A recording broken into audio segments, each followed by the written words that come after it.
Why? Hello there, YouTube. How y'all doing? Good to see you. I see we got Zayden in the house. Frank is there as well. Hi. Today I'm going to be working on another type of plugin, but it's gonna be more game devy. I mean, it's always game dev.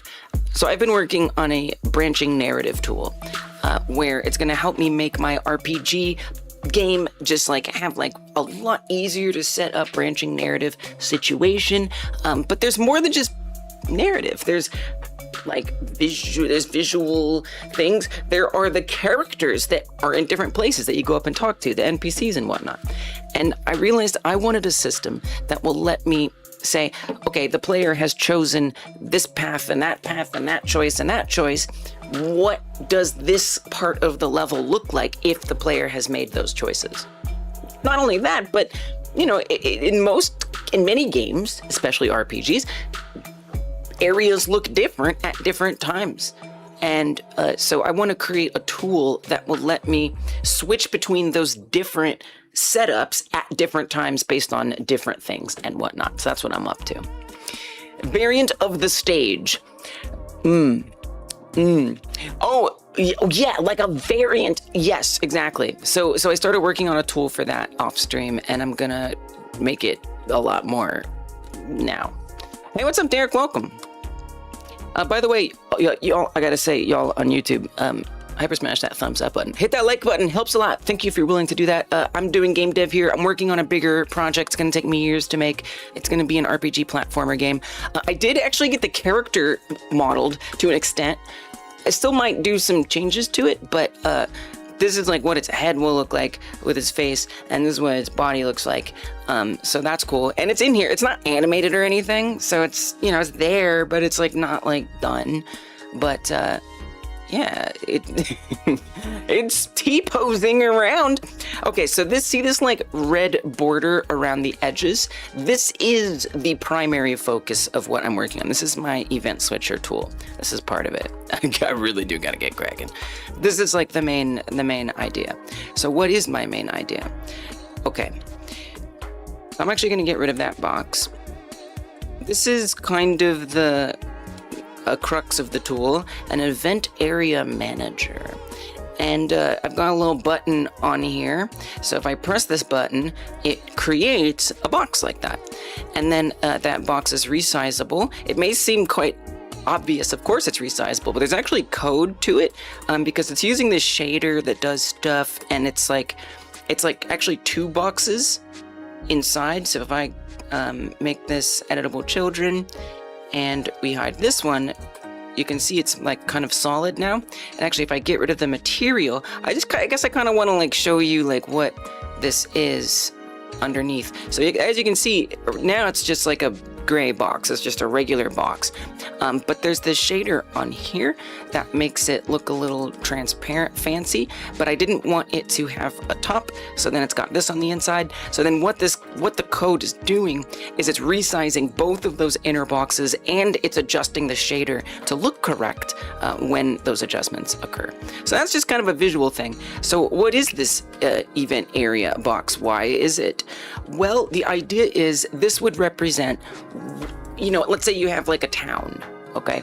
And one part of the town is the market, and different things happen in the market. Well, what about the residential section? So maybe I would come in here at another event area, and the residential section would be represented by that area. So whatever, that's over here or something, okay?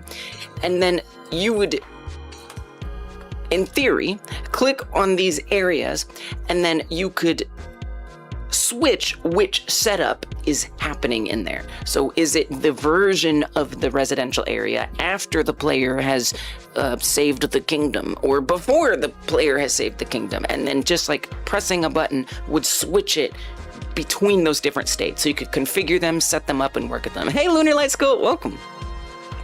That's the idea. That's the idea. And none of that works yet. But I've got to start, and I've started setting up the plugin to be able to do that as well. So all that's in my plugin so far is the word hi. So it says hi, but we need, whoa, how did I do that? Whoa. That's cool. One viewport is fine though, but that is cool. That was cool. I guess that would actually be good for this, wouldn't it? So I could be looking at like the different areas at once. Anyway, so I'll show you some of the plugin code. So the plugin,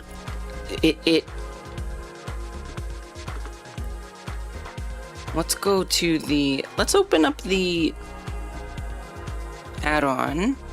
Event Designer. Oh, it's called Event Designer, by the way. I'm gonna be doing some game dev. We're gonna be doing some heavy game dev today, but it's gonna be cool because I think there's gonna be nice visual components. I'd love to like lay out some things.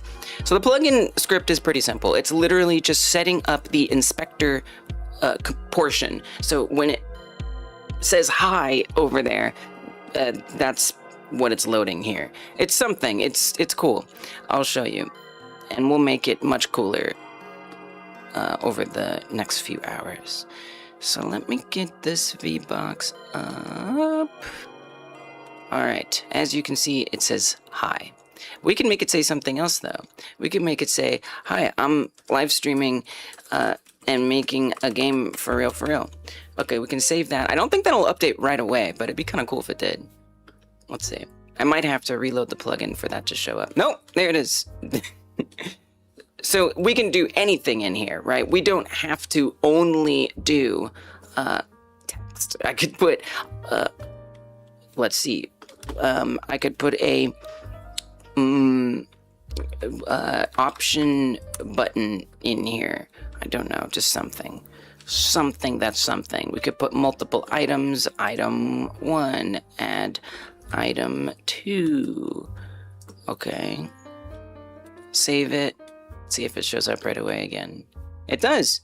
There you go. So now we have a drop down. And so this would be like how we would select the different sections, is just adding things in here. And now that's on the manager, right? So I actually technically want this to be on the individual boxes, not necessarily in the manager, but maybe on the manager. I don't know. I guess I kind of like the manager to load in all of the boxes that are contained within there. All of the projects. Well, I mean, it's like, okay, so how many, okay. So I host a game jam, which by the way is happening right now. If you're someone who's interested in game jams and making games and you're learning and you're trying to like grow and get better, there's a game jam that I host. It's called the Game Like Jam, where we make games like other games. And this time we're making games like Minecraft Classic. It's actually simpler than it seems. You know, you're like, Minecraft, what? But it's just like blocks, which is nice. But there are challenges, don't get me wrong. Don't underestimate it. But it's still, I think, doable. And it's cool to see everything everybody's working on with that. So for this game jam, I've been making projects. Thank you for following, Tristan. Appreciate you. I've been working on entries for my own personal development. And I finished up until Ski Free. I finished, so that was 4 game jam. This was the 4th one that we did. So I finished a few games there, and then I didn't finish my Granny Like Jam game. And then for the Tamagotchi Like, I started something that I decided I was going to work on for a long time, but I ended up merging my roguelike into my Tamagotchi Like, merging my Wolfenstein, actually not the Wolfenstein Like. This was its own separate project. The Pac-Man Like I merged into the Tamagotchi Like. But you know, those were just kind of games for learning purpose and for kind of for fun, which this is too, but I've decided I really want to work on a big long-term project. So really, in my mind, I'm kind of working on one thing, and I have some other stuff that I go to when I need a break from this, is kind of where I feel I'm at with it right now. Side projects. This for me is my main project, so yeah. But so yeah, I think it would be nice if this could detect all of the boxes that are within it. I guess I want to think about is that where I want to configure it? I don't know. I'm not sure exactly, but I think it actually makes more sense to put the plugin inspector on the boxes instead of the manager, now that I think about it. And then on those is where we configure which scene it is. On the other hand, we could have that potentially be like an export. I don't know, I gotta think about it. So yeah, I'm gonna try to figure out like how I want this to work, and then I'm hopefully gonna be setting up basic scenes to switch between. So just put some blocks in different positions. So the reason also why I wanted to do this is because I wanna start blocking out my scenes. I'm gonna be writing like a story, right? Like a lot of things happening, okay? And so it's just gonna make me I'm gonna have a better time if I'm able to preview sort of what things are going to look like before I, build out the whole thing and start even like while I'm writing, right? When I'm coming up with, okay, so the player walks through here and talks to this character and then goes over here and there's a villager over there and then we come over there and do this, right? It's going to be for me a lot easier if I can block that stuff out and then switch between the different scenes as I'm writing them. So that's kind of the big motivation for me, is to help me iterate a little better. I don't know why those little corners are showing up. I thought I fixed that. All aliens T-pose in the future. Future. Tristan says, I don't know how I wasn't already following. You've known me for a good while. Let's go. How do you know me? You don't have to tell me. But also, that's really cool. I'm so glad that you are following now. Welcome. So that means you're probably making games, probably interested in game dev.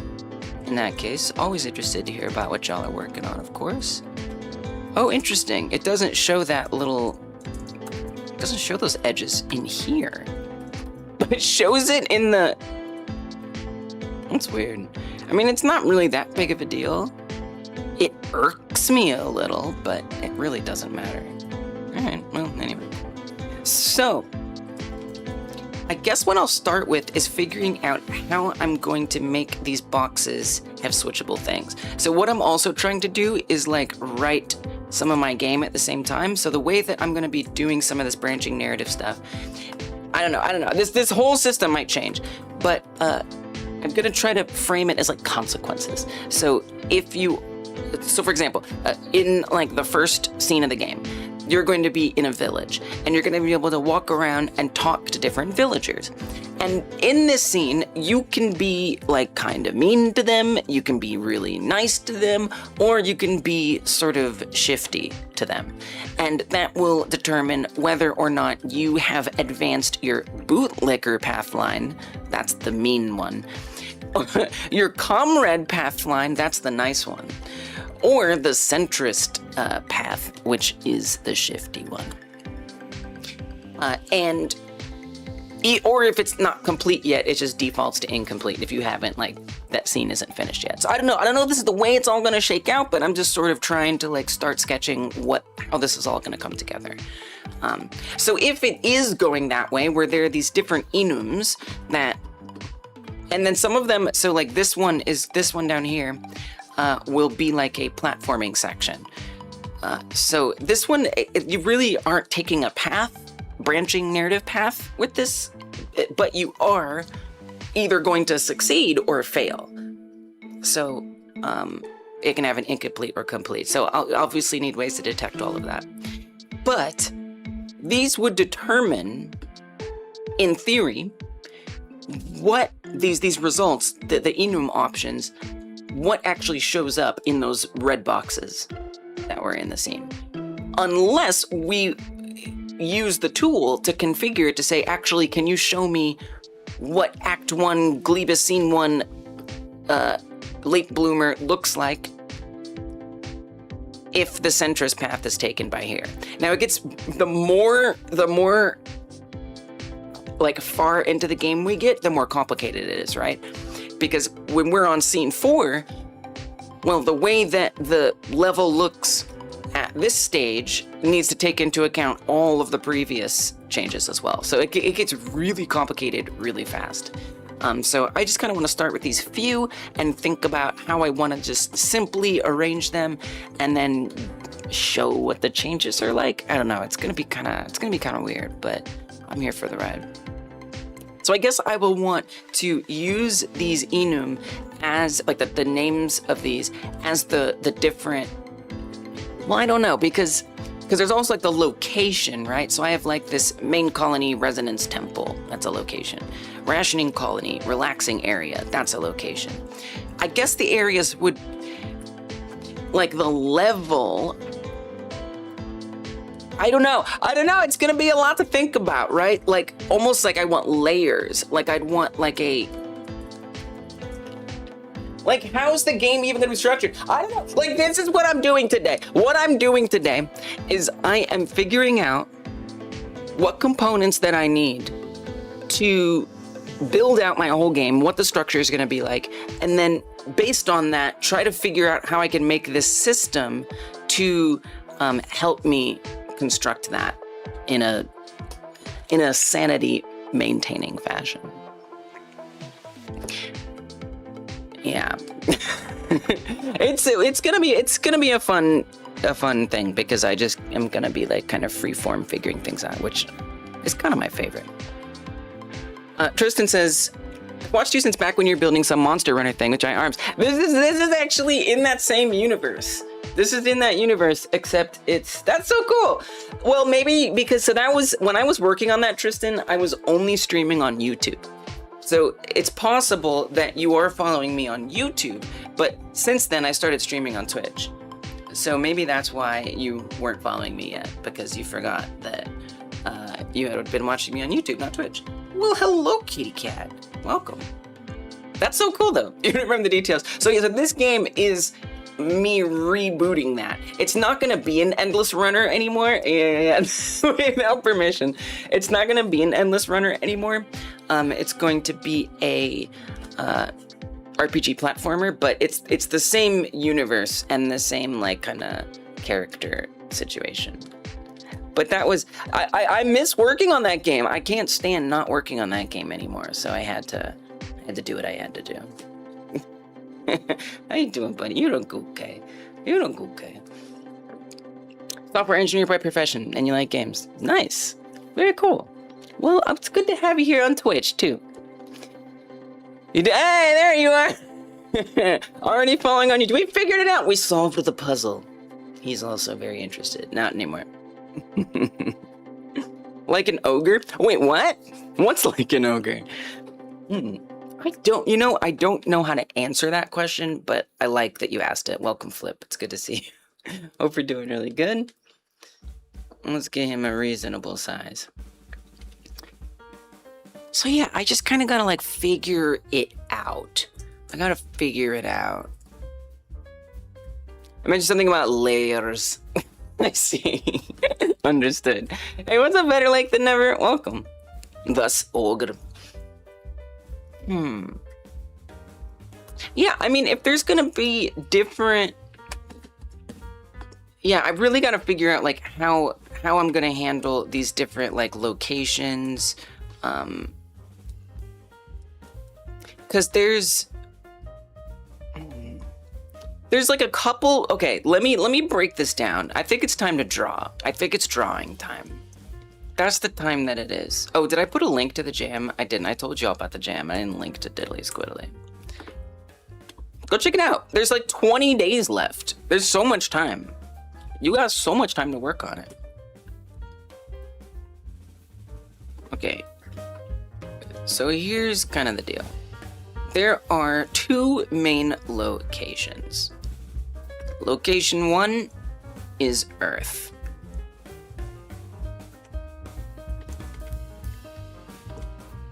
Location 2 is Glebus.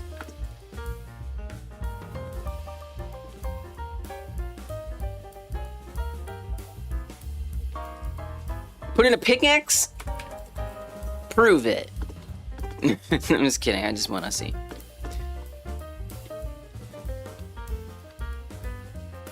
Alright, Glebus and Earth. These are the two main locations. Within those, so Earth is actually, I haven't figured out all the fine details. And then Glebus cat food is a place now. It is. It is. I still want to make that someday. The cat who can transform into Glorp. We'll see. Whenever I need a break from this project. So Earth is gonna have, I'm thinking 6, maybe less. It all just kind of depends. 6 main like areas you're gonna go to. They're gonna represent different countries on Earth. I have one named so far, and that one is called Zeron. Okay. Yes, we're making up countries because I don't want to. They are. All the countries are going to be severely, heavily based directly on real countries, but I don't want to deal with actually naming countries. I just think it's gonna be weird. So that's one, and then there will be whatever country 2, and then within those, I would think certainly there's gonna be other places. So it gets this is complicated, but I do think I need to figure this out and sketch it out so I can think about how I want to handle like nesting everything, you know? So let's actually do it something like this. Zeron sounds like a alien planet, doesn't it? Maybe we could spell it different so it looks a little... I don't care. Maybe I'll change that name. I'm looking at it, I'm like, that sounds like an alien planet name. We'll work on it. We'll just say country 1 for now. What countries would take away from the premise? I mean, so the premise is going to be about an alien invading Earth during World War III. So, I mean, and in some ways, I think it would actually be beneficial to the premise, but it would also, I don't know, I might be making unintentionally controversial statements that I don't really want to make. Thursday stream, woo! Yes. Yes, I had to do what I had to do because I stayed up too late Tuesday night, and if I were to have streamed Wednesday, I would have screwed up my whole life. So I had to do Thursday, Friday this week instead, which is fine. Okay, we're just gonna set this up a little bit. I mean, I'm not gonna worry about mapping all 6 countries here, but I think like getting some sense of the scope could be nice. By the way, I plan on working on this game for years, so I'm also not going to be like panicking about the scope here or anything, because my intention is fully to spend a lot of time on this. Maybe 5 or 6 years? If I'm lucky. Post a pickaxe proof, that's what I want to see. That's what I want to see. Okay, on Glebus, there's less locations. On Glebus, there's going to be, I don't have a proper name for it, but what we're calling a rationing colony. It's all part of the story. Trust me. And then there's the main colony. I guess you could say there's like some like areas outside of here. Actually, there is the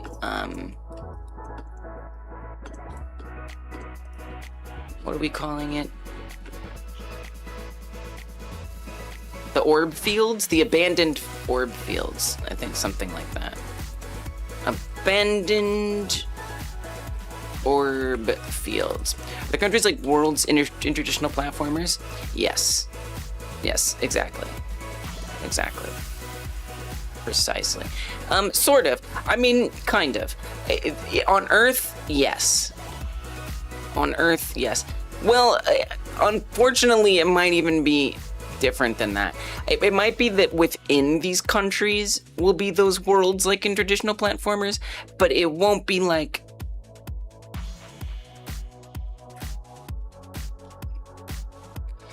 Yeah. So yes. I mean, yes. So there will be like things inside of each levels within sub-levels within each world. But yeah. And then on Glebus, it's a little different because, like, basically between they do have apps between these between the rationing colony and the main colony is the abandoned orb fields. So this would just be like purely a traveling place. So you know, a lot of it is like I have the story largely figured out, and I know like what I want, how I want the story to be expressed, and I know I want like platforming in between, and I've thought about like what the collectibles will be.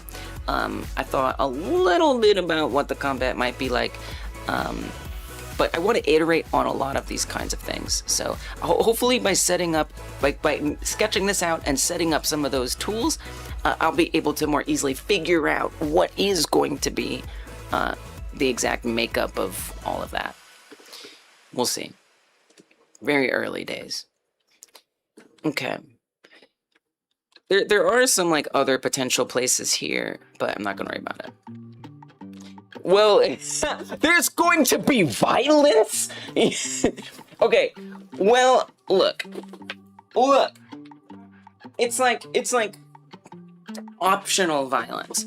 Because I'm thinking, so killing people is going to be really, really consequential.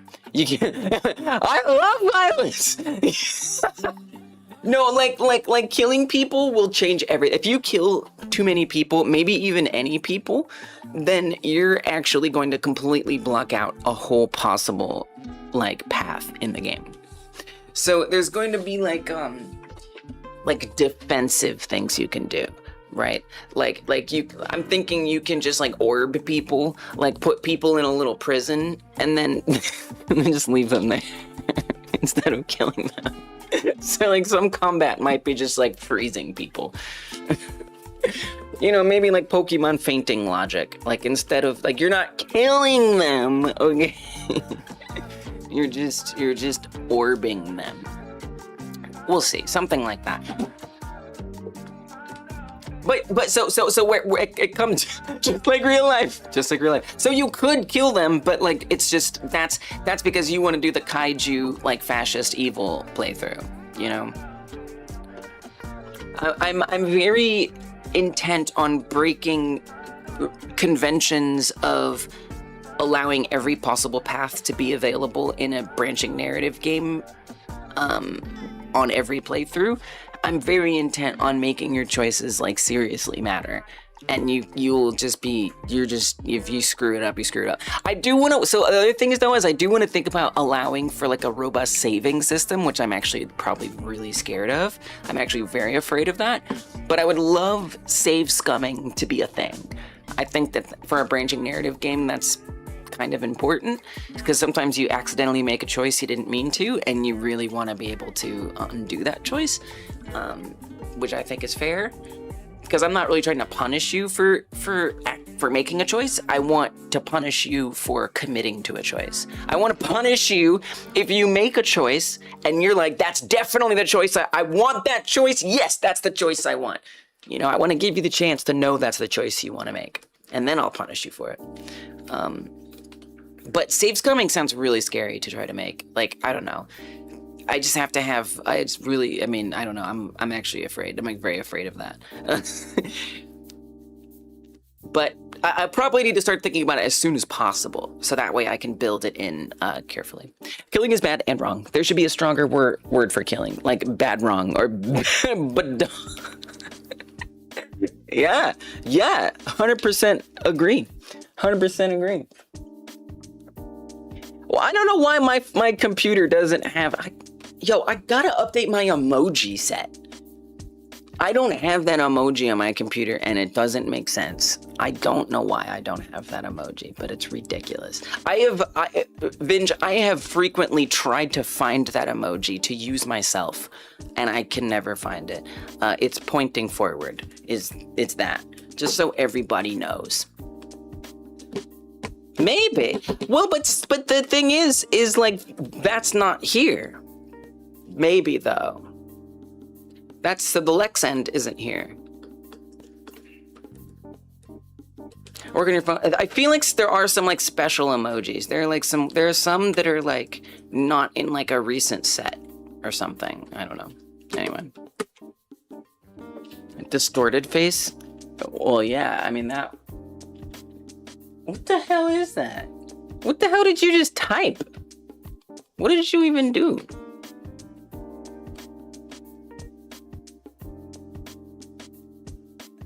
What is that? I see it on one of my computers.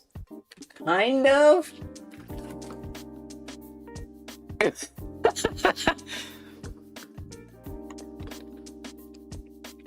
Okay, let's see. What are we doing here? What? Oh. It's still not there. We may never know what it is. It's unknown. It's kind of scary, you know? There's got to be like an image out there though, right? Like if we search the internet. Rip. It's got to be there. Oh, that is a good one. I like that. Fisheye. Nice. That's a good one. They must be just like new, right? Like they're just coming out with like new sets and like we all can't keep up. Like that would make the most sense, wouldn't it? Wouldn't it? I think it would. YouTube exclusive. Could be. Because they all do have their own emoji sets.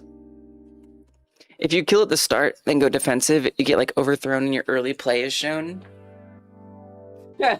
Yeah, I mean, yes.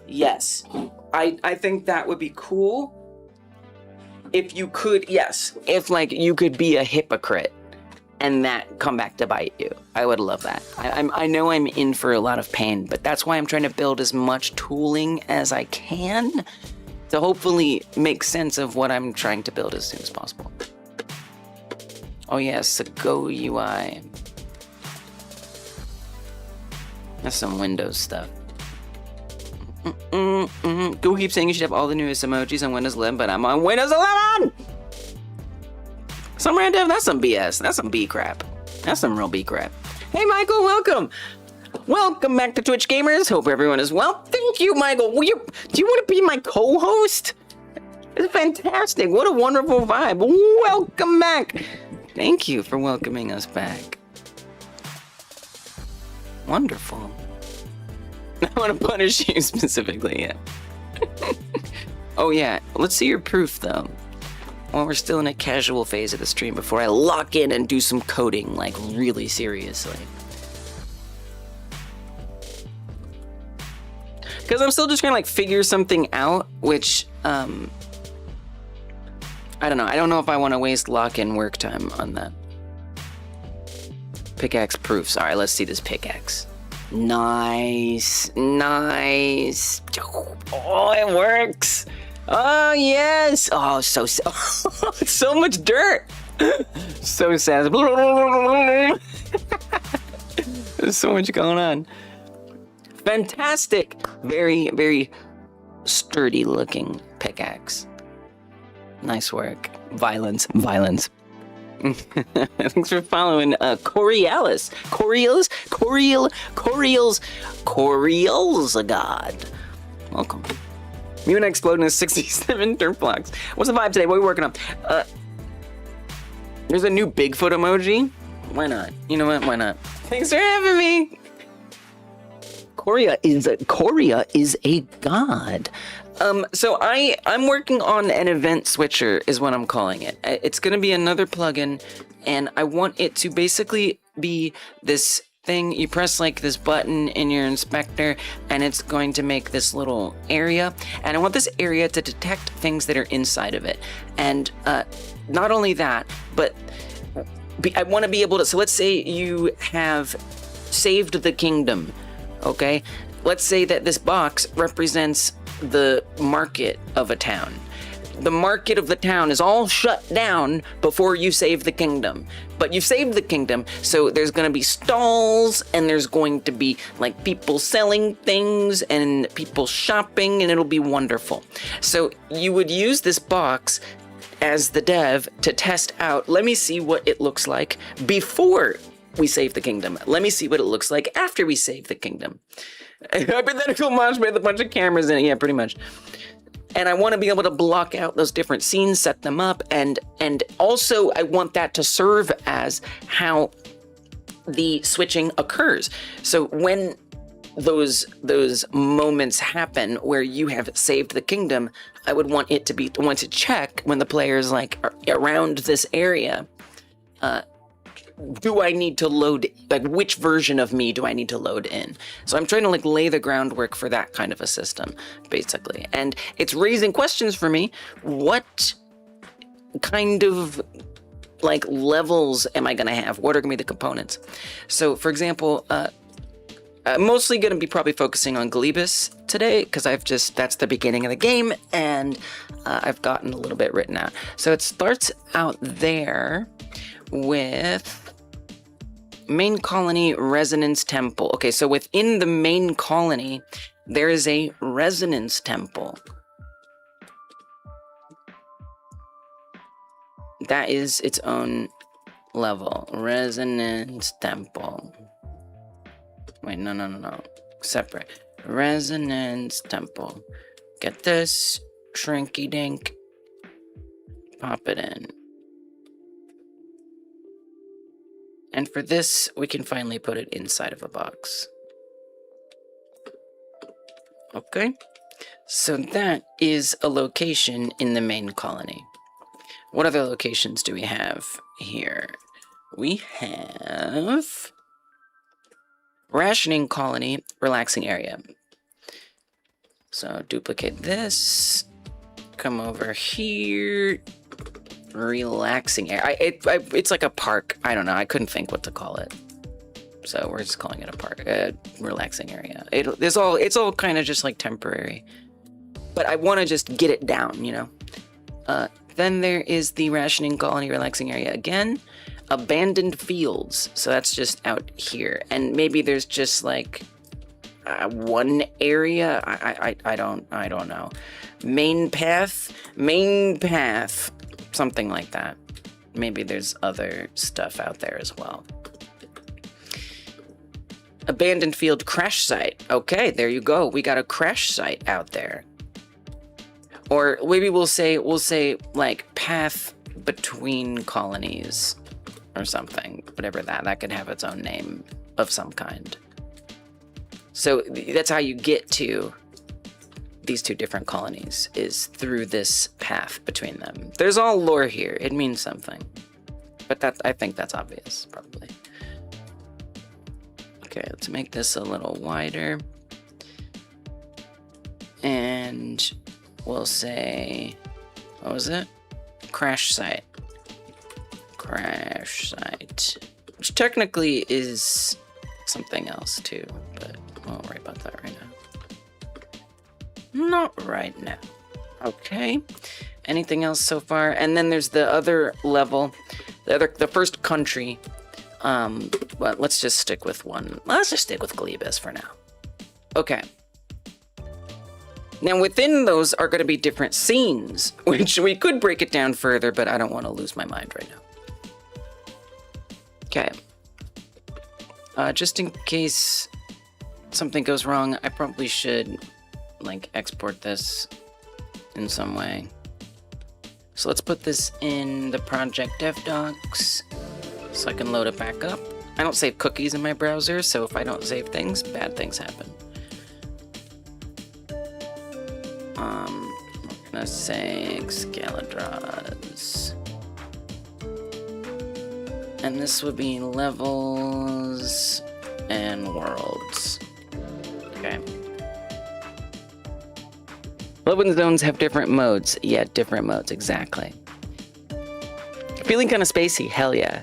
The squared off corners look like sci-fi computer screen. Oh, just like this in general. I kind of see that. It's giving Star Trek. Okay, so with all this in mind, how is this going to help me design these areas? Well, clearly there are, I mean, here's the thing. The planets, you're not going to be like perceiving, you're not going to be walking around the planet, but you will be walking around I feel like there's something. Oh, the Resonance Temple. Yeah, you will be walking around the Resonance Temple, right? You'll be inside of here as the player, walking over there, walking over there. So this is where you have actual free reign. It's not open world, none of that.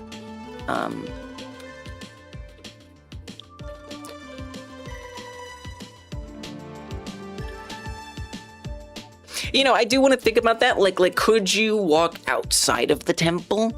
Probably, yeah. There'd be like a little, you know, town area. You know, maybe something like that.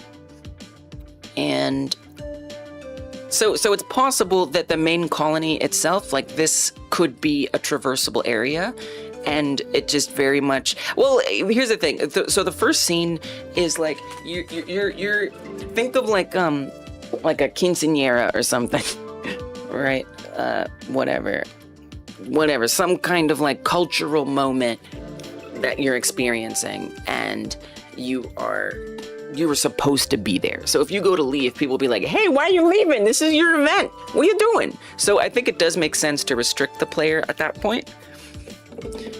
Outskirt area out of the temple. Yeah, maybe you can like walk like a little bit outside. I don't know. So with that in mind, if I'm building this, I don't need like this open area. So in Godot, I'd kind of want this to be its own Godot scene or its own TSCN file. I think that would make the most sense.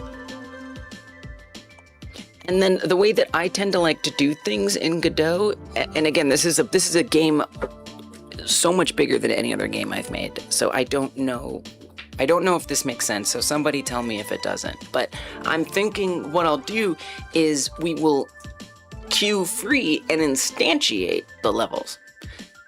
Because I don't particularly want to deal with like actual main scene switching. I've found that to be just sometimes a little buggy and overcomplicated and annoying, when I feel like there's a lot more flexibility when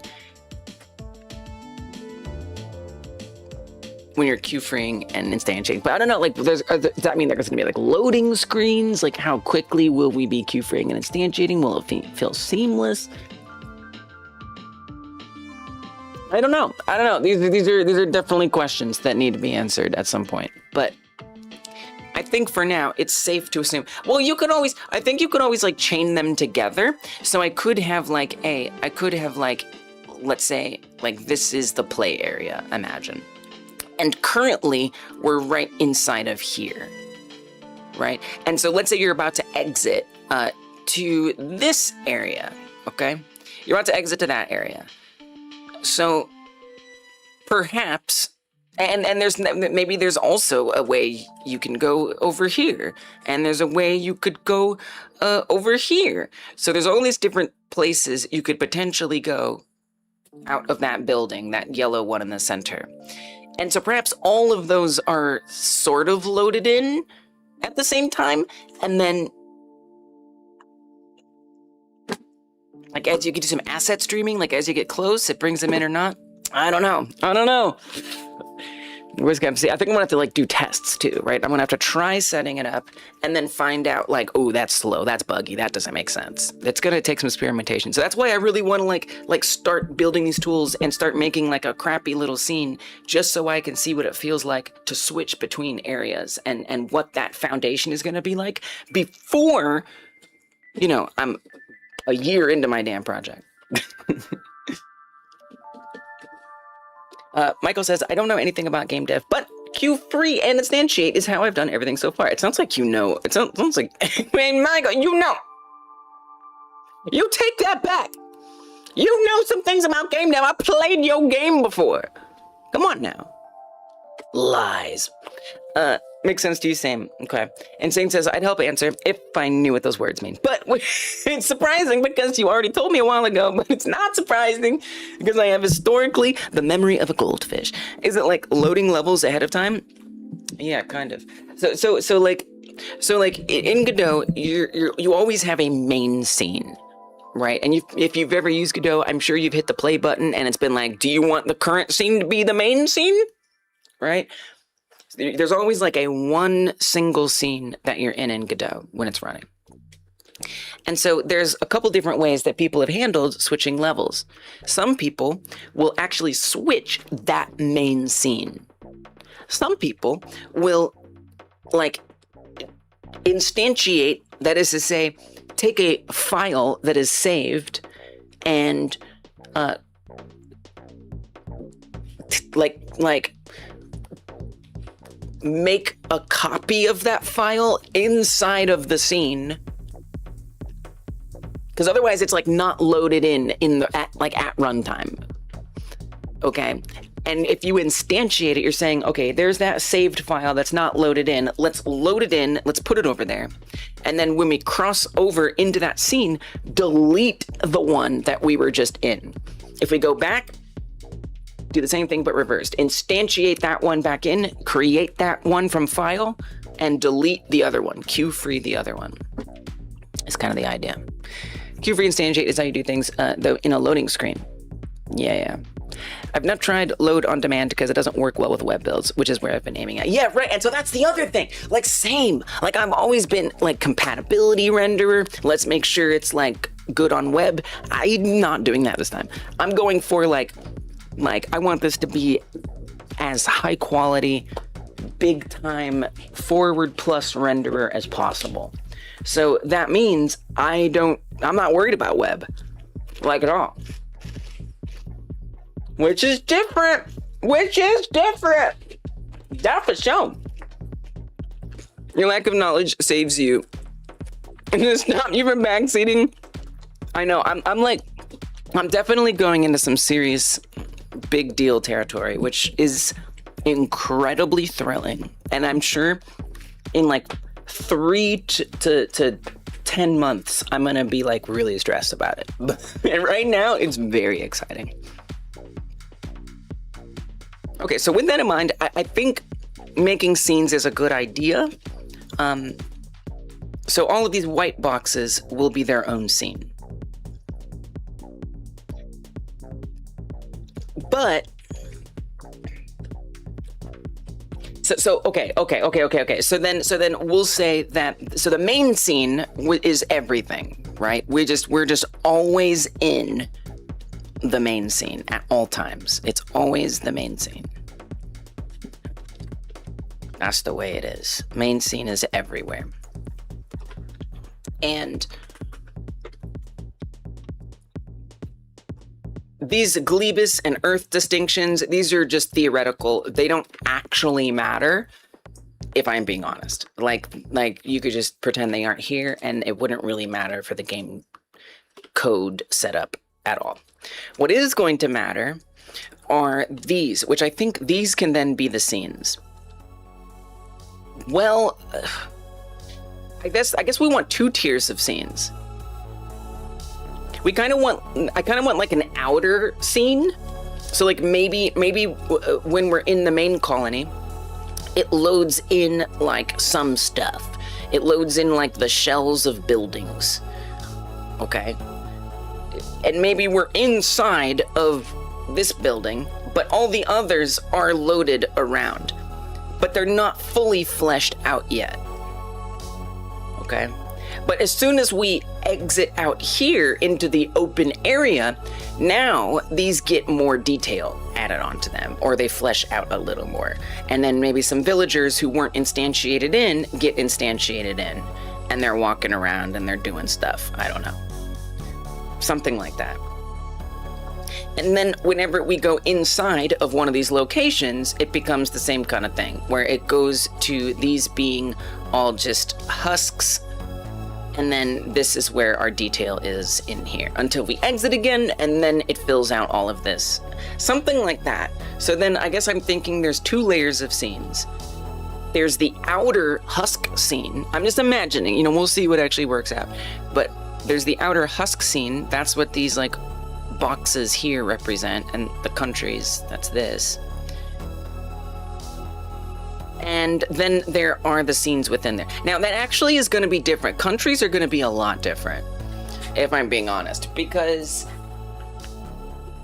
I don't know. Countries might be different. There might be more subsections within there, because a country might have different regions. So I guess I need to have this conceptualization of like a region versus a, so like, okay, I'm trying to come up with these different components, right? Like region, and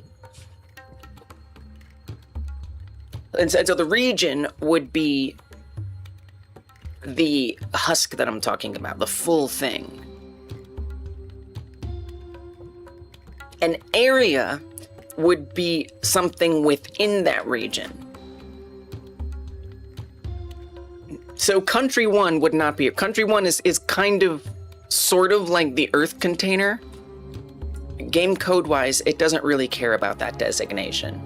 What it would really care about is sort of this, and then within there, the region, that would be the region. And then within here would be an area. So this is a region, this is an area. This is a region, this is an area. Okay, so I need to think about regions. Interesting. Is this like a strategy game like Civ? It is not, Lily. This is going to be an RPG platformer. So I'm really, if you've ever played Mass Effect, or, yeah, I mean, that's probably the best, honestly, that's the best, like, analog to what I'm imagining the game being like, is Mass Effect with the branching dialogue. And then instead of first-person shooter gameplay, I want platforming gameplay in between the dialogue. That's the idea right now. It could always change a little bit, but what's not going to change is the branching dialogue for sure. And so I'm trying to figure out like how I want to set up the worlds. So I kind of like this idea of regions. So I'm gonna try to make like a little pretend region then. So the region would be, Rationing Colony is definitely a region, absolutely, unequivocally. Main Colony, totally a region. So let's set this up then. Let's make this make sense. So we have this test scene. Let's make a new test scene. This is going to be, and I'd like it to be as simple as like I can create a new region like that because it's got all like the stuff built in. So it'd be like a default region container sort of thing. And a region would be made up of areas. And depending on where the player is, we would determine which area is fully developed. And based on the decisions that have been made in the game, or the progression of the game, those areas might look a different way. So it's a lot of like nesting, Russian doll nesting. It gets a little complicated, but that's what I'm signing up for.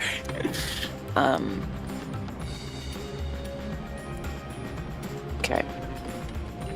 You love Mass Effect? Yeah, me too. I mostly watched my spouse play it, then play it myself. But I like watched them play. Like I was like gripped by it. It's actually really nice to not have to like play any of the, I guess it's not first person, sorry, it's third person shooter, but I never had to play any of that. I just got to like be there for the drama, which I just loved so much. Yeah. I am playing an older game by BioWare called Jade Temple, and it's nice because it's a little simpler than Mass Effect, but it has all the same like ingredients, which is nice. So region, and what would be in a region? Well, definitely we'd want an event area manager. That would be a given.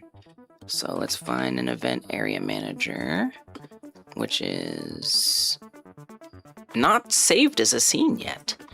Let me delete these other ones. Save this as a scene.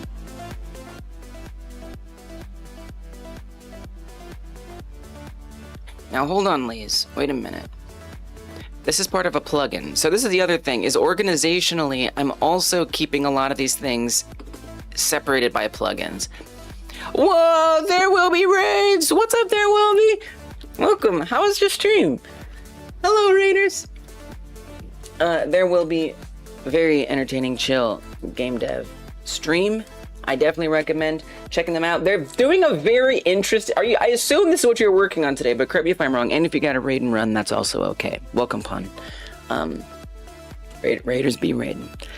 There Will Be is working on a game that they're remaking like over and over again, but like longer each time. So like they spend like one, I don't know, like let's say the first iteration of their game, they spend 1 day making it, right?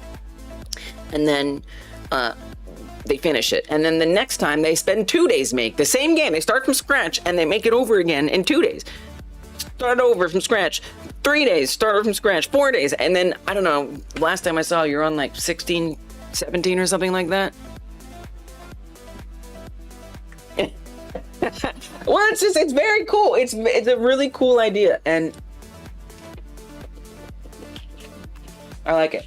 I like it. So yeah, definitely check out what There Will Be Games is doing.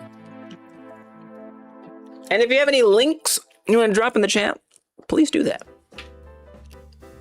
Currently on 16, coming out next week. Wow. Wow. Yeah, it's cool, gamer. It's cool.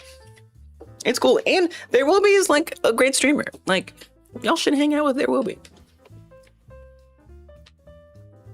I'm trying to plan out my RPG platformer game that is in the earliest possible stages. I mean, it's less early possible than I suppose it was, but it's you know, it's still pretty early. And well, I'm aw shucks because you brought your people here. That's the least I can do. And so I'm trying to figure out like how the levels are going to be built and how I'm going to try to control the branching narrative affecting the world. And so it's a lot of just kind of like imagining what I'm going to do and starting to plan it out a little bit. Yay! You won't regret it, Lily. And then I don't know if There Will Be has a YouTube, but I did put the link over there on YouTube to Twitch. Sometimes you can find people have a YouTube link on their Twitch. Today went very well. Taking your first stab at a spawning system, and it's going surprisingly, possibly worryingly smoothly. It's going nicely, too nicely. That was awesome. Your first stab at a spawning system. Interesting. So like enemies and stuff like that. It's pretty cool. Making sure they like come out at a steady rate or something. It's fun. That sounds fun. I love me some systems. That's the good stuff. So I'm just gonna make this generic region thing precisely. I am. I'm gonna make this generic region thing. I feel like the format that you're working into is good for learning how to build systems like that. You know, it'd be cool, and I don't think you should do this because I wouldn't probably, because I'd probably be like, no, it's not good enough. But like, maybe it is. It'd be cool to like play all of your past iterations, you know, to see what the game was like when you built it in 1 day, what it was like when you built it in 5 days. That'd be really neat. But also, I could understand why you wouldn't release that too, potentially. Okay, let's save this as... This is not part of my event area manager tool. I'm trying to keep these things sort of separate. Because I don't know that I need like a region creator. It just represents stuff. So let's put this in the base scenes, and then I'm gonna say, well, it's not just a region. What if we make like a regions folder? We're gonna say blank region. Let's call it a region blank. Region empty. Region empty.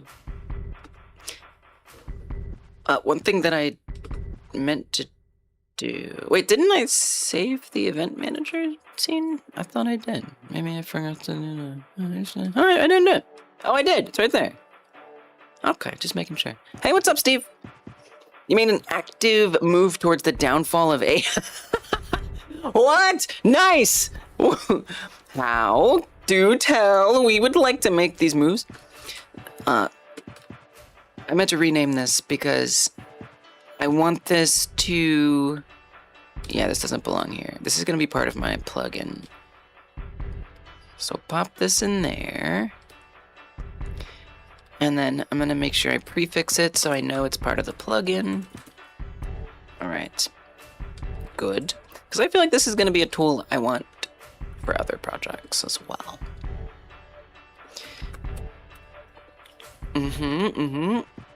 Okay, that's our test region. And that goes in the main thing. Now I do already have this like test scene here, which has pretty much everything that I'm gonna include, if I'm being honest. Yeah. It's basically the test scene. I might as well have just made the test scene the region, but it's fine. You know what? We do our best. Maybe we can put one platform. Oh, but there are 3 different kinds of platforms. Yeah, actually, the region, the blank region should just be the test scene, if I'm being honest. Let's just refactor that way. I'm just gonna copy everything anyway. So let's actually get rid of that.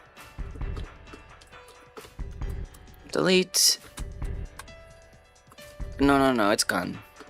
Don't worry, Godot. Delete that. And find this so-called test scene. And we're gonna rename it to region empty. And move that into the regions folder. Open up that. Give that the name I want. Hey, thanks for following. Goodbye, there will be. Appreciate you bringing your people here. It means a lot. You do have plans to do a devlog on YouTube, and that's a great idea for a video on there. You just have to do the damn thing at some point. Yeah, I know what that's like. Let me see if we can find your YouTube, because it probably exists at this point. But thanks again for the raid. Appreciate you. I look forward to that video.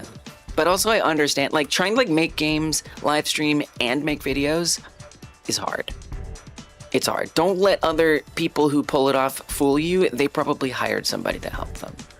It's hard. You know, sometimes you just gotta focus on what you can. I don't know if you do, but YouTube. You convince a ton of people to make the AI that their company uses buy tokens for itself. And loop arbitrary. How did you do that? How did you do that? What? Oh, no. They're not there yet. Well, we will be anxiously awaiting your debut. Goodbye, there will be.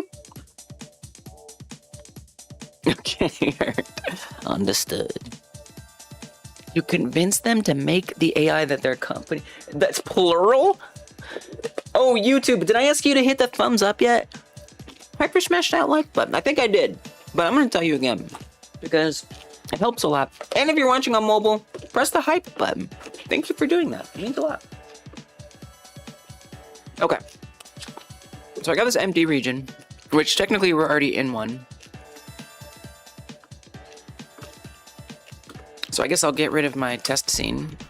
Oh, the player's already in the test scene. So if I drop this in, okay, great. So literally nothing changed. But that's what we wanted. Now this, I would make local, because it's just more of a template than anything else. And then we're gonna call this, I mean, it's tough because rationing colony isn't like the name that the final name I want for it, but whatever. We can always, it's just the scene name. Don't worry about it. Region rationing colony. Okay. Then I'm gonna save that as its own special scene.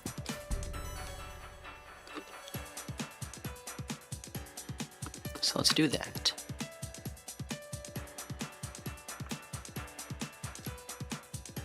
They already disliked AI, but they were just not using it. You simply said, why passively participate in its downfall when you can take action?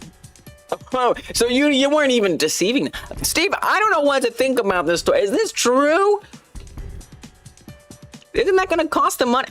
I mean, wow. Fascinating. I mean, you should write an article about it or something. You're doing important work. Pawn has been so is that true, Steve? You've been so disorganized with the game-like project? You've just been throwing functions in random spots in the script and calling it a day? Sometimes we need that, though. Because you do a lot of professional game dev work, so I feel like that can be freeing, right? It'll be okay. All right, now that I have this, again, it doesn't seem like I've done a whole lot. And maybe I haven't. That's okay. Let's add in an event manager. Event area manager. And in there, we add an event area. So what is the area that I want to start with? The area I want to start with is...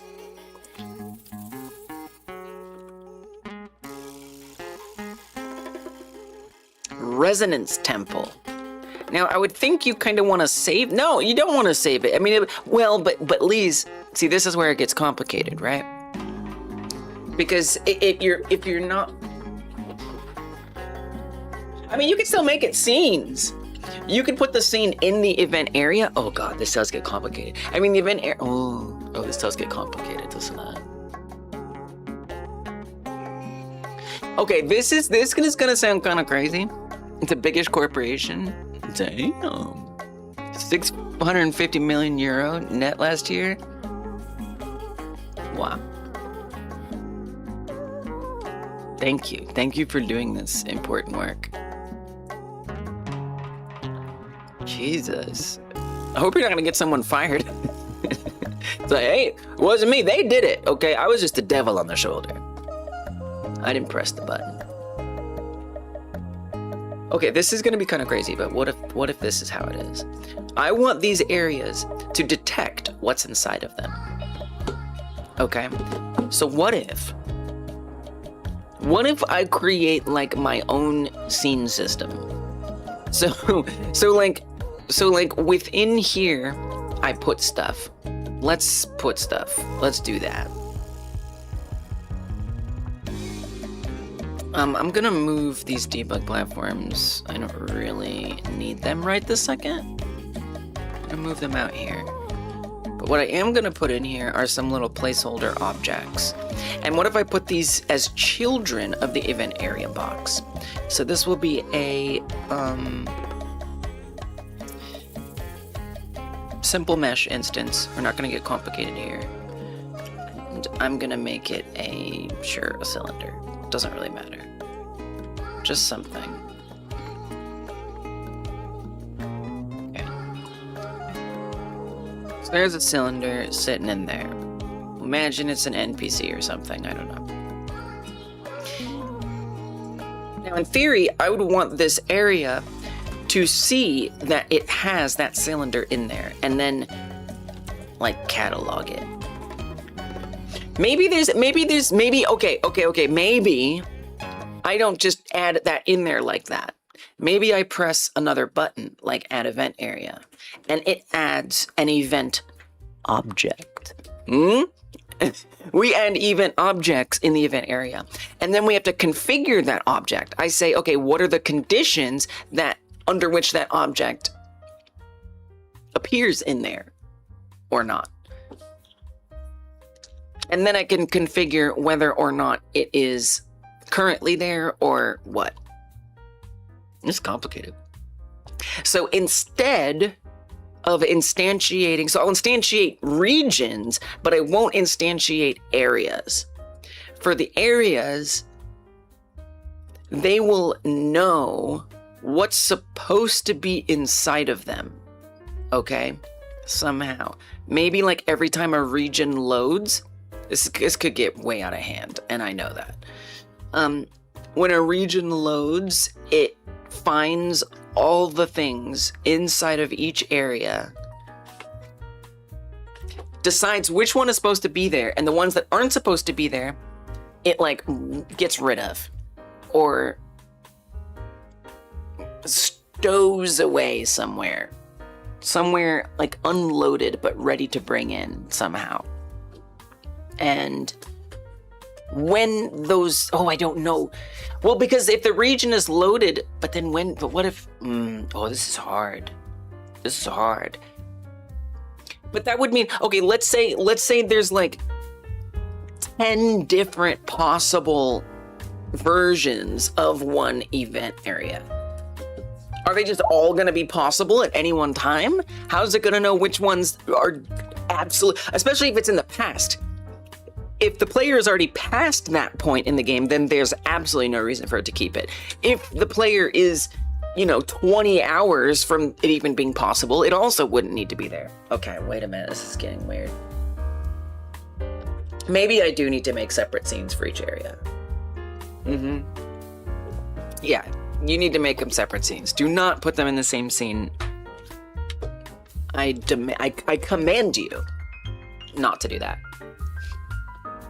So then in that case, instead of doing it like this, what if we have to go whenever we create, well, but if you create an event area box, you need to save it. So make it local.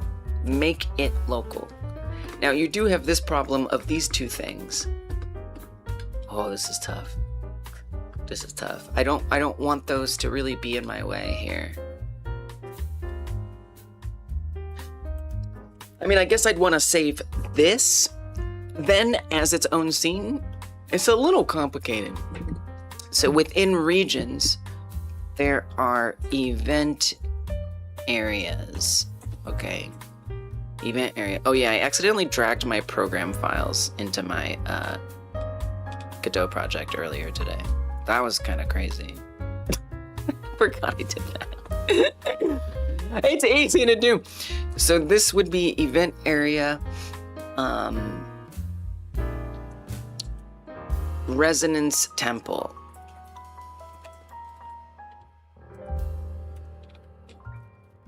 I thought I got rid of all those things in there though. Oh, I think they're just empty folders. I think I deleted the files, but it just kept the folders. If we could deal with that real quick, that would be great. You never do that? You ever just like drag folders into the wrong place? Yeah, okay, they're empty. It's like kind of a nightmare of mine, actually. Alright, so easy to do. So now I've got this saved to something else, and we should say this is event area resonance temple. Now if I open that up, it's just this. I don't love it because we're just like in this weird disembodied place, but it's fine.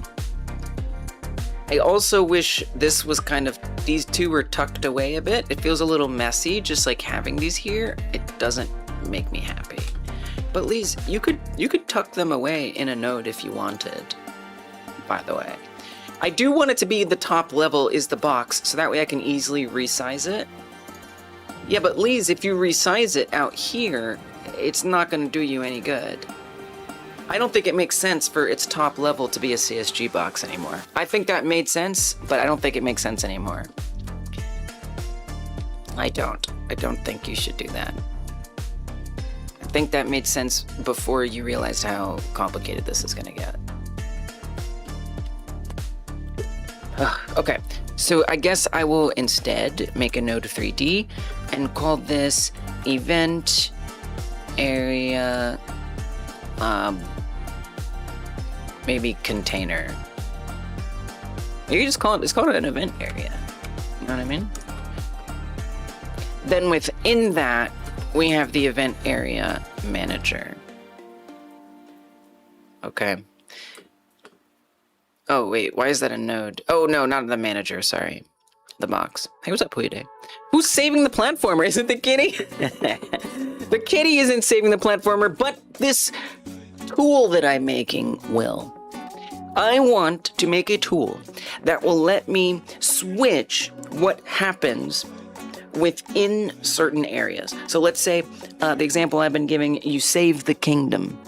Before you save the kingdom, the market in the village has empty stalls and nobody's shopping and it sucks. But after you save the kingdom, there's people bustling around and there's places to buy stuff. I want to make a tool that in the editor lets me switch between those two different versions. Switch between the version before you save and after you save the kingdom.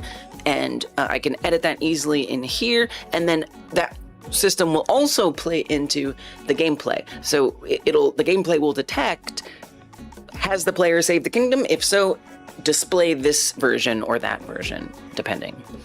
So that's the tool. That's what's going to save my RPG platformer, is making sure I'm building these tools that make it a lot easier for me, hopefully, to build the dang thing. Yeah. Welcome, Huide. Good to see you. So I want this box in here. Event area box, CSG box. Okay, pop that in there, and we're gonna save this now as its own scene, specifically in the event add-on, event designer add-on scene. This is just an event area, and it is a node 3D. All right, great. Now, when the event area manager, we have that creating the CSGs. So I need to actually update that to instead create not that. So when we press this button,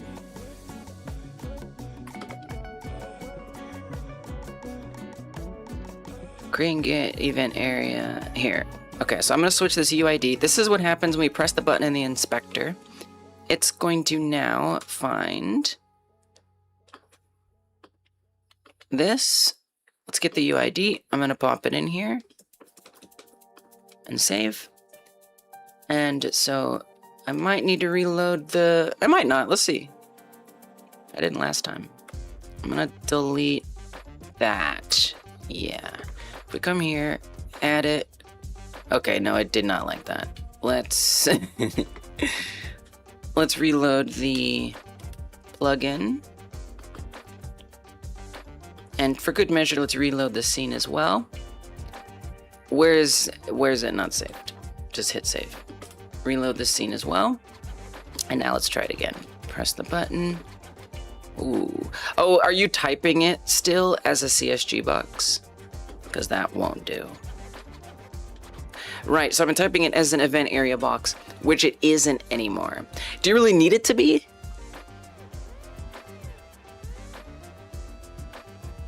Maybe. Wow, there's a lot going on here. Okay. Well, why don't you check this and see if there's public functions? I don't see any public functions. So I don't think it's going to matter. Yeah, I don't think it's gonna matter if we just change the type. I'm just gonna make it node 3D for now. I don't know, maybe that matters at some point. Right now, I don't feel that it does. So we're gonna call this a node 3D. It's not really a box anymore. Okay, now let's try it. Good measure, let's reload the plugin and see if we can create these now. Why is there this? Oh, because the event area. Yeah, let's delete this. Okay, add one. Nice. Okay, looks good. Let me just clear these, make sure we're adding them in clean. We are. Great. So it adds the boxes there, which is what we want. Now if I go into that event area, it's just empty, ready to go. And again, these I'm going to want to save separately. We've already got one saved separately, in fact. So let's go get that one, which is going to be the Resonance Temple, which is the first part of this game. So I'm going to drop this as a child of... Oh, but the Resonance Temple is saved wrong. Okay, well, we didn't do anything in there, so it doesn't matter. So we're actually going to delete that. That's actually trash now. That's actually going in the trash. That's garbage. I'm going to keep the name, though, but we're going to delete this. Go to the event area manager, add event area, rename it, and then we're going to make it local and save it as a scene. And then this is where I say event areas. This is really just me like practicing what this is going to be like to build out parts of the game. You know, assuming it doesn't change drastically, which it might. Great, so now we have a special event area scene, and this is where I can actually build this stuff out. Now, it would be a lot easier to resize it out here, but like, I mean, I don't really have a way to get that to go further down. I mean, I could do this and then copy the property. I could like figure out, okay, maybe I want it to be like that big or something. And then I could copy this whole size value, and make this non-editable, which will reset some stuff. But if we come into here and we paste that value, it should go to the bigger size. It didn't. It really wants to be set in here. Wow, because I use a notification, and the notification doesn't count for pasting that in. It's looking for grabbing on these. I mean, I could make a setter getter. Okay, we need to do a setter getter. Let's do a setter getter. But you can't overwrite. That's the default thing. I don't think I can overwrite that resize. Well, you need a different notification. So I use this notification situation with, at least I thought I did. That's the area manager. Go to the box, please. In here, I use this notification. This is like a built-in Godot function that lets you receive different events that happen in the engine. So in this case, if we change the transform of this object, it's going to run this function. But I actually kind of want something else now. I'm not sure what that is. It's always kind of fun to try to figure out. Fun, I do not use that unsarcastically, but to try to figure out like which is the thing that I actually want. I'm not sure what that's going to be. So this is on a Node 3D. The possible notifications. I mean, I'm surprised that doesn't proc it. It kind of bothers me that it doesn't. Because I don't think I can override the base thing. Hey, what's up, Lark? Welcome! It is good to see you. Sorry that you entered in right on the ads. Hey, Anjek. She has a voice-activated trigger that swaps the camera angle when you say your own name to visualize you talking to yourself. You what? I'm not sure. I'm not sure I know what you mean in it. Like, that's...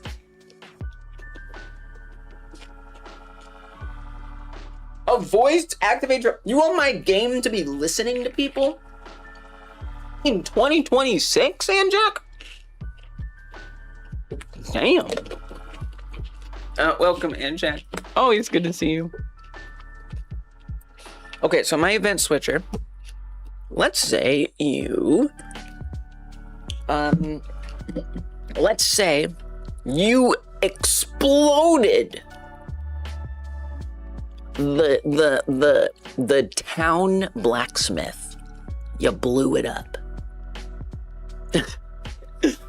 And so in the town, all of the guards have no more weapons because you blew up the blacksmith. It's not good. It's a bad thing. So my event switcher would allow me in the editor and in gameplay to switch between the versions of the town before you blew up the blacksmith and after you blew up the blacksmith. So I could press like a button and all of the, you know, the soldiers with their weapons would be there. They'd be holding all their weapons. But if I switched to the version after the player's blown it up, they wouldn't have their weapons. And that would be contained within here. That's my concept. That's my idea. And so I'm trying to like figure out how I'm going to structure the levels and the sections within those levels, and then further figure out how I'm going to control switching between the different events that happen. Because, you know, the things that you do in the game are going to impact what the game is like. Hence why I want this switcher, which hopefully is going to make my life a lot easier. Not to plug in me specifically. You want me. Silky, are you saying the camera turns around? I'm already here. I'm right here. What is Tanchek talking about? We'll see, Lark. We'll see if it actually works. Fucking when you're seeing individually, you talking to yourself. What's Anjac talking about? Okay.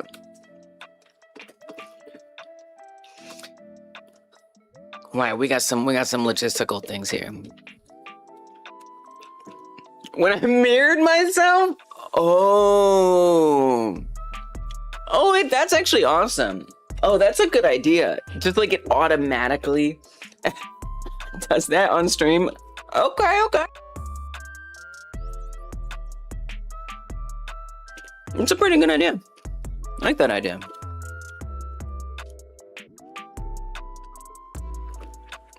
I understand. So like it would just anytime I'm addressing myself as myself, it would just like do this, and I'd be like, Lise, listen, the way you have to do this, I know you don't want to, but you have to make sure that you do it a certain way, otherwise it's not gonna work. Okay, I hear you, Lise, but keeping that in mind, shouldn't I do it the other way just in case? No, I disagree, because if you do, then you're gonna regret it, and that would be bad. That's true, you make a good point. I know, right? We're a good team. Yeah, I agree. And then that would be that. Okay, I get what you're saying. We should look into this. All right, let's add it to the list of things to do. Hey, Merle. I talk to myself a lot, so yeah, it kind of needs to happen. I don't know about automatic voice detection, but at the very least,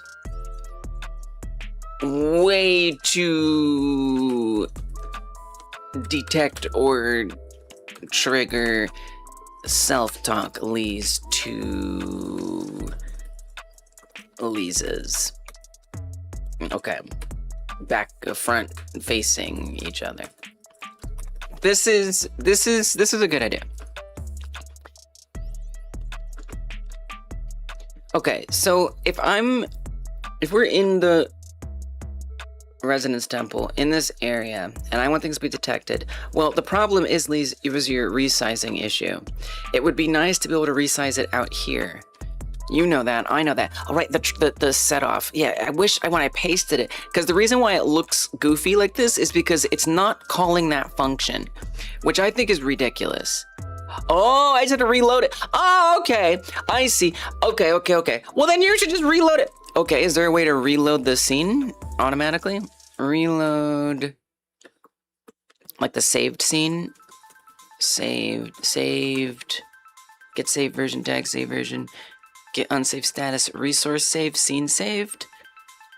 But I would want to do the scene save, you know what I mean? If you have captions, maybe there's a key phrase detector. It can look for trigger words. True, maybe, possibly. I don't know if it has that feature. That would be pretty sick, though.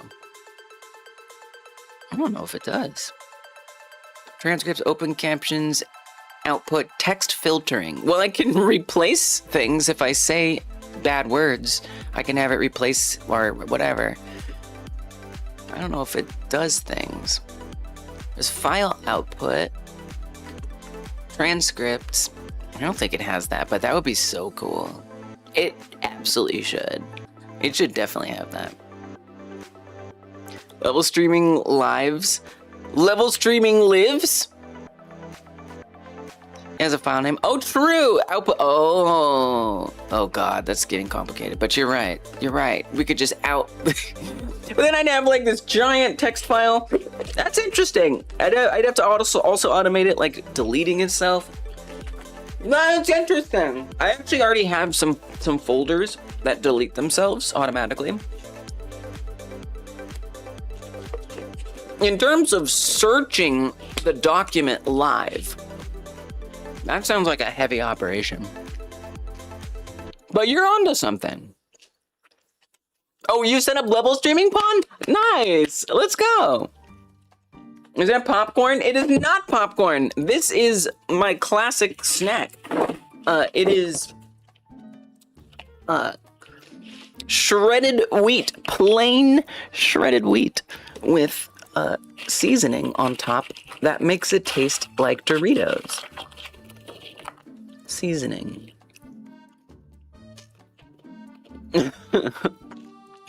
It's like a very delicious, but also fibrous snack. It's really just like eating like chips, except, you know, doesn't make me feel like crap. It's a cereal burrito! Man. Honestly, there's something there. Cereal burrito. You should really see that through. Yes, I'm working on the Alien game. Yes. Indeed. Precisely. I've got the Alien modeled, the main player version of it. That's what the head would look like when it's rigged, so the ears would come down. It also has a tail, but the tail isn't rigged yet. I still have to retopologize the thing, but it has its whole body, which is nice. So do we have a way to just like save the scene automatically? I feel like there probably is a way, right? Admitted when a scene was saved on disk. The argument is a file path to the save scene. See also resource saved. Yeah, but I'm sure I can like force it. Right? Save. Project settings, save. Show the current topology. Okay, it's gonna be retopologized, but this is what it is right now. It's got about 90,000 triangles. I'm really excited to do the retopology. I'm gonna go section by section and, you know, draw like, you know, blocks over it one by one. I'm gonna follow some tutorials and make sure I do a good job for deformation. But before I do the full retopology, it's still pretty clean though. Yeah, quad remesh.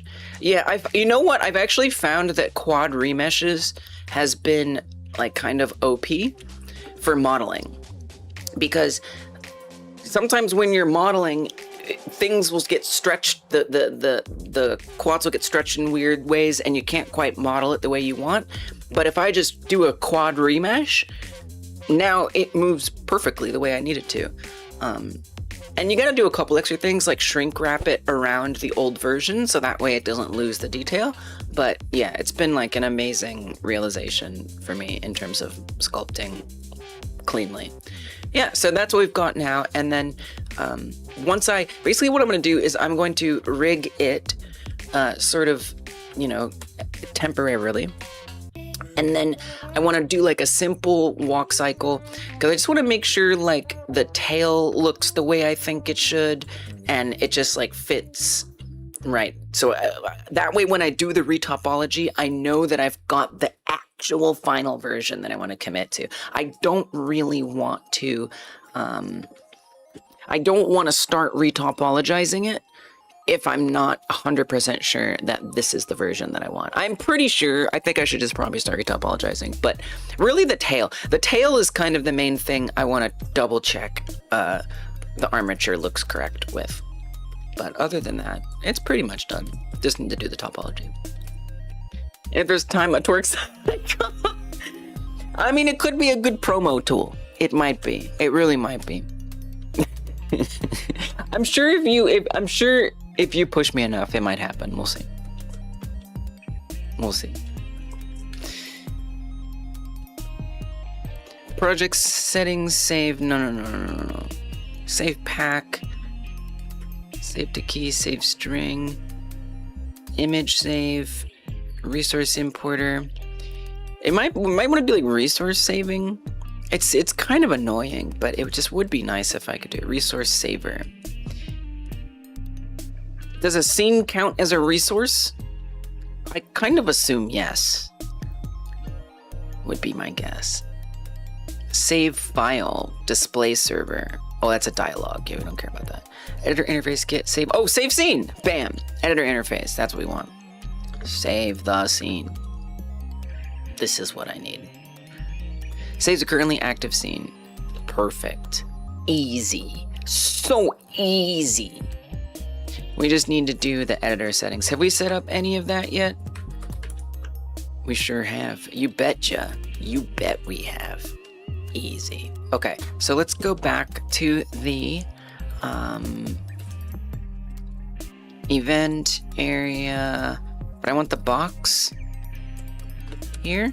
So not only are we gonna call that stuff, don't know if this is gonna work though, like you think it is. Can I check something? Can we see if this actually calls it? First of all, print this. Call time not in conditional typing things.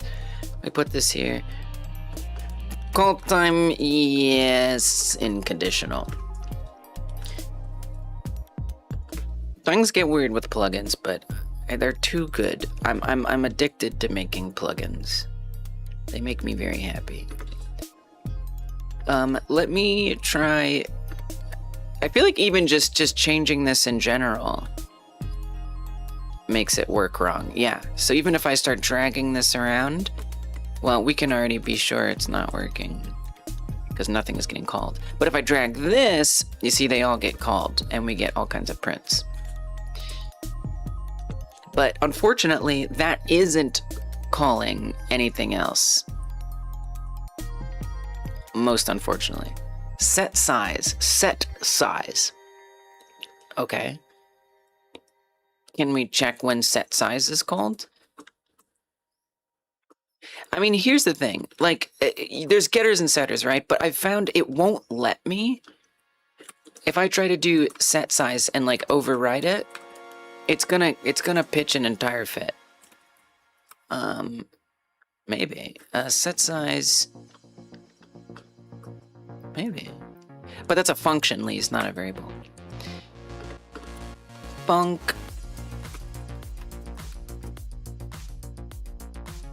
Probably needs that, if I were to guess. I don't know if that returns anything. But that's a built-in. Can I override them? So size is the property, it's a setter, so that wouldn't even work that way. So I would have to override the variable. Got it. Yeah, so this is where you'll see why it's not gonna work. If I come in here and I say variable size, it tells me that I'm redefining it. I would like to redefine it. Yeah, I want to redefine. I know. I want to. That's what I want to do. Let me do it. Like, who cares? Like, I'll do it right. Okay, I'll be good. I'll make it like, you know, set value size equals value. Like, I'll do a good job. But it's like, I don't care. I don't give a crap. Like, you don't get to do this. So it literally won't let me. So that means I can't check. There's gotta be a way, right? It's not a big deal. It would just be nice. It's really, I'm being a little pedantic about this, but it would be nice. If I'm being honest, it would make me really happy. GG script.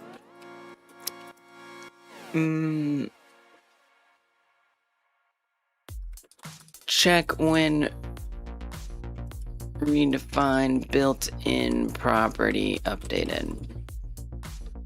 A way to be notified when an arbitrary object property yeah, that's what I'm saying. There is not. Okay. A signal. Oh, maybe there's a signal. There's a signal which is mainly used in the editor. It might work at runtime. Property list change. Oh, the whole property list? Ugh. Signal fire every time any property change is initially set. I mean, you would have to check every time to see if it's actually the time to respond to it. Yeah, it's a lot. Blah. Don't love that. Okay, so it looks like I really just have to let it go. Yeah, the property list changed. Because I have to say, okay, any property has changed. Which property has changed? Is the property that I want. If it is the property I want, then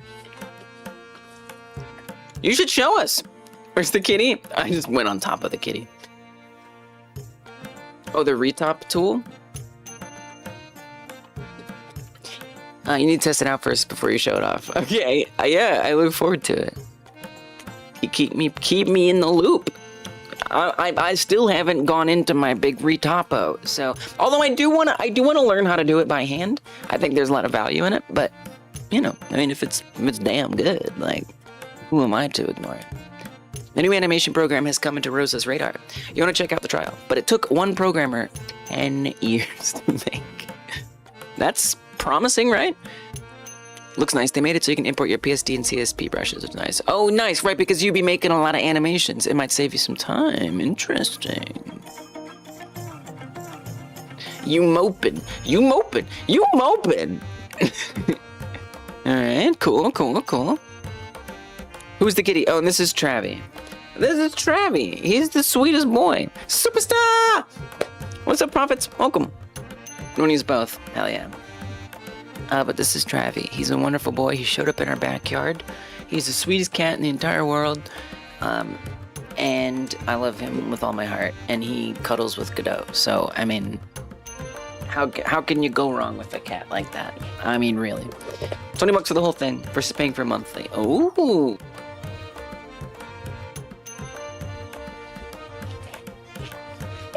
That's a big plus.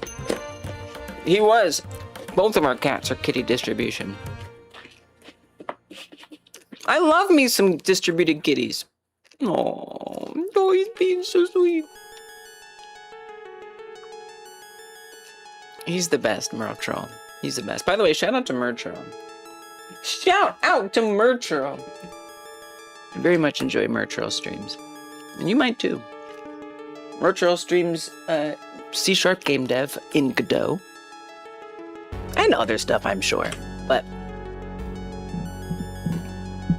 it's a good hangout.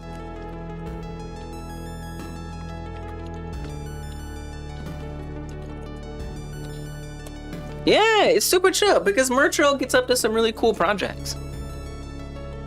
And it's cool to see, like, you know, the C# Godot stuff as well. And Mertroll is lovely to chat with.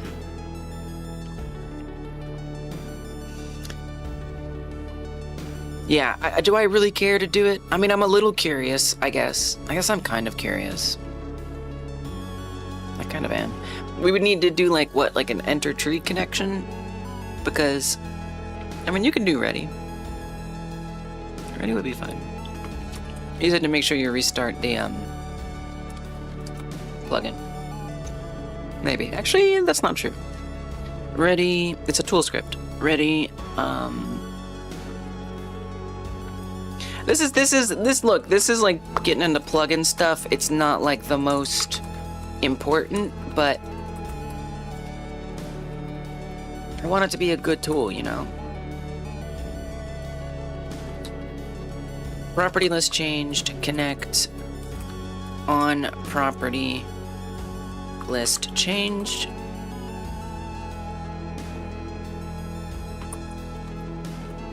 On property list changed. And then I guess it doesn't tell us anything. We just have to go but how do I know which one it is? How the hell am I gonna know which one it is? Man, screw that. What? I gotta, what? So, okay. So I gotta say if I can like log what size was last and see if it's changed. And then if it has, do the thing. I guess that's not that bad.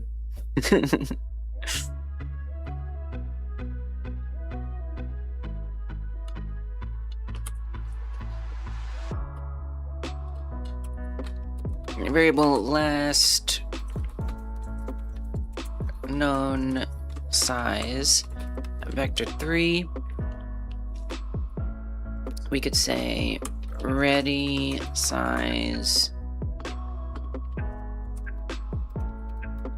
Oops. Ready size. I know it seems like a little thing, and it kind of is. But then I'm into the challenge. Last known size equals size. And then we say, when the property list changes, if last known size, if not last known size set to size, could you please run on update area size? Thank you. Oh, we already have it ready. Whoops. You gotta put ready at the top, girl. Damn. Come on now.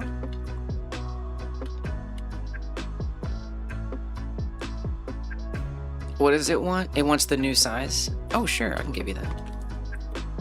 Oh, and we probably would also want to say last known size equals size. And then, good measure, put that in there. All right, this is kind of a lot, but I'm too into the challenge. I want to know. Okay, so let's also just reload this. So if I adjust it, that did not work. It absolutely did not work. But if I come here and I reload it, there it does it.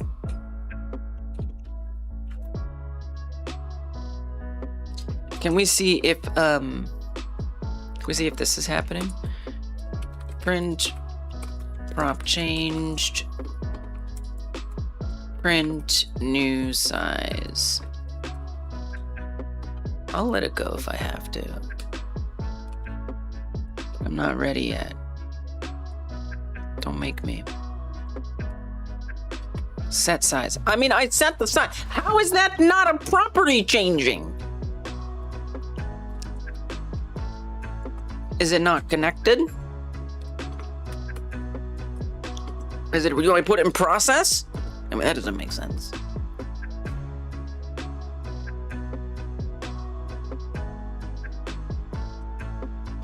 I'm gonna click into it, like when call time not in condition. Yes, I'm gonna. Wait, okay, you can't see because the cat's in the way. Every time I click away and come back, it reloads it. So just do that. Just do that. So that should mean then, if I adjust the size here like that, and then I click away and come back, it fixes it. Do you see what I'm trying to do here? Storing size as a member variable, it may as well just use the getter. I can't. Yeah, it won't let me. I'm like, come on, just let me get set a default property. Come on.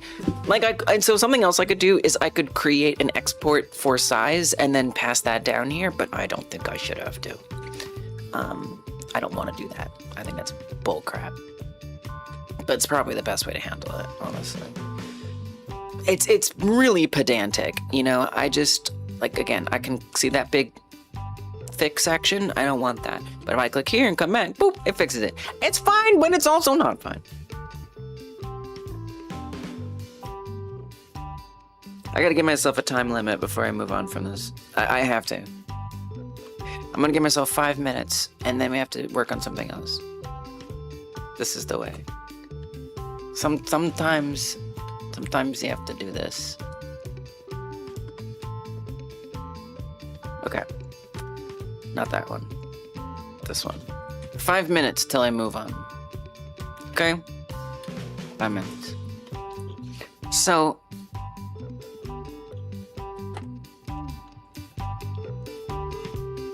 it does say set size, which is property stuff. The property, by the way, that's never getting called. It's not getting called a single dang time. So I don't know what's going on with the signal, but it ain't connecting. Are we even getting the ready ever? Like, is that ever happening? Reload the plugin. Yes, it readied right there. Okay. And let's see if we can adjust this now. Nope. So apparently that's not what changing a property is. Evidently, that's not really a property change or something. Do we have a tool script? It's a tool script. What does it want from me? What does it want me?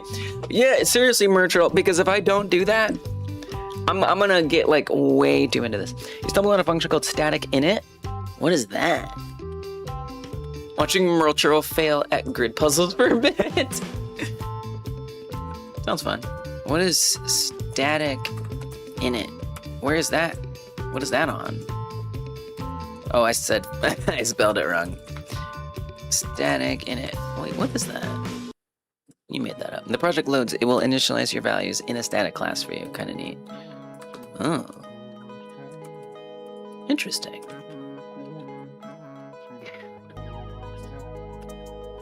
I mean, we could do enter tree, but I don't see what difference that makes, you know? It's definitely running ready. It's definitely connecting it. We have on property list change, but it's never getting called. Which is wild. Maybe it doesn't count it, you know? Maybe that's not, maybe it doesn't actually call that somehow.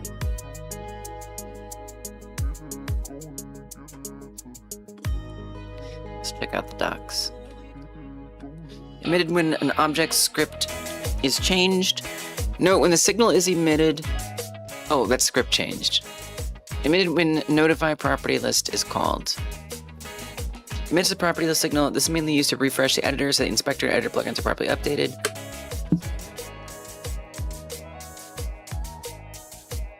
It's not that helpful. I can't help but think there's some kind of notification here. That would just make more sense. You know what? I'm over it. I'm over it. It doesn't make me super happy, but it's not important right now. It's not like it's something I'm going to forget about, so I'm not even going to wait for the full 5 minutes. I'm out of here. I don't care. I don't care. I just don't give a crap. It doesn't matter. I tried, but not a big deal. You know what is not a big deal? Let's just undo all of this. Bye. Goodbye. Thank you so much. This was a lot of fun. Thank you. Back on track. See ya. Thank you for your help. It was not a pleasure, but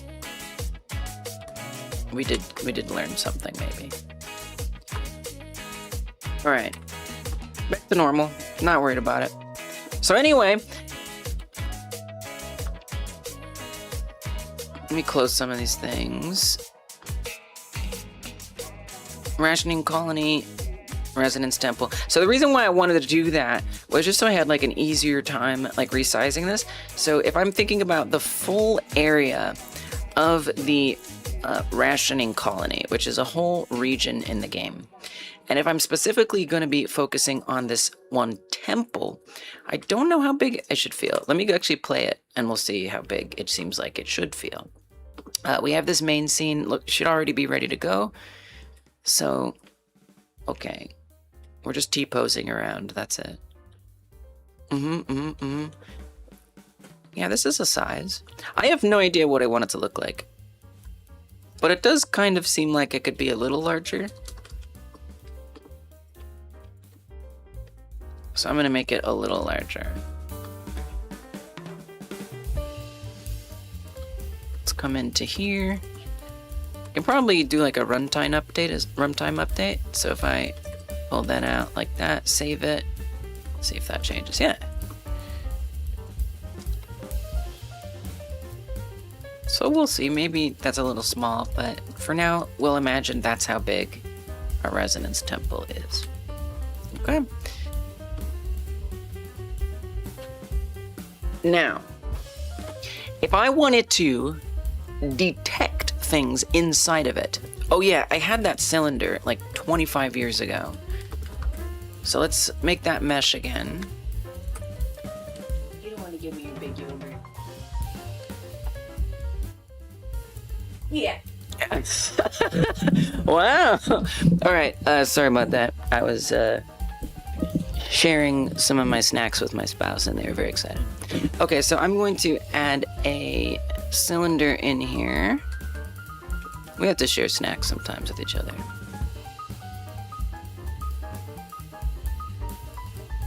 Let's make this a little bit larger. Again, this is just like an example object. Oh yeah, I wanted to make that a whole thing. No, that's not what I want to do. I want to make this a snack thief. I'm a snack thief too, though. So it's like, I'm gonna cash in. You know what I mean? No, I want another button. So just like here, where I have a button, we press here to add a new area. So for example, that's the temple. Let's say I want some other area. Like, when you go out the temple, what other area would there be?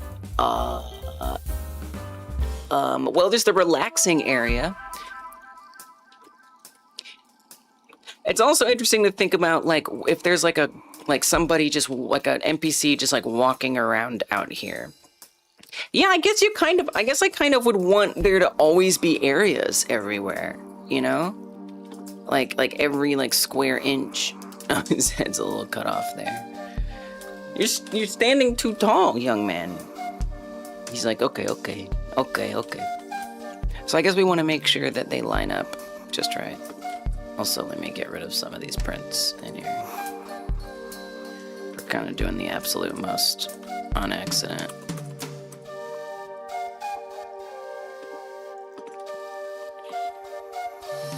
No, thank you. Oh, no, thank you. Thank you, but also, no, thank you. I'm not that interested. No, thank you. Okay, so that would stay right there. And this could be like the passage. It's kind of nice because it also helps me think about, like, before I build out the levels, like, where am I gonna need walls? So that way the player isn't walking outside of where they're supposed to walk. Very nice just to have these like blockouts. Yeah. So I'm gonna make this local. And then resize this a bit.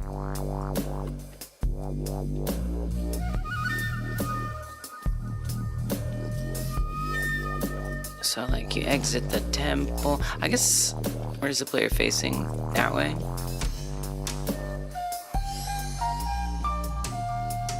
It doesn't matter. So maybe that's the path, and then I'll save this for now. This event area. Thanks for following, Snoopy Stardust. Welcome. Save this as not a region, but this is an event area. So this is event area. I don't know how I'm gonna name the paths. Path 1, path 10, path 13, path...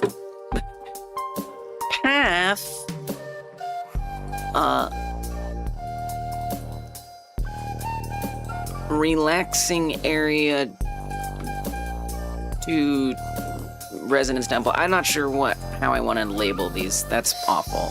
But, we gotta just pick something for now. Invalid? Oh, need a dot. It's very long.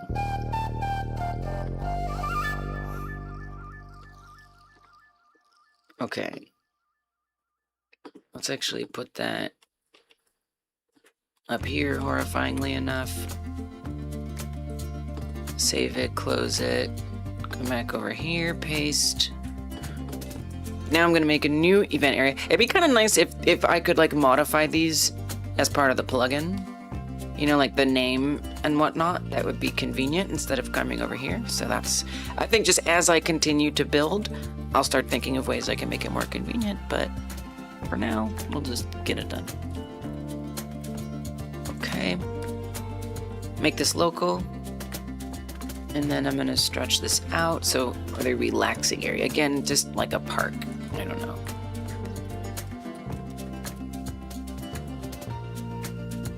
Some kind of a park. Whatever. Then we come in here, call this relaxing area.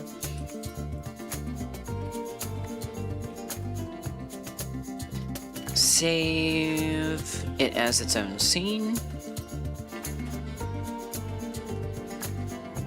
Event area, oh, it's probably already named. Relaxing area. Okay. Great. So now we have all these different sections. We can kind of imagine what playing the game would feel like a little bit. Now, if I wanted to add something new to that, let me look at how I'm coding this over here. I kind of want it to be like the same thing. Let's do the button.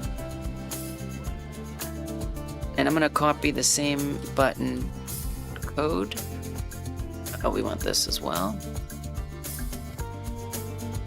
Event area creation, undo, redo. We want undo, redo stuff as well, so that way I can undo it after it gets created.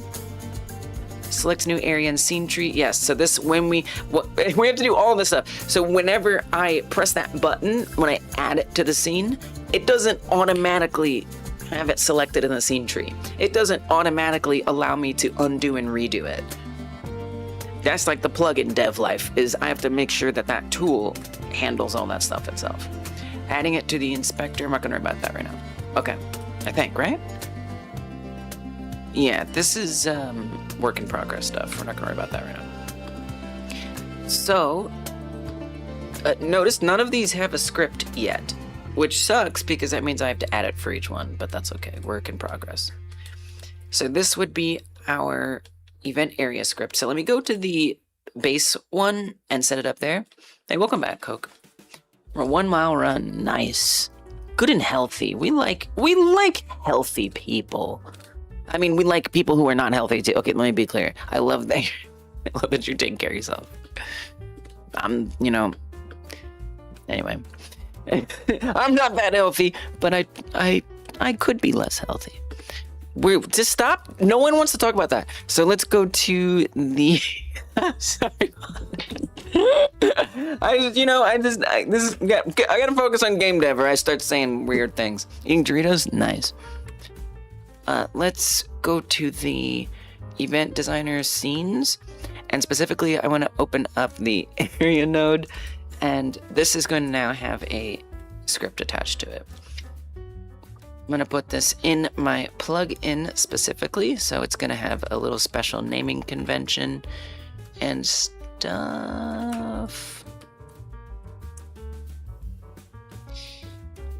Specifically, this will be the event area node 3D script. See weird things when you focus on game dev?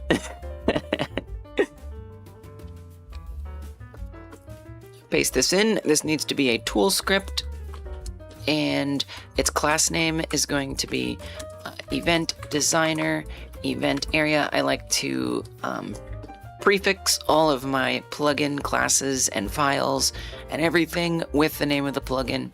I don't know, I just like to do it. Find it's easier to not get mixed up between what's part of the main project and what's not. Yeah, we're not gonna do that right now. Okay.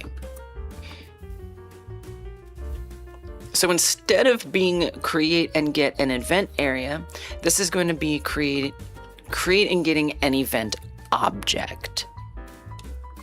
That's the new thing. We're creating an event object.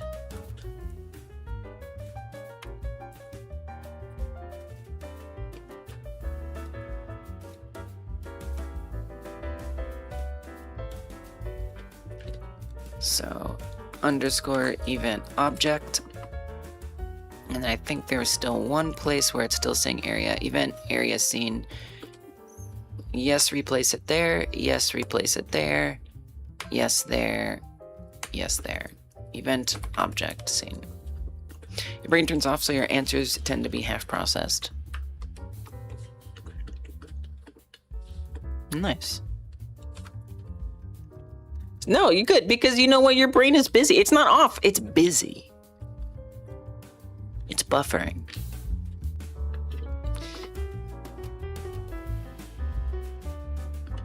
Okay.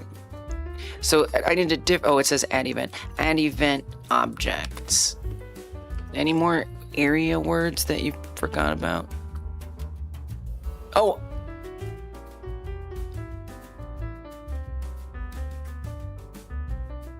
Oh yeah, this is event area. Yeah, this is correct. Add event object.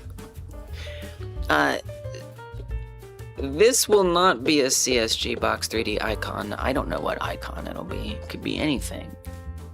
Just a node will do. Doesn't have to be fancy.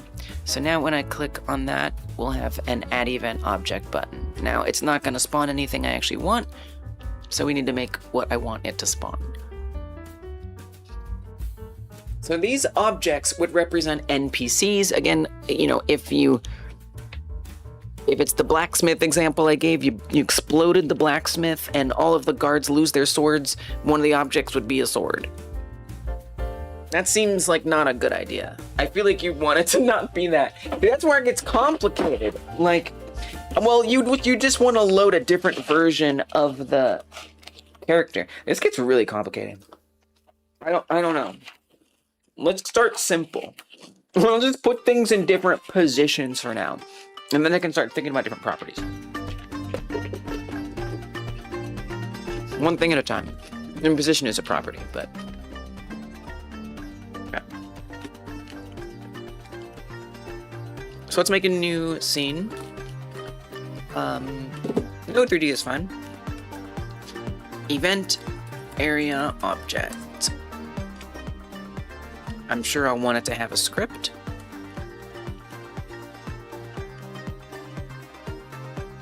Oops, I forgot to prefix it the way I like to prefix these. Event designer. Let's prefix that other one. Event designer. Okay. Save the scene as well. Yup.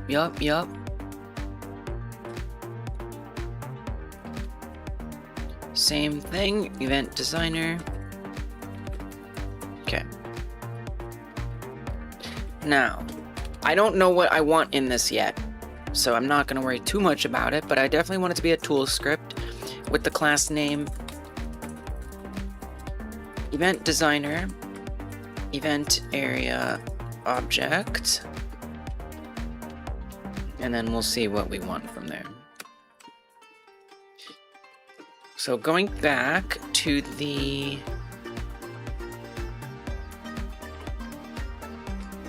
event area, I need to update the path to the thing that is going to get spawned when that button is pressed.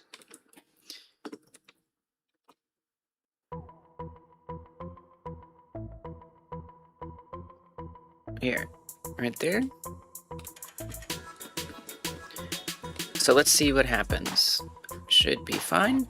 Oh, there's nothing in there. So I guess we could put something in there just to make sure we can tell it's definitely working.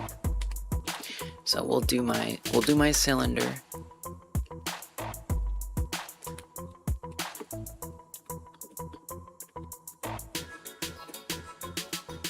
We'll be fine. All right. Now try it.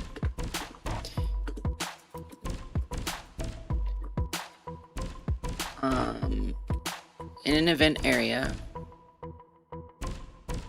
Are you sure you don't want it like inside of the box? I don't know. Like, do you want it to be on the box? No, I don't think so. I think I want it to be in the event area. I think that's what I want. Okay, so add, we'll see. Okay, that did not work. The value add event object is nil, but callable as expected.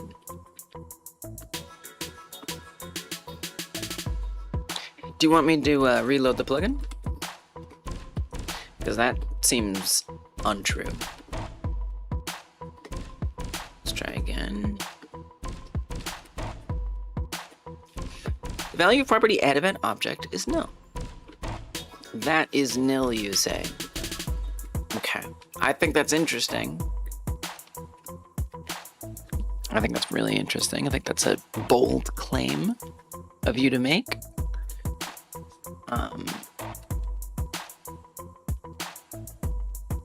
Would love to know how you justify that as true, because you sure you want to reload the save scene? You want me to, come on, there's something's there. Okay, there, it worked. So sometimes it's pretty annoying, but sometimes you have to hit this reload saved scene.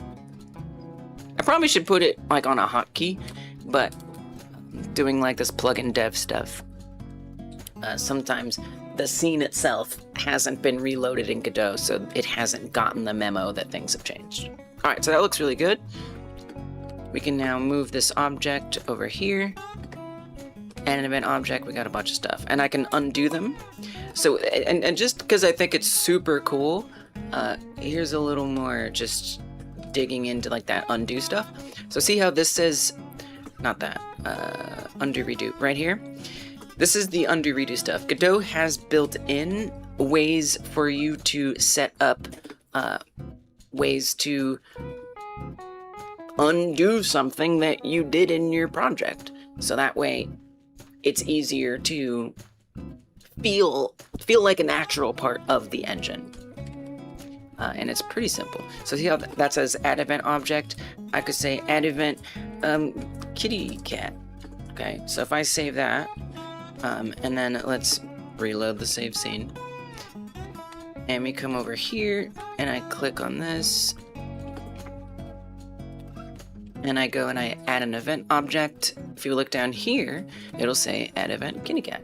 Because that's what it logs down here. If I press undo, it'll undo add event kitty cat. And if I do redo, it'll redo it. So just kind of nice. And then if you're used to like the history tab, if that's something you look at, that's also gonna have that terminology that you used in there. So yeah, kind of nice, kind of useful. Painful to have to do this yourself. I know. Thank friggin' goodness. Really, really nice feature.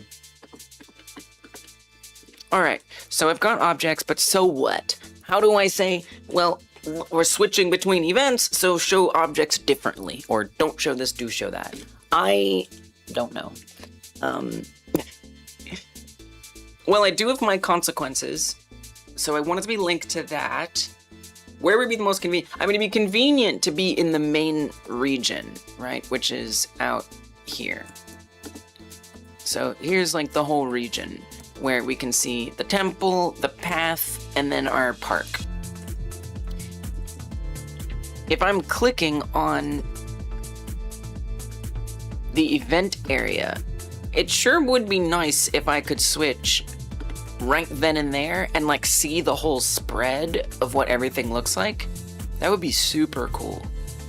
And then if I put it on this level so that these nodes have those controls, we'd also have it when I come in here because they would be at the top on that as well. So one thing I haven't put on here is the event area script, since these were made after the fact. But these should be on by default. This is the event area default setup. We don't actually want objects to be in there by default, by the way. Let's go to the temple. We're gonna attach that script because this was made before I set that up.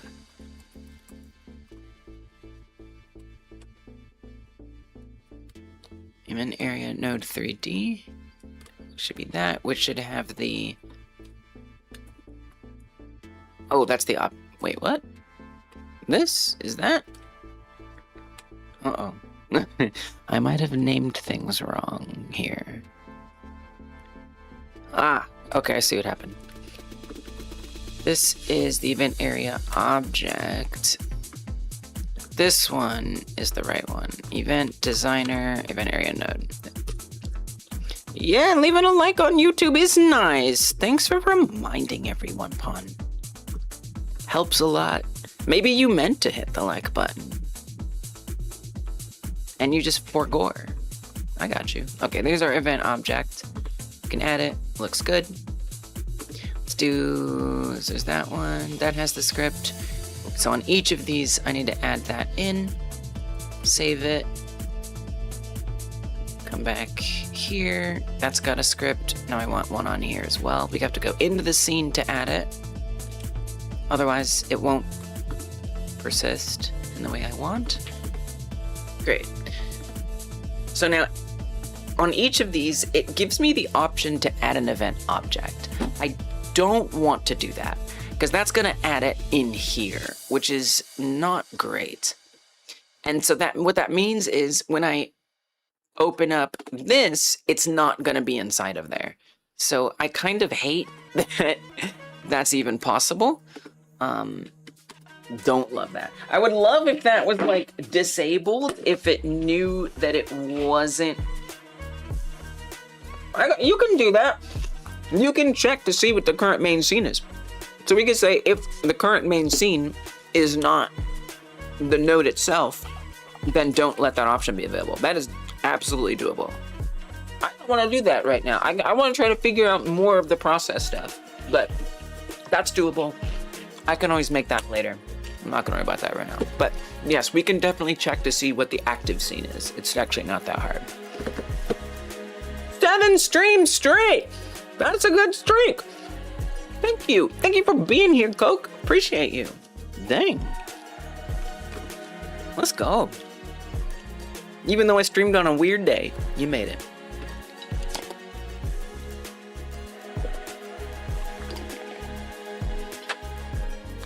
Hey, what's up, Gino? Yo, no.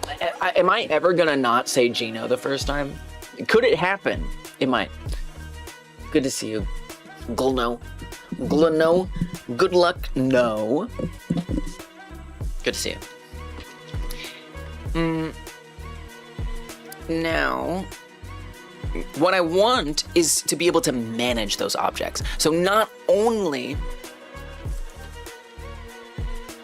should we be able to add them, we should manage them. So what should I do to manage them? I guess I want to.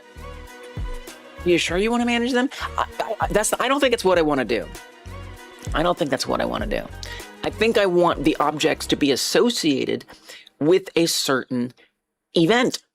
We haven't even done the events yet. We have the event area, we have the event objects, we have the event box, but what about the events themselves? That's kind of an important, pretty important component.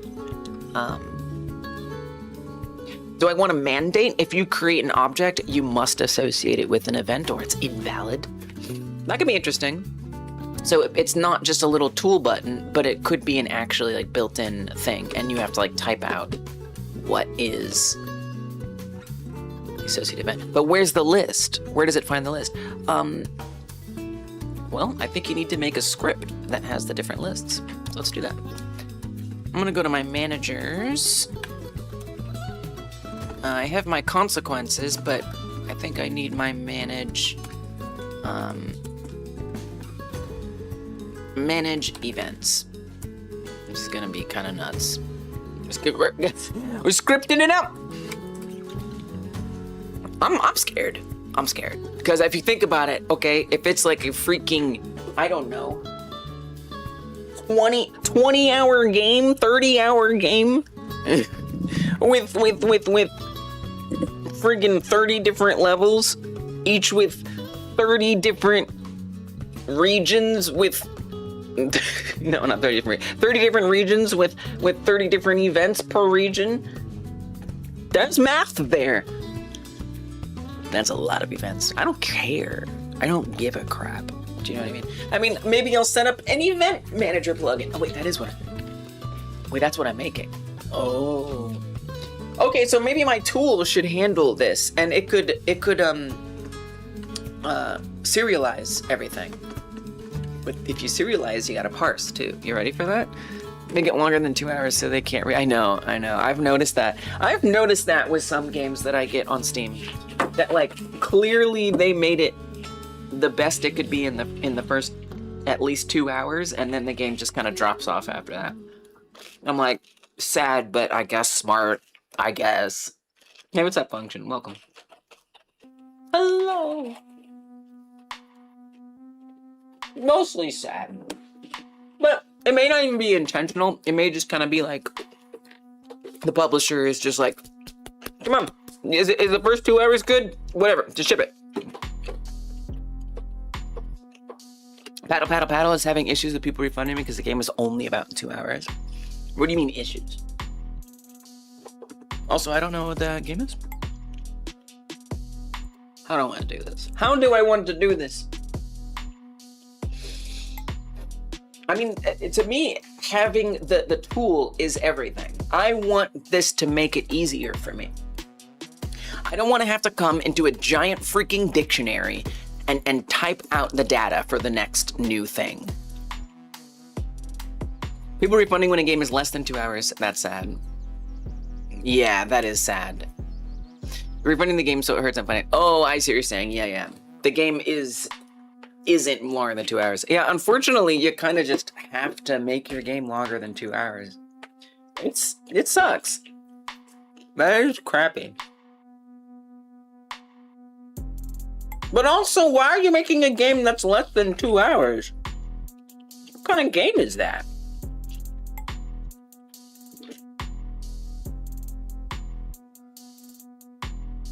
But I see what you're saying. People play it, finish it, get all the achievements, refund it. That's messed up.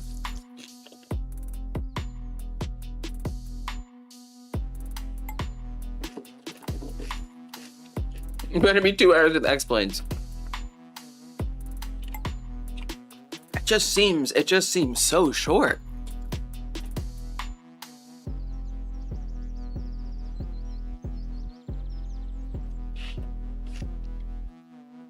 If you have a certain price point, they should change the time it takes. That's true. Oh, that's a good idea. That's a really good idea. Easy, Steam.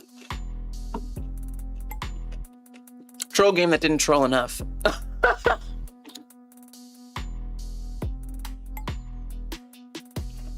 Guess they're the ones who got trolled. Joke's on them.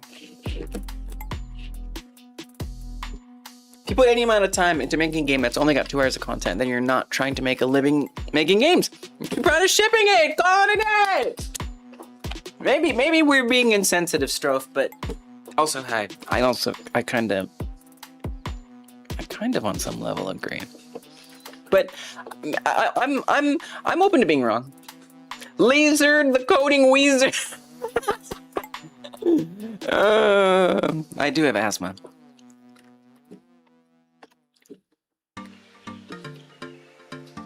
Yeah, I think I need to make this a tool. I think this is the only way I'm gonna be able to live with myself and sleep at night. So that's what we're gonna do. So we need to add the inspector thing. So I'm gonna go back to the box setup, which has an inspector. Nope.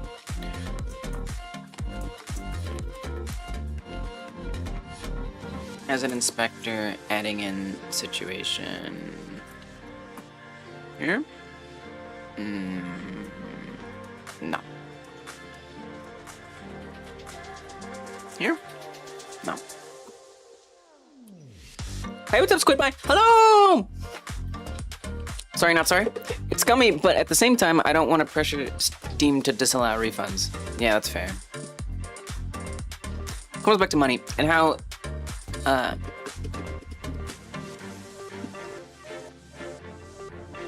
don't know how much money. I don't want to say that out loud, Rosa. I feel like they made it 2 hours just so they could benefit from people not being able to refund.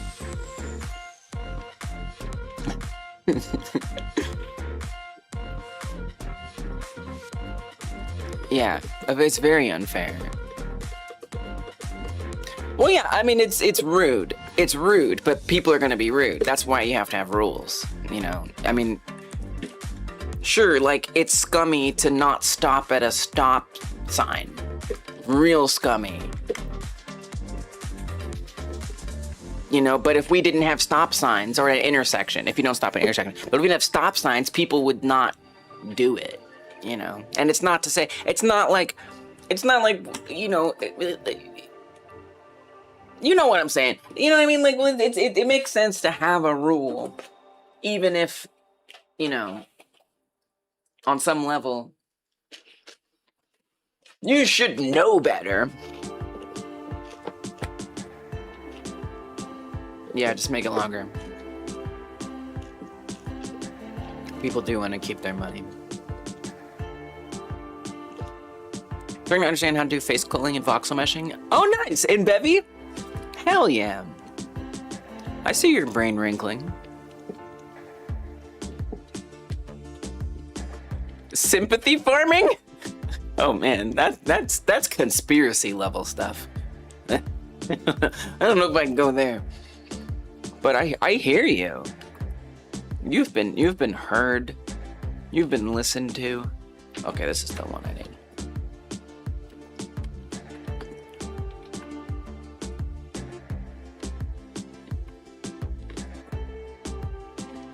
Okay, let me copy that.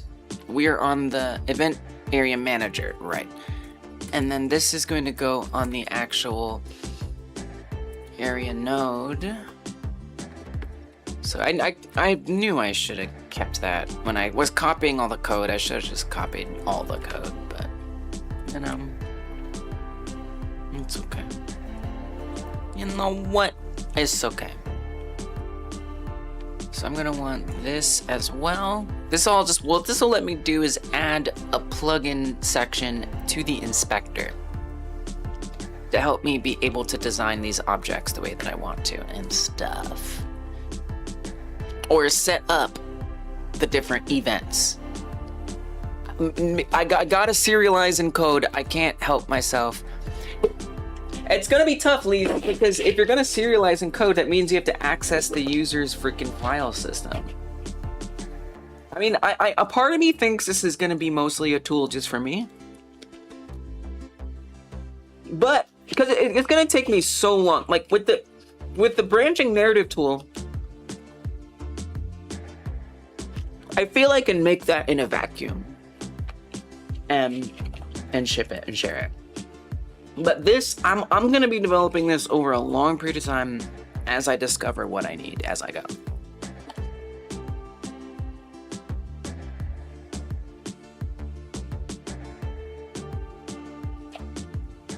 Whoops, I didn't mean to put that timer up there. So I'm just not quite ready to worry about that. So I think I will just fix the file that it's gonna update. That's gonna serialize for now. I'm gonna make it update my own event manager node script. And I'm not gonna worry about how this is gonna be set up on a user's machine at this time. Because I'm doing all that for the branching narrative tool, so I'll have like a framework for how to do that.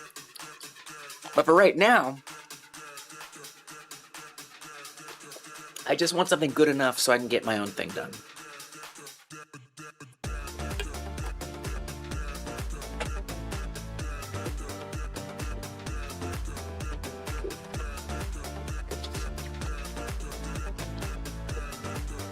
Alright, I'm just gonna lock in for a second. Get inspector panel, add event area, new event area, create event area. I've been doing no focus mode because I've kind of just been trying to conceptualize things, so I haven't really had like code to lock in on, but I'm starting to see the code lock in emerge. But I'll just lock in a little bit, take a little break, and then to like, you know, whatever, not code for a second, and then I'll start locking in. Cause I think I'm still trying to figure out like what my task is, but I think I've got there. We're on this, yes, so I need this. Add event area to inspector. Going back, and hopefully it'll make sense what I'm doing at some point here. I'm just kind of borrowing my existing code to get it together. This is object now, not area. Inspector panel, right.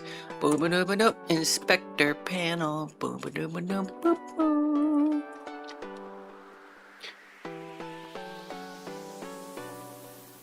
So this one will be a little different. This one isn't going to be an area manager panel. This one will be specifically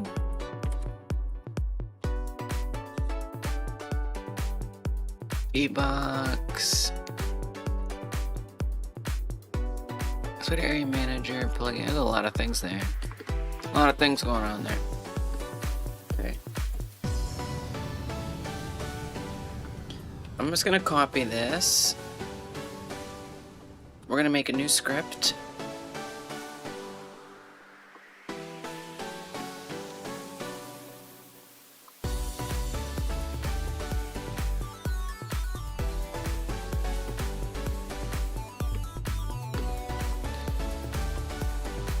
And what does this go on to?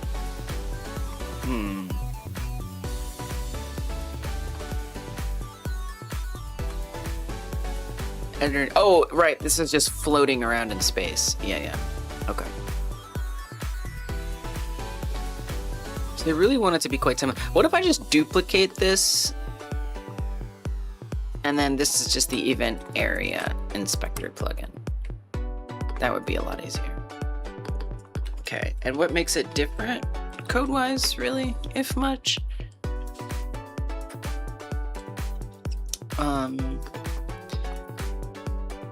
Well, you need this to be not that. This is not for the manager. If the inspected object is not this, but that. So this is what this is doing is this is checking if, hey CPU-chan, if you want to save your game, don't turn off your computer. Monster. What this is doing is this is establishing if Godot sees that I have clicked on in the scene tree over here, if it sees that I've clicked on a object with the class event designer event area, then in the inspector that pops up over here, it's going to make sure that it shows this plugin in there. So that way I can have my own special inspector entry whenever something of this class is selected, is the idea. And then it has all these really cool built-in parsing things. So we could say, like, as soon as, like, at the beginning of the inspector, put this plugin there, if that's what I want to do. At the beginning of a certain category, put it in there. At the end, in a certain group within the inspector. And then we fill in these parameters to say what that would be. So I've kind of already got a lot of this set up. This is fine, except it's not really manager node. I don't really know what I'd call it though. Parent node, manager node, event area node. I don't know. Something like that. It is kind of a manager, but it's different. In a way, it's different. Inspector Gadget. Inspected object. Yeah, I apologize for that. In a way. Okay, panel scene. Okay, so I need to make a panel scene. That's gonna be important. Very important. Invalid. Excuse me? Oh yeah, because this is looking for some... Yeah. This is looking for something else. So I need to make another one of these scripts now. So this is the VBox, I believe. So I'm gonna duplicate this. And this is going to be the event area inspector plugin. So I'm just going to do a lot of renaming here until it's good enough. Do I remember what pre-delete is? Object is about to be deleted can be used in destructors, object programming languages.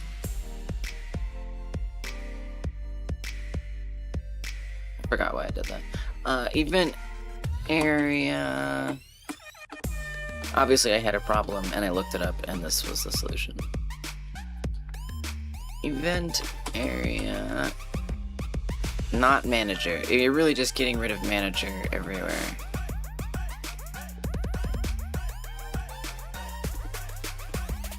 So we're just changing this around a little bit.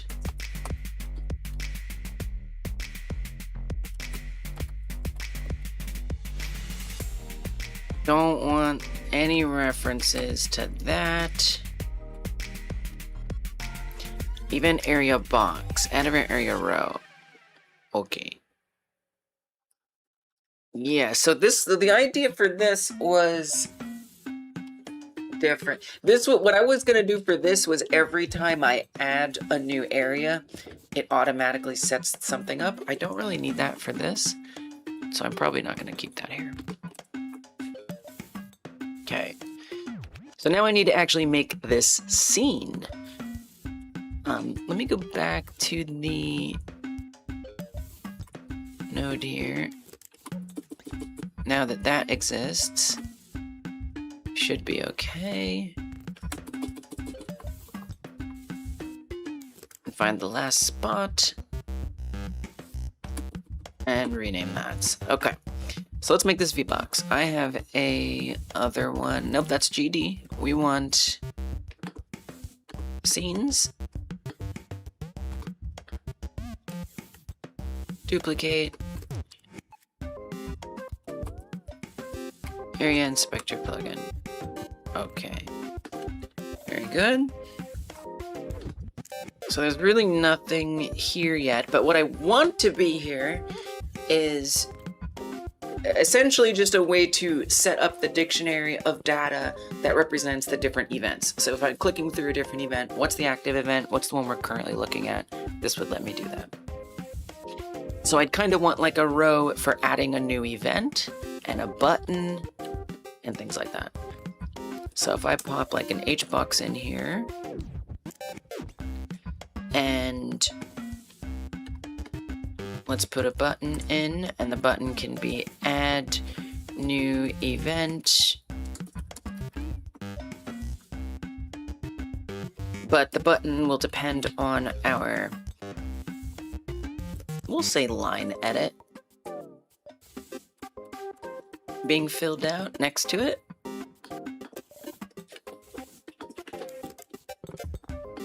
Event name. Probably will want that to be a little bigger. So I'm gonna set this container sizing to expand. No? Okay. Can you all just expand yourselves? Would be good. Yeah. So that's gonna require a little bit. Vinge, you're taking a nap? Oh, okay. You know what? While you're on your way out, let me do my chat catch up real quick. And then I'll do a proper lock-in mode. But sleep well. Hope you get the rest you need. Thanks for the well stream wish.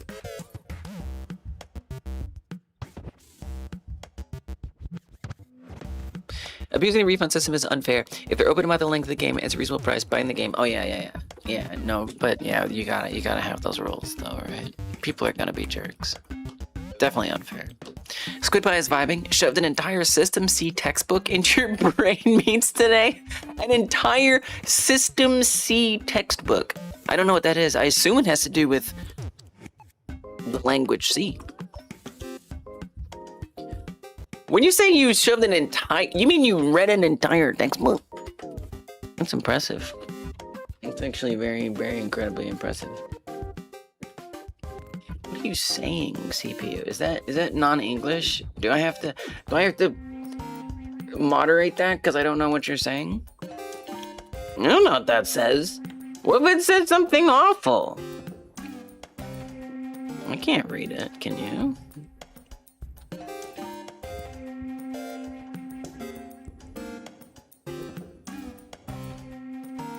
It's scary, you know?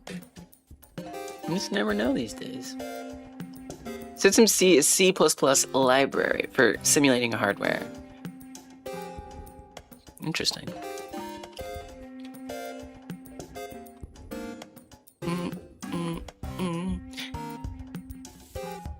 Exploits remind you of how people just want to keep their money. Yeah. It is what it is. Agree to avoid it. Make the game longer. Team up with other devs and release your game in a collection for games. Oh, that's a good idea, Flip.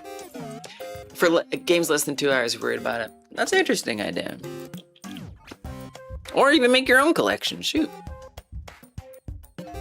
Murtro wants to try Resto and Bevy.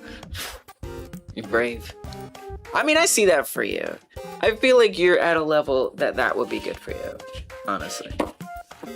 Like, I make components. I like components. Okay, I do.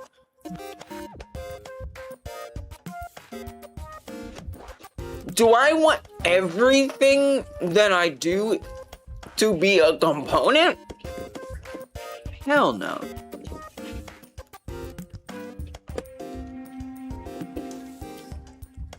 With that said, I hear good things. But would you want everything to be components? Everything? I would just get so lost and confused all the time. All the time, I would be so confused. Almost. Oh, man. I guess for me,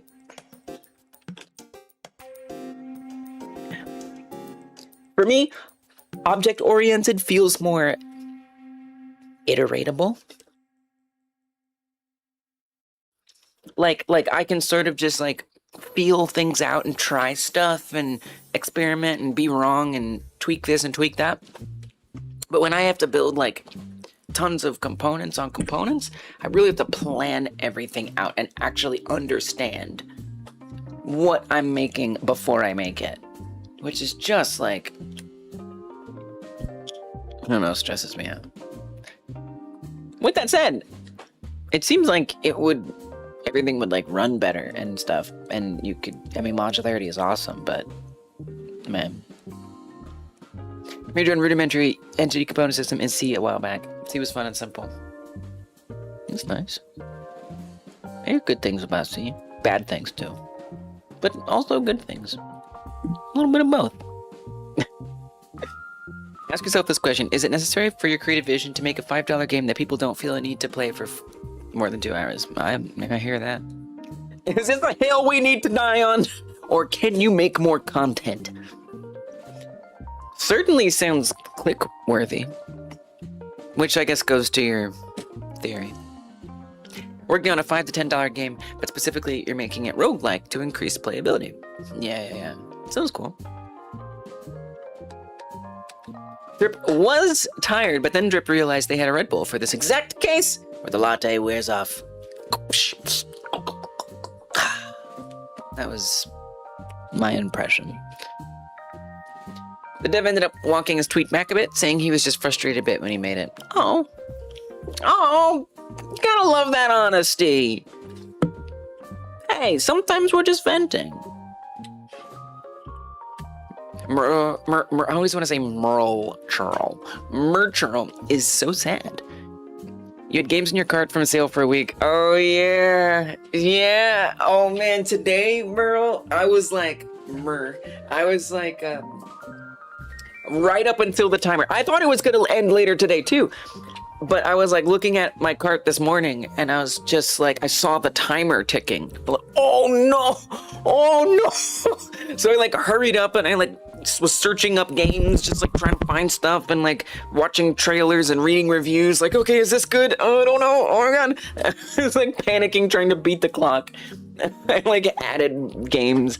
I got like Sonic games. I don't know. I just bought so many things.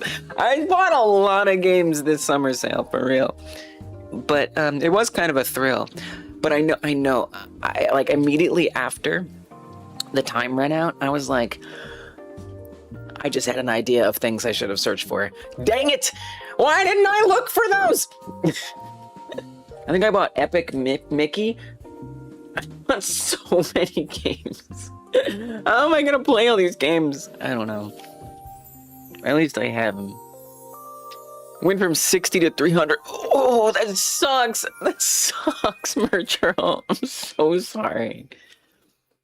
What sounds fun? The excitement of trying to find games in time. It was fun.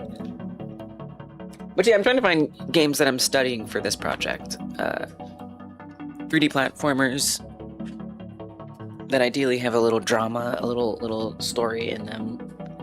I'm actually realizing that Sonic is probably worth being like a really good influence. So I got Sonic Shadow Generations, and then I also got Sonic Adventure 2 battle, which is just like a game I grew up with, but I realized I wanted, because it was really cheap on the sale. And, you know, it has story components, so it could be interesting. And then the Epic Mickey game also has, like, story. And I really like how in that game it just has, like, a really unique platforming mechanic where you're, like adding things to the world and removing things from the world, which a big part of the game that I'm making is going to be that you're helping rebuild problems on Earth or destroying. And so I think having a mechanic like that could be interesting. So yeah, I tried to pick games that I could study. Mostly indie games, but in the last stretch of the sale, I slapped a whole bunch of big ones on there. Join the indie dev world more by drinking from Mace's. Cheers, Pawn! Cheers! Welcome to the true indie dev side. Yeah, Sonic Adventures is fun. I just have to not get distracted by the Chow Garden.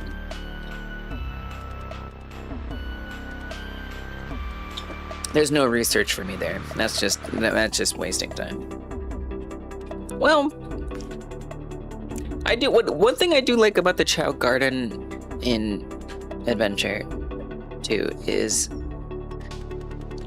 the meaning that it adds to the collectibles, because throughout every level, you know, getting the little vials that are gonna boost your abilities on your Chow and finding the animals that will help you like morph your Chow, like that's so exciting. So exciting. I don't know that I can think of, I mean, I'm sure I could, but I haven't in the last few seconds of me thinking. Think of an example of a collectathon collectible that was as exciting as Chow, like power-ups. There was such an incredible incentive to get those things. Story elements, minigame area mostly. You're talking about Sonic Adventure? Wait, what are you talking about? Are you talking about... I don't know if I know what you're talking about. You're talking about what I'm talking about? Is that even a mason jar? It looks like pasta sauce. Well, it's both. It's both pasta sauce and a mason jar. It's both. I don't know if you can see the word mason on there, okay? It's kind of hard, but it's there. It says mason. But you know what it also is? It's a pasta jar. Because the pasta jars use mason jars. So it's both.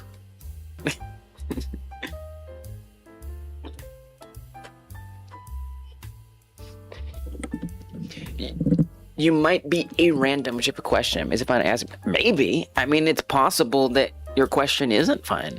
I have no idea. You have to ask it. That's the only way I can find out. Just ask your question.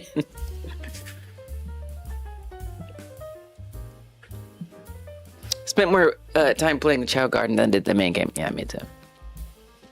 Me too. I think I also spent a lot of time in the Knuckles and Rouge. Is their name Rouge or Rogue? I think it's Rouge. Levels, because I had such a hard time finding the damn emeralds. I was a stupid kid, I don't know. Maybe it's easier than I thought. But at least back then, I spent a lot of time in those levels. And that's the only reason I spent more out of the Chow Garden, was just because I was struggling. But I do think for my game, I'm realizing that like the fast Sonic stuff might be, might actually be very appropriate for the game I'm making. Because technically, the protagonist in my game has like this, what you calls it, in its chest. This is like a warp drive. This has the potential. This orb in their chest has the potential to allow them to move faster than the speed of light. Okay, they can move like Sonic moves faster than the speed of sound. That's nothing. Okay, these guys can move even faster than that. So I'm like, okay, maybe it would actually be appropriate to put in like speeding kind of platforming. I don't know. We'll see. We'll see. Anyway, yeah. Steam sale. Merchant, I am so sorry that happened. Truly. I've also been buying things along the way. I'm spending a lot of money. But not really, because it's on sale. Flash, and then need to race. I bet your money on your aliens. The superhero Flash. Flash. Ah. Working on 2D game. Oh, hello. I'm working on painting a cat. Working on a 2D game with your friend on Godot. You face the issue of how to get the asset resolution right so it doesn't like blur out too much, but look crisp. You're the artist here and you can't see code. Oh, I know people in this chat are gonna have help for you, Sahiro. I don't do a lot of 2D stuff, but I know that there's like a setting somewhere where you can make one of y'all in the chat knows the answer for Sahiro. For sure. I don't usually make 2D stuff, but that is there's a thing. Either it's either like the texture itself, like you go from like compressed texture to some other kind of texture, or it's like a setting, an editor setting. I can't remember. Which one of y'all knows? Don't be shy. Sahiro needs you. No clue how you could do save and loading with WASM for itch. WASM, I know what that is. The question is, so I don't know if you'll, I feel like this is like a very common issue. In Godot, where you're doing like 2D assets, and you know how when you first start out and they're like WebAssembly. Oh, not that bad. It's actually easy. Oh, I don't know, because you're using Bevy, but, so actually I have no idea. But in theory, you would be like saving it in like, you know, browser data. Godot makes it easy. Yeah, I don't know, actually, Joe. But it should be doable. But basically, yeah. It's such a common question. Okay, I'll just look it up for you since chat is not comprehending, which is fine. Very, very common Godot issue. Godot 2D assets blurry. It's okay, chat. Don't feel bad. It's a very, very common thing. There it is. There it is. Pawn. I know you're here, but pawn. That's it. I knew one of y'all knew. Okay, so when you're in Godot, project settings, general, scroll, rendering, textures, default texture filter right there. Switch from linear to nearest. Bam. So you can also just open up project say, I don't know, is that an advanced one? Probably not. I mean, that would suck if it was. No, it's not. So you can just open up project settings and just type in default texture filter and it'll pop right up. Thank you, Pawn. It's such a, like what you're asking is like such a common question in a good way. Like, you did the right thing. You did the right thing. Glad we could help. Let's go. Thank you, Pawn. Pawn saves the day. Pawn saves the day. Hi-ho, the Dario. Pawn saves the day. Oh, it's a big yawn. My sweet boy. It's so very sweet. Pawn wins. I don't know what to award you. We got your back, Sahiro. Welcome in, my friend. Yeah, what you doing? What you got? I'm just sort of like aimlessly taking a break before I lock in on some code again, because I sort of didn't really set up any timers today so far.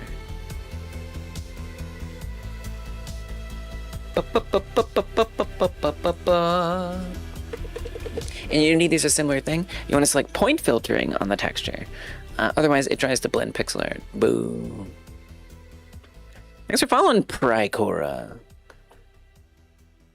That made me hungry for pakora. Maybe I'm just hungry.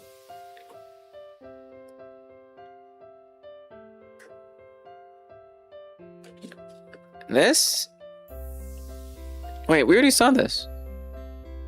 Oh, games by you.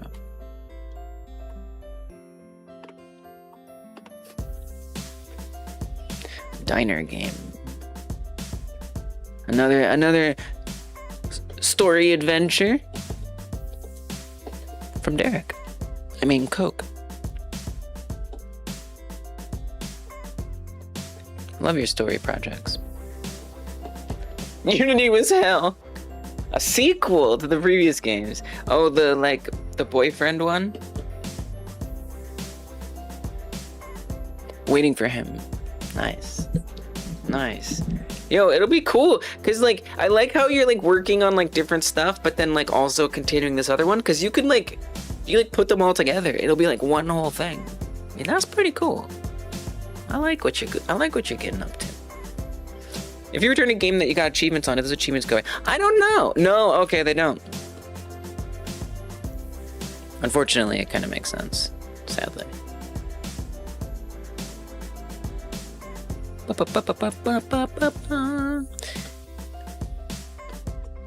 Okay, I think I kept up with most of this though. So we might be caught up. Mash your keyboard, it's okay, CPU John. No worries.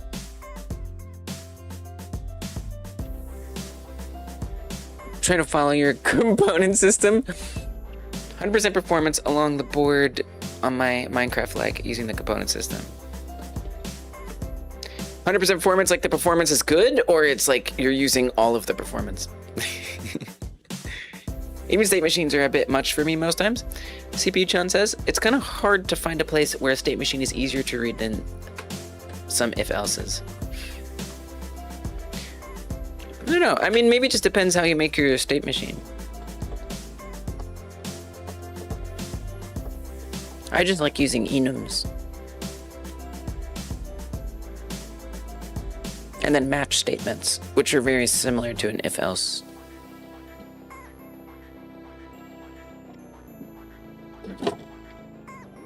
Enums and if switches are generally more than enough. Yeah, exactly. Yeah, you were, what Merchurl said.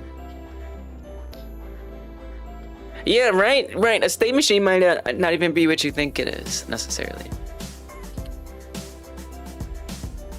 You're drinking from mason jars.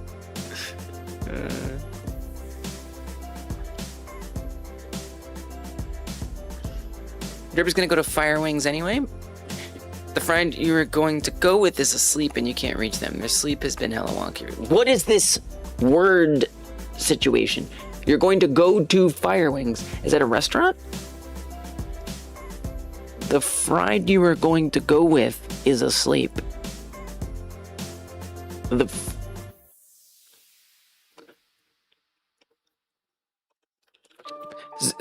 friend. All right, now it's coming together. It's like so the chicken fell asleep. Okay. The friend. We go with friends too.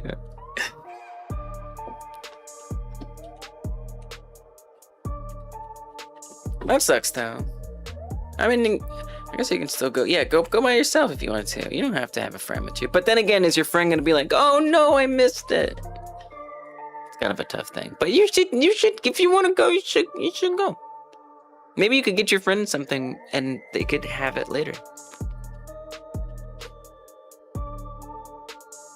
Is it okay if I asked if I can ask you a question? I'm glad Sahiro asked the question.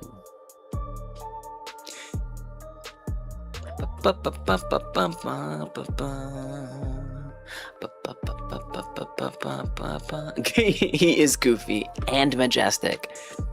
He literally is goofy.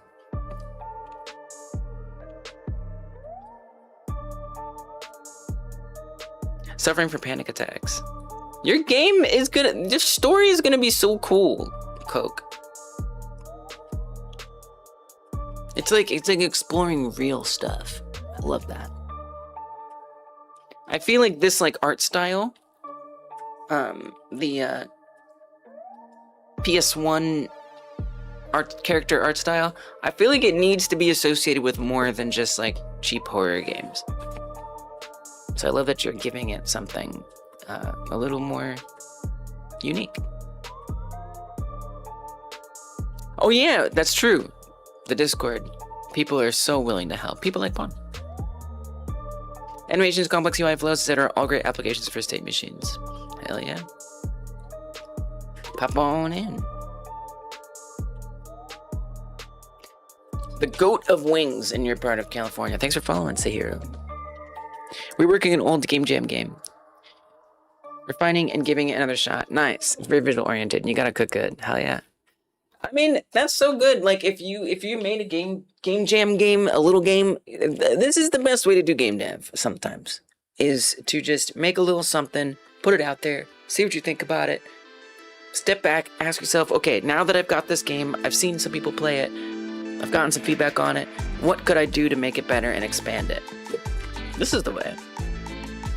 It's really great. It's really great, Sahiro. If you ever want to share it, every Monday I do a stream, a feedback stream. You do have to like join the Patreon. If you join the Patreon for free, you'll get access to the feedback portion of the Monday stream. And yeah, if you ever want to see someone just like play through your game and react to it, it's an unlisted live stream, so it won't also be like putting your project on blast either publicly. So that can be nice too. All right, real stuff. Yeah. Life is Strange. I love that. Yeah. It's every Monday, so no pressure. We'll be here. All right, I'm gonna do a timer now. I'm gonna lock in. So the way this works, we're gonna do 80 minutes of focus. That means I am not gonna be checking chat unless you say hello or goodbye. Once every hour, you can use any of these buy commands and it will get my attention. And I'll probably catch, especially if I see someone asking like a question about Godot or like the code or something, but I'm gonna try to lock in and focus a bit and then we'll take a break again. All right, let's do this. So I'm trying to make an event designer. What this tool is going to do is allow me to set up, so I'm making like an RPG game, and I want to be able to set up like these different zones. Let's say we have a town or a village, right? And these boxes represent different parts of that town. This is the temple. This is a path from the temple, and this is a park. Something like that, right? And so I want my tool to be able to allow me to easily set up and switch between different states of those locations. So if you have, prayed at the temple 300 times, I don't know. Maybe the temple changes and transforms and there's different NPCs there. So I could press a button, I could click on this, press a button, and easily see what the layout will be if it is pre-prayed 300 times or post-prayed 300 times. And I'd also want that same system to be able to plug into the actual conditions that check, have we prayed 300 times? And so when you're playing the game, it will switch those for you. So that's kind of what I'm trying to make. This is the very early days of this big project, and I want to have some nice tooling so I can easily build out levels and parts of levels and change conditions and the way the world is as you play through the game.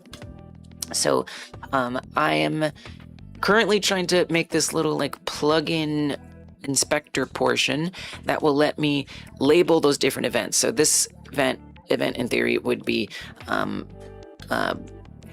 not haven't prayed. I don't even know. I guess we'd have an event that just said.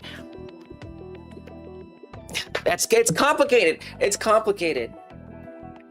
It is complicated because we would need to take into account all the different. Oh, it's so complicated.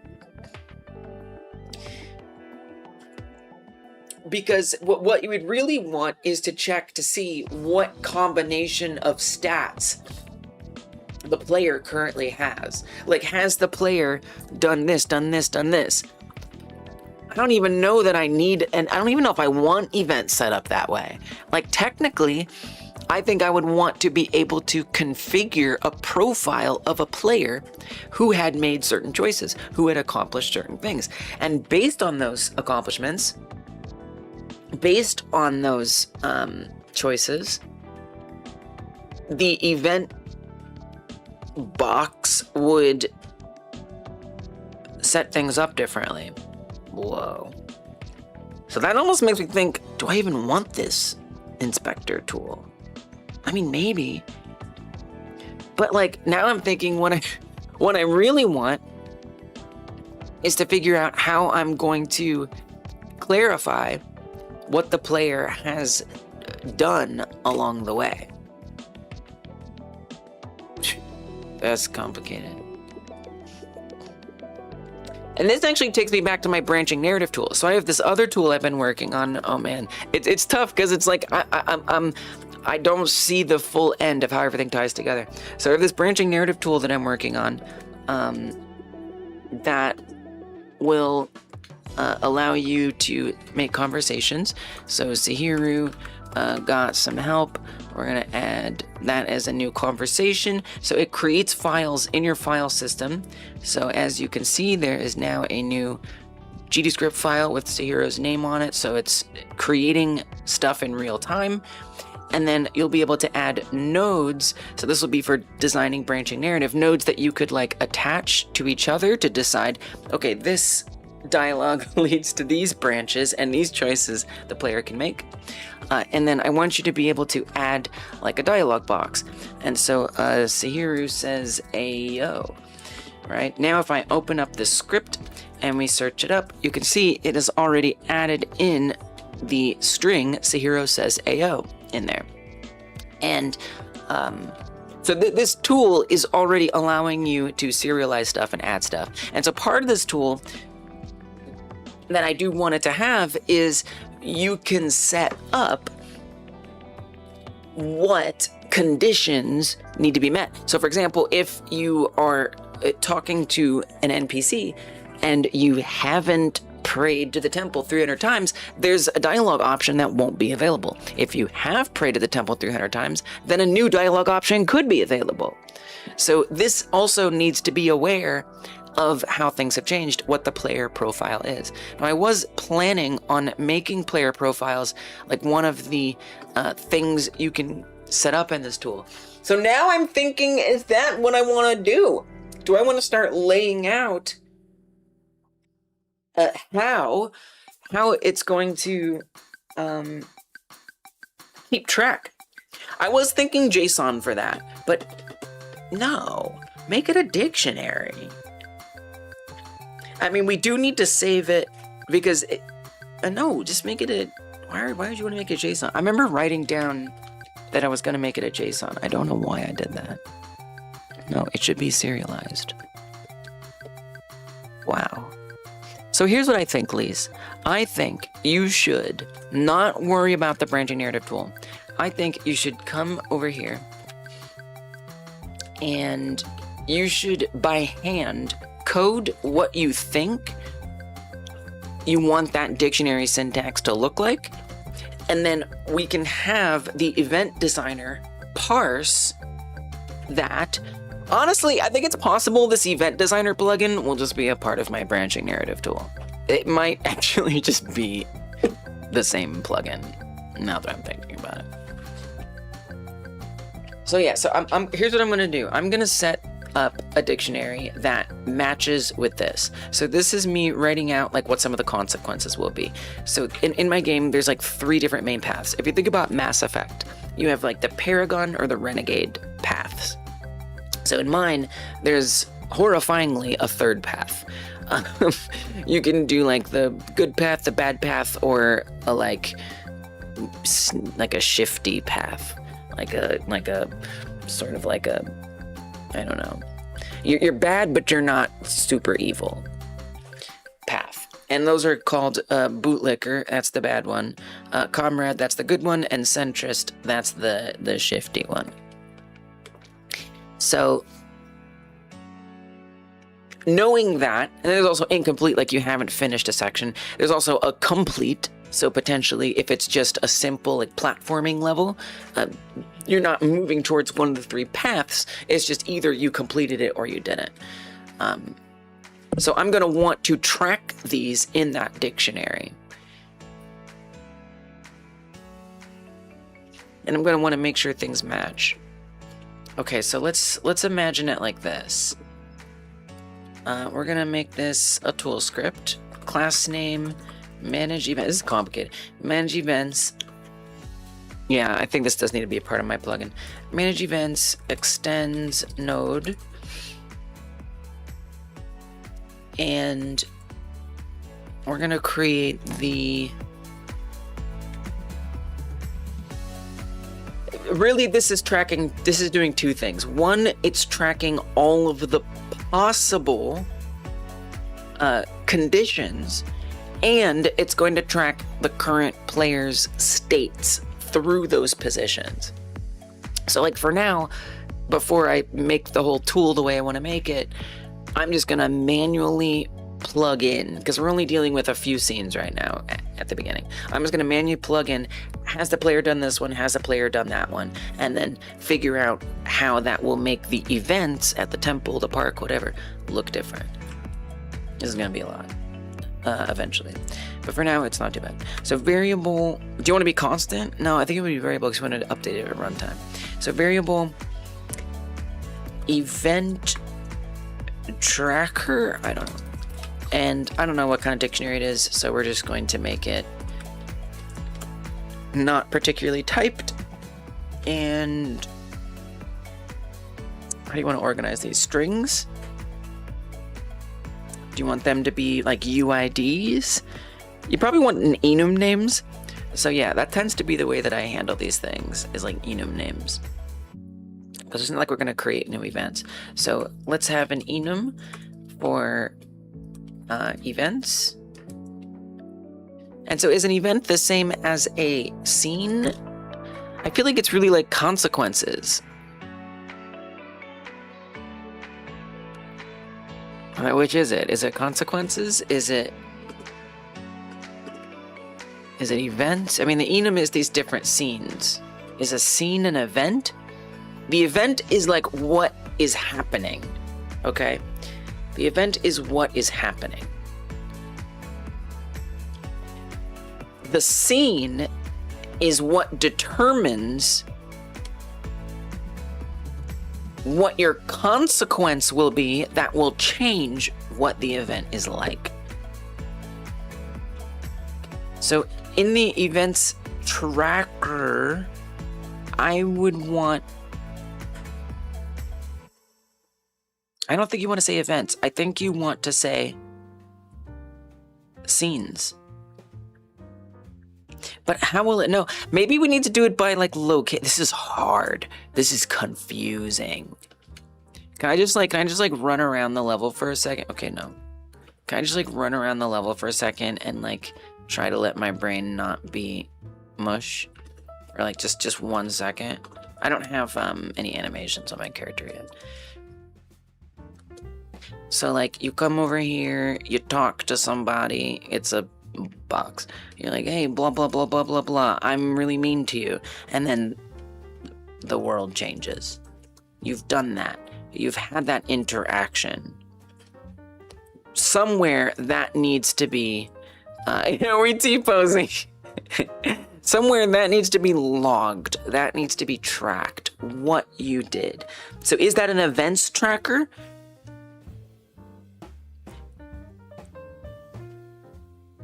I think it should be, yes. I think because you have your event area, right? This whole area out here. It's the universal language. It's my love language.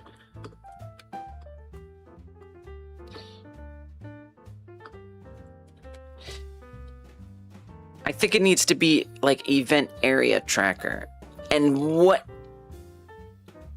Because here's the thing, something that happens in this area could affect something in that area.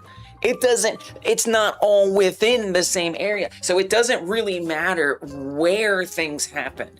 It matters if something somewhere impacted a certain area. So how are you going to connect those events together? Oh, see you later, Stroff. Walk on the pooch while there's still daylight. You should walk around a bit too. Feel like you're in the ish right now. Walking helps code architecture. I will do this. Yeah, so it's tough. It's confusing. See you later, Stroff. Okay. I mean, like,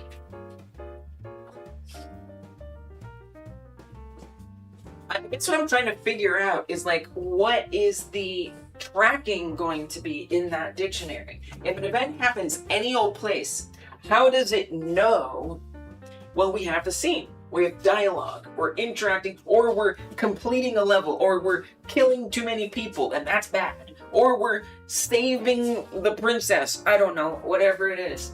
And that is feeding into, like, would it be each individual? I guess I have to think about what things are going to be different. Well, different objects, event objects, could be different places. But we need to know what area they're in. This is hard. It is architecture. That's a good word. It's totally architecture. That's very true. This is confusing. This is confusing.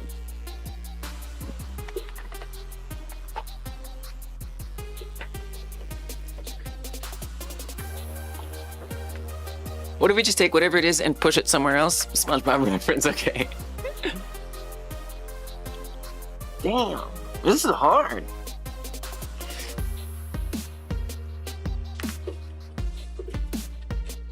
Like, how is it going to connect back to an event area? So the event area knows. Well, I guess the event area, if you want to know, I think it should be event object tracking. And the different event objects, whether it's a person, whether it's, you know, maybe there's a house that gets dilapidated because you didn't give money to the person who lives there, so they couldn't repair their house and it fell into disrepair. I don't know, whatever. So like the house itself could be an event object. So maybe the list is tracking event objects. And whenever you do a certain thing, so let's say you're in this scene, you get, you know, a certain outcome. That outcome will somehow know to update that event, the relevant event object. Well, let's see, what did I say? Villager helpfulness beyond. So in this case, if you're mean to the villagers, then they're not gonna help you later on.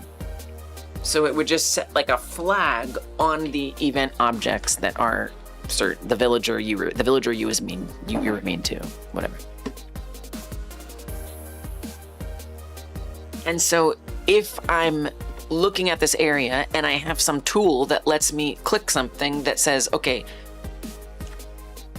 show me what this area would look like if that or this happened. Jesus. I mean, I guess I'd almost want it to like dynamically adjust itself. Wow, this is so complicated. Holy crap, I'm so scared. I'm so afraid. Freaking out. Let me just see. Let me just do a little research real quick.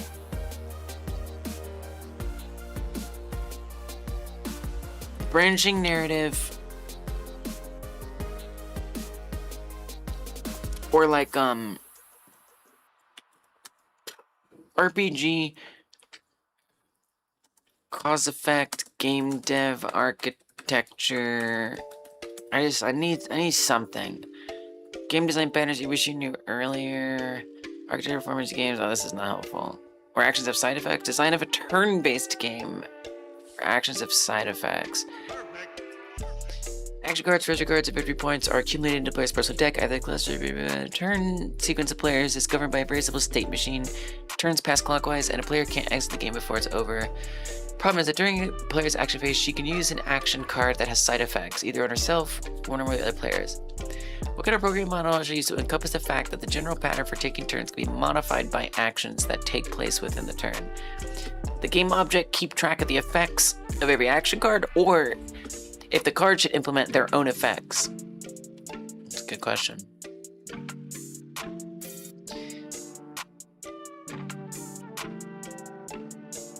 Add a scripting API to add script hooks to certain events, like the beginnings and endings of game phases, and certain actions the players can perform. A script which is executed when a card is played is able to register a function which is called the next time a specific phase is reached. The number of functions which can be registered for each event should be unlimited. When there's more than one, they are then called in the order of registration. Well, register these hooks for all players or for certain players only. This is interesting. An event hook. What is an event hook? Event hook, design pattern. Hooks pattern. Go on. Oh, a hook function. Right. It can hold a state, run side effects, read context, subscribe to external stores. Components call hooks. Hooks call other hooks. There's no wrapping component, no extra node in the tree, no this binding. No implicit prop merging. Two rules that govern every hook. Only call hooks at the top level, never inside loops, conditions, or nested functions. Only call hooks from... Okay, I know this is React, but I don't really care. Okay, I don't know if that helped me really, but that was interesting. Event-driven architecture.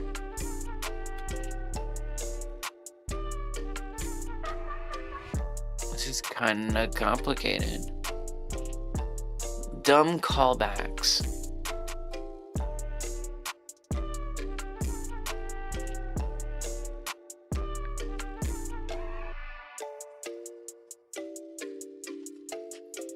Interesting.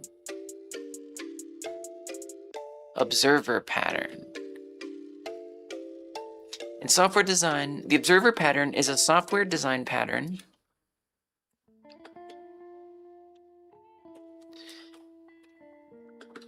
in which an object called the subject, also known as the event source or event stream, maintains a list of its dependents, called observers, also known as event sinks, and automatically notifies them of any state changes, typically by calling one of their methods.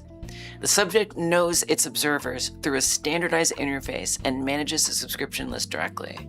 It creates a one-to-many dependency where multiple observers can listen to a single object, but the coupling is typically synchronous and direct.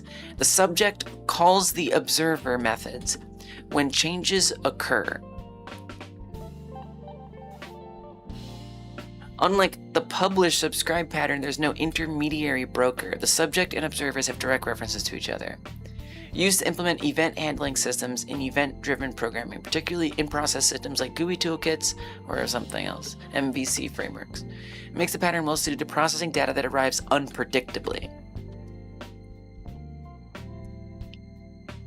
I don't know that I absorbed anything when I read that. Define subject and observer objects.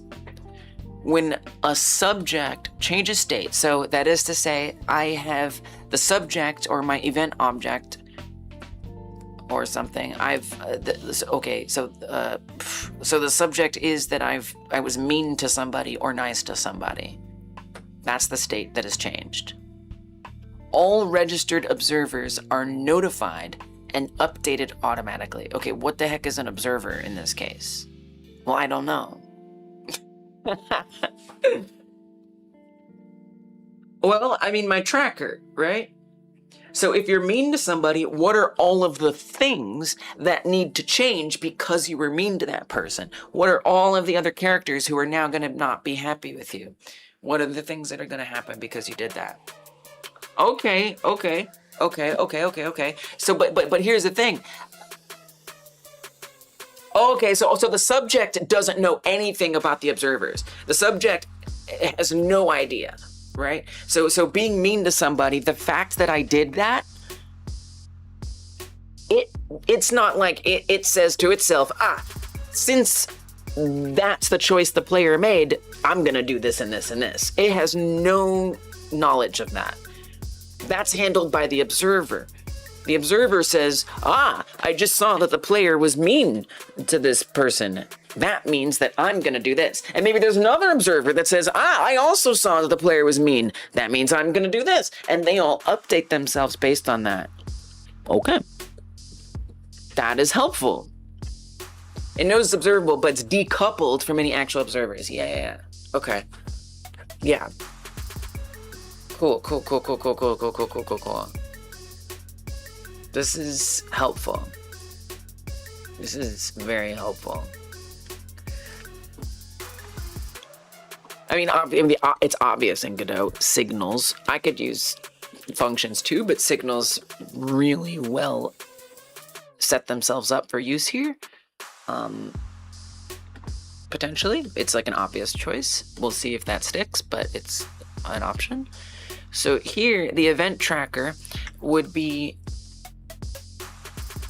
Well, yeah, I just got to think about how am I structuring my observers? What are they? Is it just this dictionary? Well, a dictionary can't observe. I can't receive a signal in a dictionary. So I would need some kind of function that plugs into that. So I kind of just need like a lot of functions. What was that about unlimited? Oh, that was I think on the Stack Overflow page.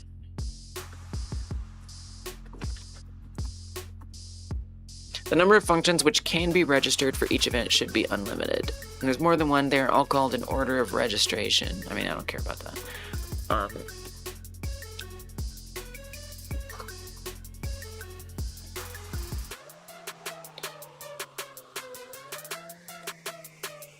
Well, you would just do on. No, this is not that complicated.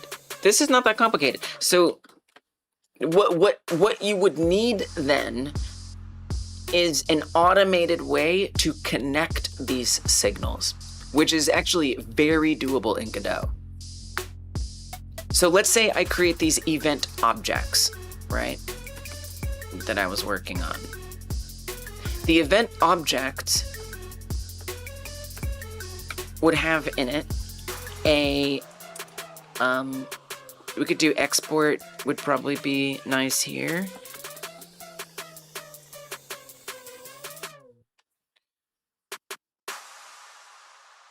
But well, you could serialize, you could try serializing signals. That would be cool.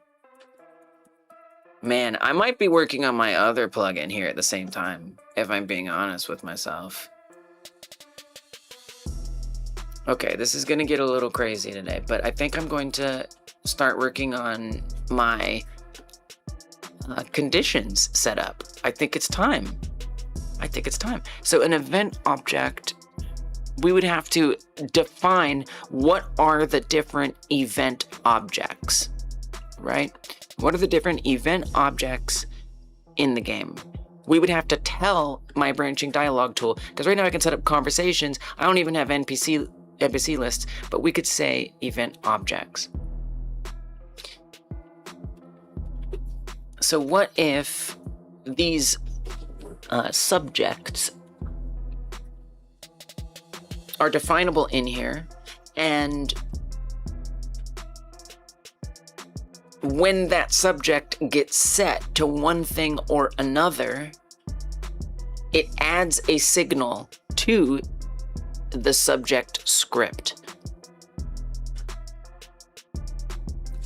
I think this does make a lot of sense. I mean, I was calling them conditions. That was like the naming convention I was going with. Does that still make sense? Like a condition object, events?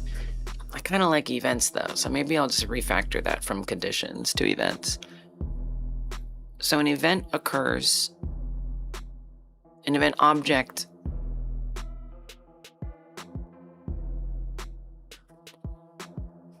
a condition is met, something, an interaction. I'm trying to think I'm running out of words. Like if I am mean to somebody or nice to somebody, what am I calling that? That's not an event. That's not what I'm calling an event. That's what I would call a consequence. Maybe like a consequence. Yeah. So every object could have a number of consequences. And part of the API that you're going to have will be able to say, when did that consequence occur? And like what happened? It's complicated. It's really complicated. Wow, this is super complicated.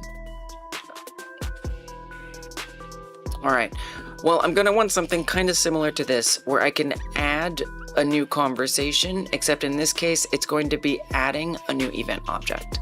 And then on each event object, I want you to be able to break down into those and add a new,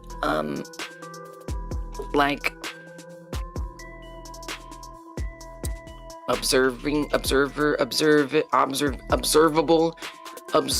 consequence. A new observable consequence. You know what? I think this would be good for the graph editor, if I'm being honest. I think that would be quite convenient. If it had this instead of trying to set all that up in here. So you would create a new event object in a similar setup to here how I create the conversations, and that would give you a script. Just like this created our Sahiro got some help script, it would create an event object script. And that event object script in it, we would be using these nodes to serialize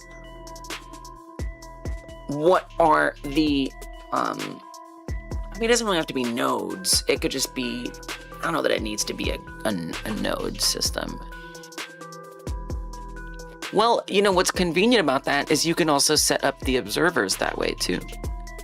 Because you can have like a single node. Here, let me use this as an example, because this one actually has some wires on it for connecting things.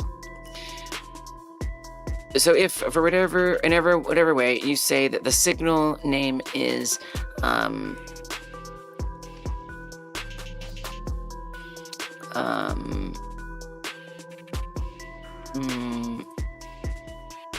talked to person, okay, and then you could connect to that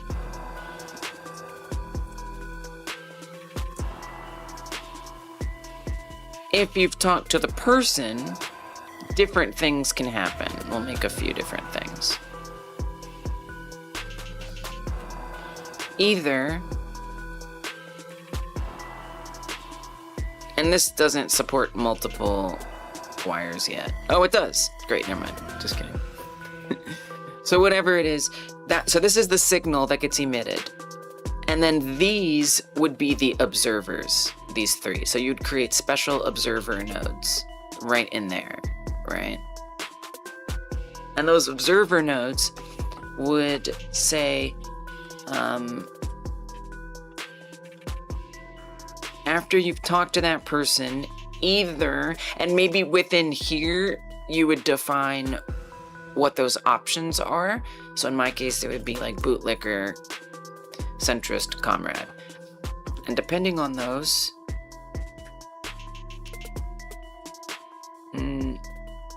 how would this look in that dictionary? this would be so observable these are, I guess these are the observable consequences.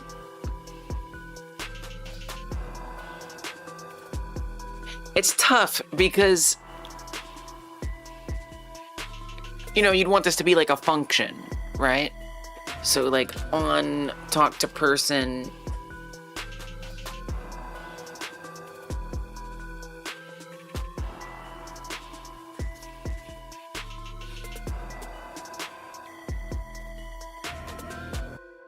I'm not sure.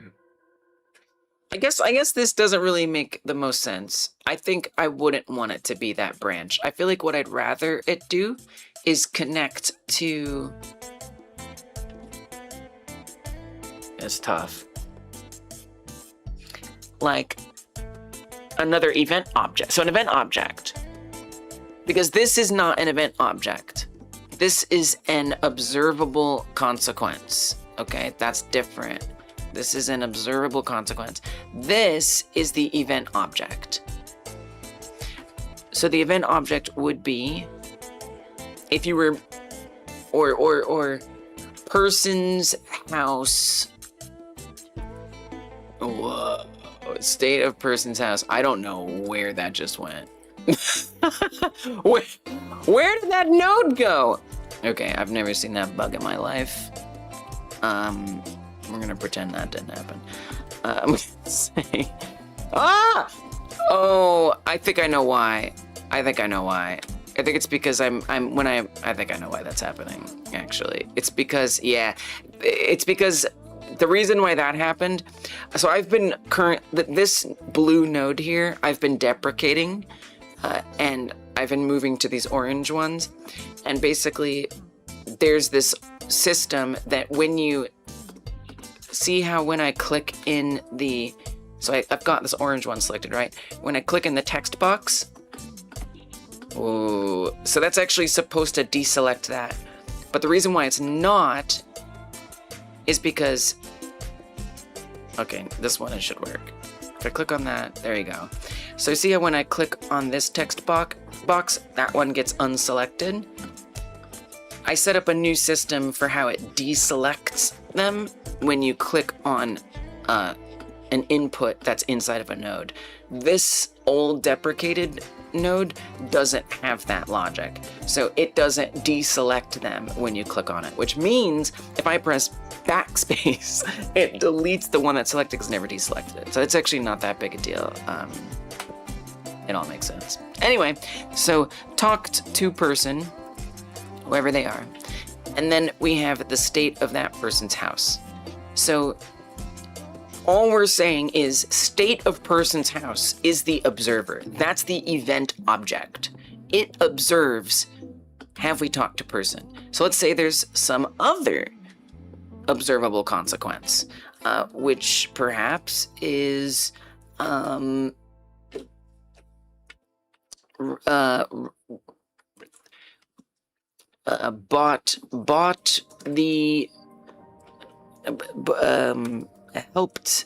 helped the gardener. I don't know. Okay, it doesn't matter. If you help the gardener, that also pings the state of the person's house.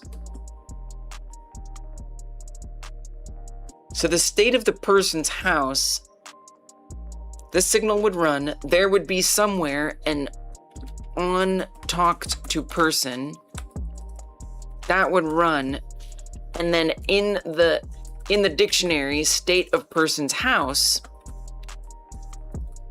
or the dictionary entry state of person's house, that would receive an update of whatever the result of talk to person is. So talk to person, and then that was like meanly,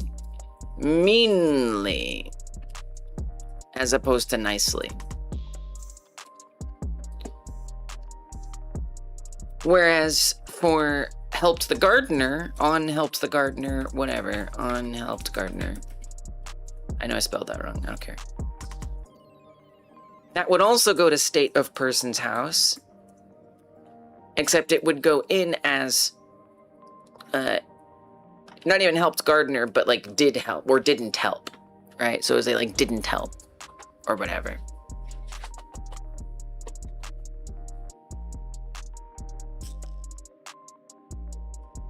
No, I'm interested in feedback. I am interested in ideas because I'm trying to learn even like patterns that would be good here. Chan says, RPG Maker just has global booleans. Basically. ASCII was bad, but maybe that's too simple. Yeah, that's what I was planning. That was like what I was going to do. But now that I'm like in the weeds, trying to like set up my project, I'm starting to feel that that's not living up to what I want. But maybe like that'll effectively be what happens. But it's like, I want to set up an interconnected, easy to build system for how that gets connected, right? Like, I don't want to have to write out all of those. I want to be able to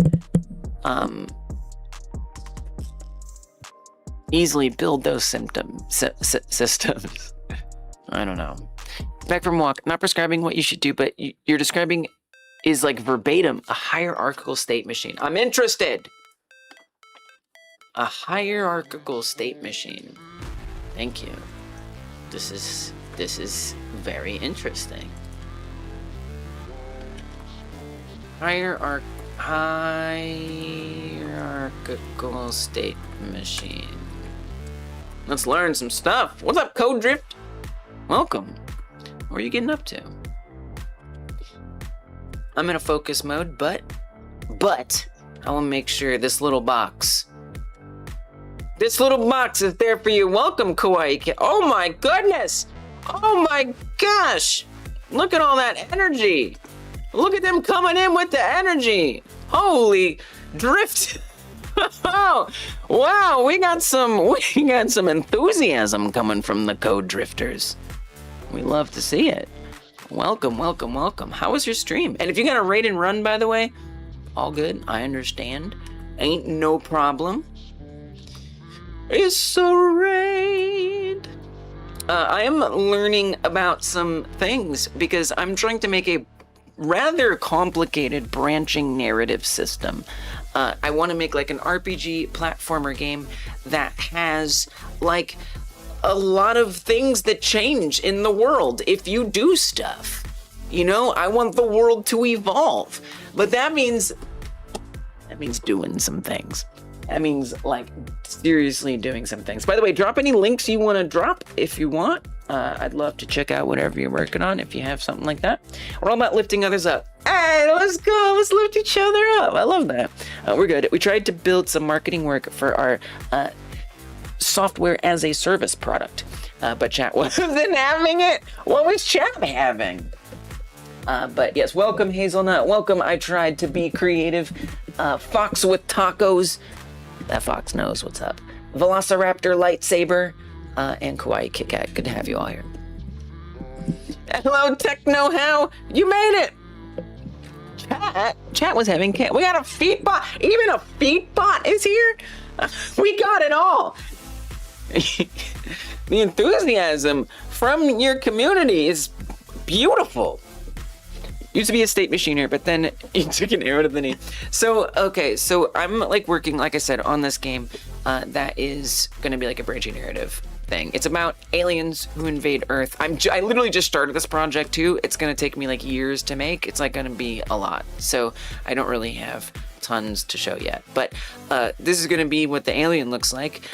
This is like with the head rigged. So like little ears kind of hang down like that.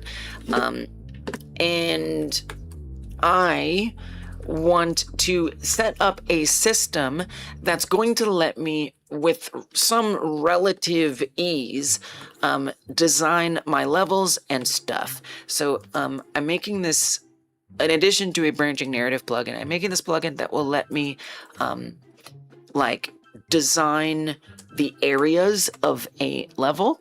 So for example, this is going to be the temple of a village. This box is the pathway from the temple to this section, which is the park. And so I want these sections to be able to toggle what events are happening at different times. So let's say I want to easily configure, okay, the player has done this and chosen that and completed this quest, but not that quest. And so then in the editor right here, I'm using Godot, by the way, this is going to show what the positions of characters would be without me having to actually be playing the game. So I'm trying to create these areas and figure out how to check, well, what's the current state of what the player's choices are? How is it going to know to update it? How do I add objects that can trigger these different changes and things like that? And so it's actually forcing me to do a little research and learn some design patterns that, I maybe have some conception of, but need to get a little closer to the research component of. And I'm seeing that I need like an observer pattern, something like that. And then I was just about to look up hierarchical state machines and to see if I could figure that out. So usually I'm out here like focusing in on some code, really locking in on that, and I want to, but I clearly need to, again, this is going to be like a 5-6 year project, so I really want to make sure I understand what architecture I'm putting in place, so that way it's going to be a project that blossoms nicely. And I'm going to feed this into my branching narrative tool, which serializes all of the input that you put in this tool as code. And I want that to happen as well with my observer pattern, event system, and stuff like that as well. Hey, thanks for the follow, Velociraptor Lightsaber. And that's very fun to say, by the way. I want to show you that a little bit, just to make that clear. So, for example, thanks for following Fox with Tacos. Velociraptors... it's hard to spell. Velociraptors eat tacos. Okay, so I just created a conversation in my conversation tool. This is, again, a plugin that I'm making to help me make all of this. If we look on down here, you will see Do Velociraptors Eat Tacos is now already a file in my project. In Godot, we have GDScript files. That's what holds our code. It was hard to say. Holds our code. Okay, so now I'm going to add a new node, which we can add the dialog into. So let's add a dialog box.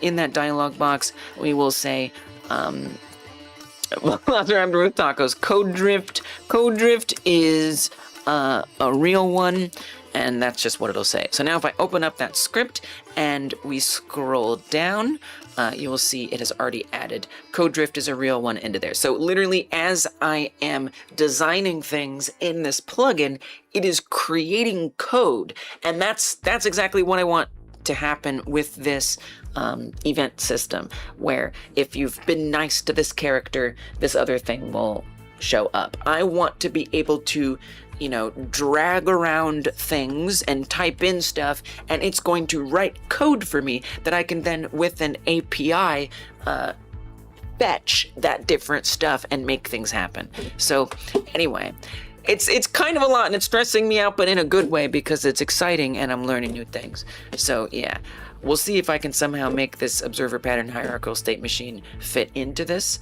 but we're just sort of experimenting. Observer pattern is kind of a spaghetti creator, where you have some extrinsic thing to the node's defining flow. That makes sense. The reason most Blackboard visual scripting systems use hierarchical state machines is because it allows nodes to exist in isolation. They do their own thing, and the only thing they define is flow triggers. So usually I'm not into the backseating, but today, as I'm trying to discover the architecture, if y'all know about certain design patterns and architectures, I'm interested.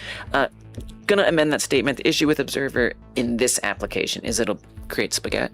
Okay, let me see what a hierarchical state machine is. So we're doing a little learning. Ideally, we would get some coding, but I gotta learn. Oh, look at this. Look at this. Moniker, I love this design. We got this like shadow. Oh my gosh, this is delicious. This is retro as hell. The challenge of event-driven systems. Almost all computers today are event-driven. The main programming challenge is to quickly pick and execute the right code in reaction to an event. Depends both on the nature of the event and the current context, that is, the sequence of past events in which the system was involved. Traditional bottom-up approaches represent the context ambiguously by a multitude of variables and flags, which result in code riddled with disproportionate number of convoluted conditional branches. Yeah, this, we gotta get cleaner. How long is this, by the way? It's not that long. It's kind of long.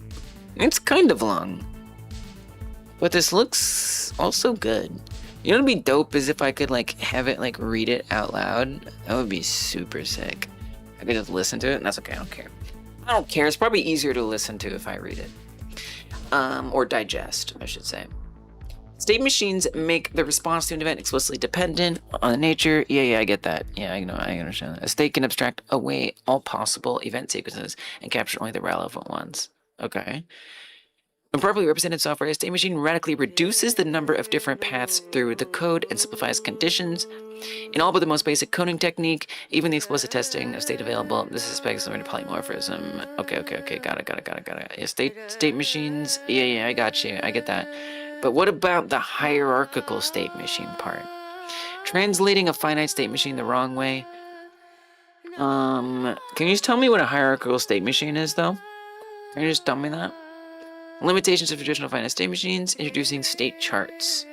Is this the hierarchical thing? Nested states. State charts provide exactly what's been missing in classical finite state machines, a way of capturing the common behavior in order to reuse it across many states. Okay. Most important innovation of state charts is the introduction of hierarchically nested states. Okay. The UML state machines are an object-based variant of our Okay. I'm not trying to learn about the history of computing. If a system is in the nested state called a substate, it's implicitly in the surrounding state called a superstate. Whoa. Any event is first handled in the context of a substate, but all unhandled events are automatically passed over to the next level of nesting. What? Hey, what's up, Zensic? How you doing? Welcome in. It's good to have you here. The substates need only define the differences from the superstates and otherwise can easily share reuse behavior defined in higher levels of nesting. Substates need only define the differences from the superstates. Substate and a superstate. I'm confused, but okay. Thank you for wishing I'm well. You know, I am doing well. I'm forcing myself to, you know, I often like to discover patterns by just like beating my brain against the code until it works the way I want it to work. But I feel it's going to be good for me to actually study some patterns and let that inspire me this time. New to game dev / Godot, been trying to learn. I love that. I'm often deep in Godot coding. I just want to make sure I'm coding the right thing here. This is from 2003. Yo, there weren't even smartphones in 2003. That's wild. Yeah, that's awesome. Well, if you ever have questions, if you ever want to learn a little bit about Godot, if you have like a specific problem you're trying to solve, we have a Discord with people who are really helpful, and I'm sure they would want to help you if you would like to get in on that. CodeDrift says, I love this, by the way. Like applying world state to the environment is so cool. Yeah, and that's the thing, right? Like applying the world state to the environment. I think I'm definitely getting involved in possibly the most complicated thing I have ever tried to do. So I'm afraid, but in a good way. CodeDrift is the founder at tasklist.io. Oh yeah, I knew that. I remember that. Where we build a dev tool that makes it so you're not repeating yourself to AI systems. We're just here to lift up others and make coding fun. I remember this. I remember that. Tasklist.io. Neat. So you're not repeating yourself to a chatbot. Predeterministic code guardrails for every agent. Stop repeating yourself to review bots. Tasklist turns your corrections into rules enforced on every pull request in every IDE on every run. Okay, all right. Look at this website. It's profesh. I could see businesses really wanting something like this. Neato. I can't say I exactly appreciate why that's useful, but I have a lot of respect for the fact that you're making it.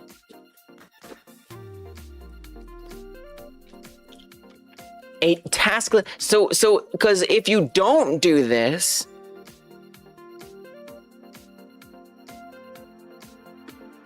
repeating yourself turns your corrections into so I see. So if the chatbot does something wrong, now it's going to remember, I'm not gonna screw that up again, or it's gonna learn your like company's ways of operating. So that way, it's like an employee who learns what to and not to do. I think that might be what that's doing. That's cool. State nesting lets you define a new state rapidly in terms of an old one by reusing the behavior from the parent state. Define a new state rapidly in terms of an old one. Define a new state in terms by reusing the behavior from the parent state. State nesting allows new states to be specified by difference rather than create from scratch each time. State nesting lets you get new behavior almost for free, reusing most of what is common from the superstates. The fundamental character of state nesting comes from the combination of hierarchy and programming by difference, which is otherwise known in software as inheritance. So, Strophium, if you're willing, interested, or able, how would this fit into my example? Like, if you don't have to, but it would just, just to like make my brain put it together, right? With like, there's a shared, so talk to person, help to the gardener, whichever it is that you've done,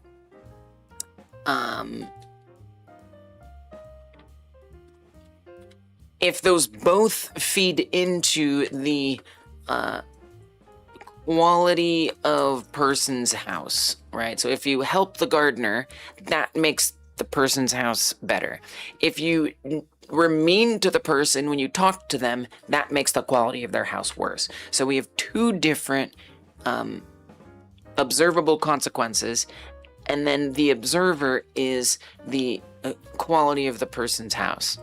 And that checks to see which of these have been met, and then it handles within itself what it does if those conditions are true or not.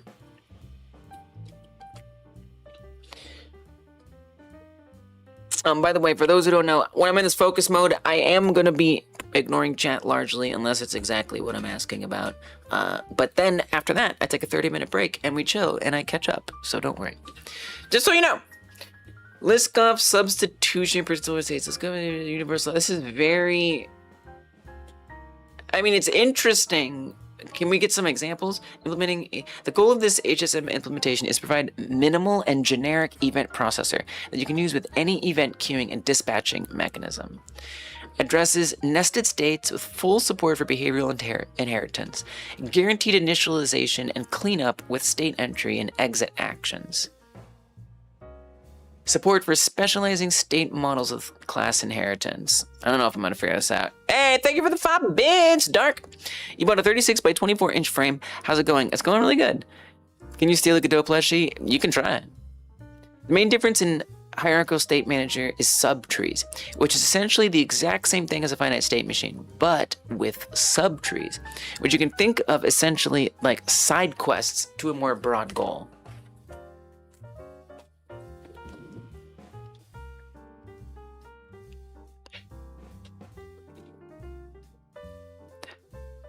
Okay. Subtree. So we have like a state. Okay, so if I have a state machine. Okay, let me show you a state machine. I have a state machine somewhere in this project.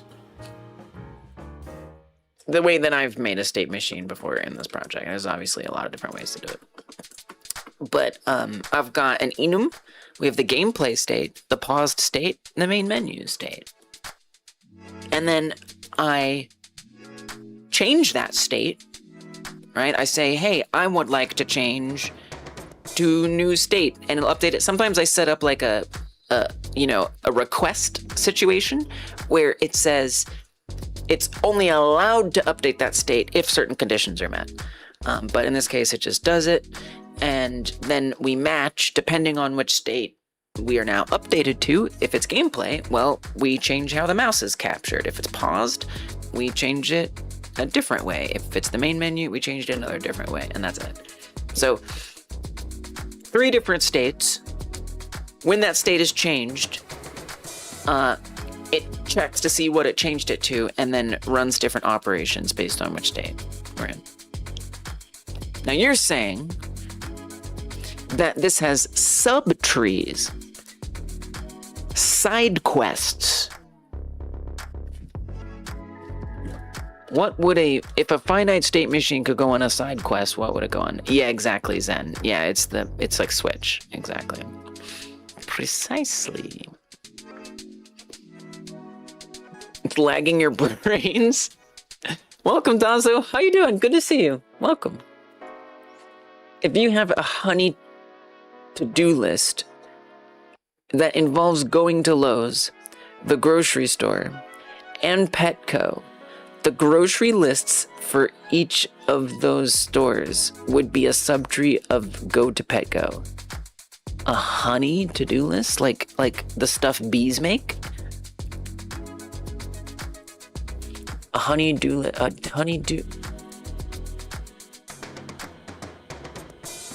Go to Lowe's, the grocery store, and Petco. Honey-do list. Honey-do this? I've never heard of that. Honey-do list.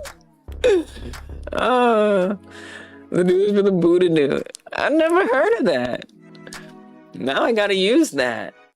Okay. This is your honey-do list. The grocery list for each of those stores. I see. Would be a okay. Okay. So the state machine is go to... I've definitely done this before. What project have I done this in?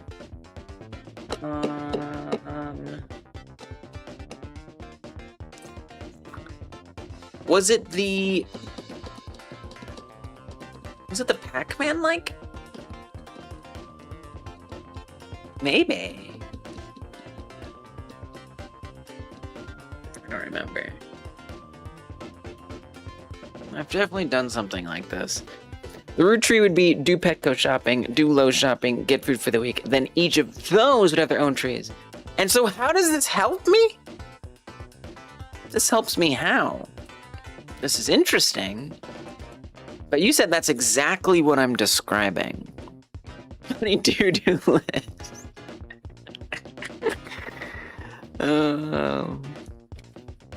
It is evolving. If the quality of the person's house is going to depend on if we've talked to the okay, so you're saying like the person's house. Okay, I guess I do kind of see what you're saying. Like, so is the person's house in good shape? Check mark.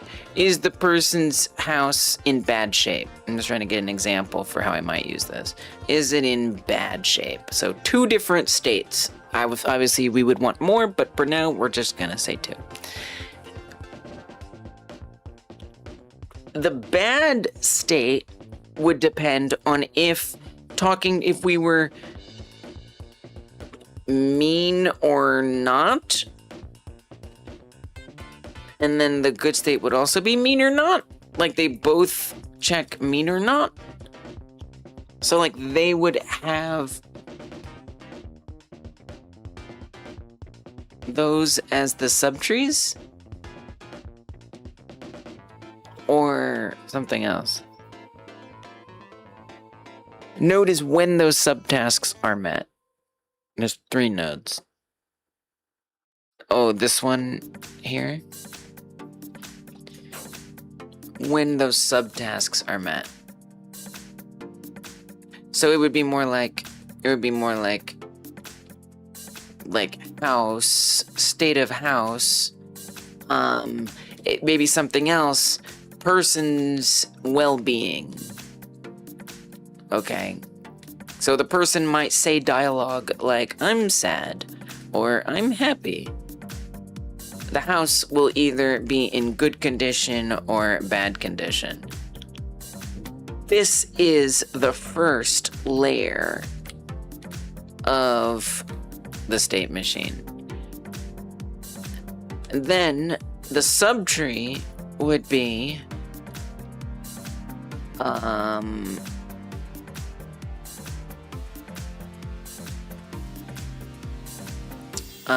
something like nice to person or helped the gardener. So if we were nice to the person, then so this would have all those states. This top tree could have houses in good condition, houses in bad condition, person speaks sadly, person speaks happily, but it needs to be multiple things. No, this doesn't make sense. I'm wrong. House is crappy state. The condition for transitioning to adequate state could just be a set of booleans. But if there are dependencies, like you need to install the floor before installing the carpet, those would be part of the subtree.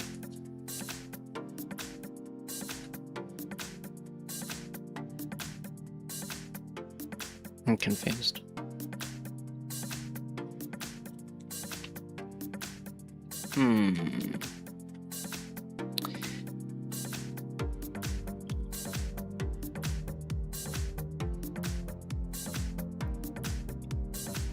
It's getting there. I know there's going to be an aha moment any second now. This is absolutely crazy.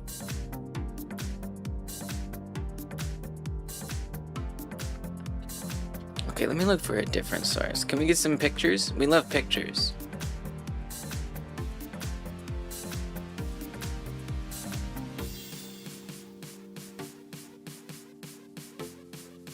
Go from the deepest depth of the tree up. You don't go from the outside in.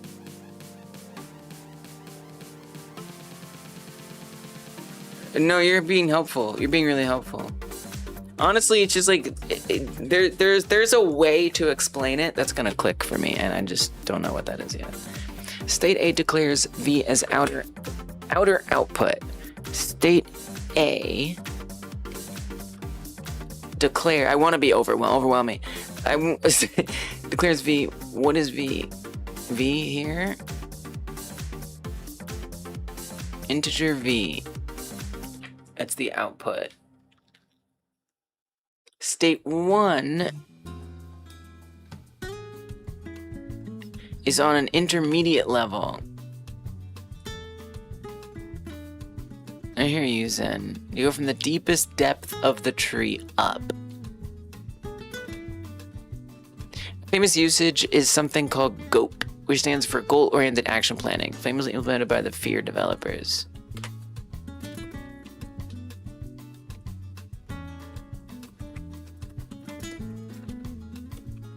Okay. Building the AI of fear with goal-oriented action programming. Ooh, sounds interesting.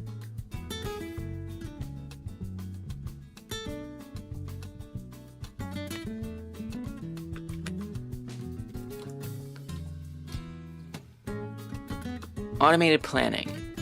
A process whereby a system attempts to figure out a sequence of actions that will achieve a distant goal set upon it by a designer. This is called a plan. We model a problem in some sort of language or encoding that tells us all the information that can be true about the world at the time.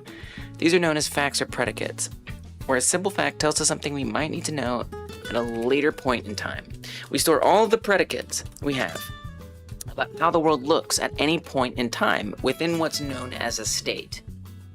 For example, consider a closed door. Oh, I love examples. Consider a closed door we label as door 1. I might want a non-player character to open door 1. So I need to know in a predicate whether it's open or closed. So the current state of our world is one closed door. Now, given I have this information, I can build an action that allows me to open it. Each action is usually broken into 3 parts. The objects that are involved in the action, in this case a door, the action's preconditions, meaning what facts of the world must be true before I can apply the action. Okay? And the effects, which represent how the world this is like exactly what I'm trying to do, which represents how the world changes as a result of completing the action, adding new information to the world state, or deleting existing facts that are no longer true. So say I want my non-player character to open door 1. Some valid preconditions for an open door action would be that the door is closed and that the NPC is standing in the same room as the door. Once the action is completed, the effect would be that the door is now open. Now say we wanted to walk from room A to room B, but the door between them is closed. We need to make sure in our planning model that we explain that the door connects room A and B to each other, and that you cannot walk between rooms if there is a closed door. At which point the system will create a plan, which is to open the door, and then walk from room A to B, changing the state of the world to where the NPC is now in room B. This is what planning is all about, figuring out what to do and in what order to do it. It allows for planning systems to solve, it's why it's been an active and developing research field for decades. Well, figure help planning, such as robot. Okay, I don't care. Besides some of the nastier details underneath, these planning and codings rely on us being able to abstract the problem we're solving as something simple for a planner to solve. I know. Returning to that door opening problem, I said that the NPC needs to be in room A, and that door 1 connects the 2 rooms. It works fine in a planning model, but there's a bunch of discrepancies between the model and how it works in real life. For example, where in room A is the door to room B? What direction does the NPC need to move towards the door? Wee fella is now apparently telekinetic and can open doors with their mind. Need to be standing right next to it. Planning is great. Okay. Gope adapts strips. Stanford Research Institute problem solver planning system for 1971 for use in games. Okay. I don't care about history. I don't give a crap. Moving into a position in the world, playing an animation, interacting with what is known as a smart object, an item in the world that AI characters can interact with. Yeah, animations. Grounded state, instead of a more grounded state machine where each possible behavior is enumerated as a separate state, the whole thing is executed in a much smaller and highly data-driven implementation. It will execute specific movement actions and animations that are passed into the system, and if several movement, animation, and use smart object states are executed in the correct sequence, we'll get some smart-looking behavior. Right. Okay. Smart object. An NPC hits a switch, or opens a door, or sits in a chair, or knocks a table over. In each case, the animation is tied directly to the object, and quite often in games, such as that found in my episode in the AI, the object will tell the character's animation system what it needs to do.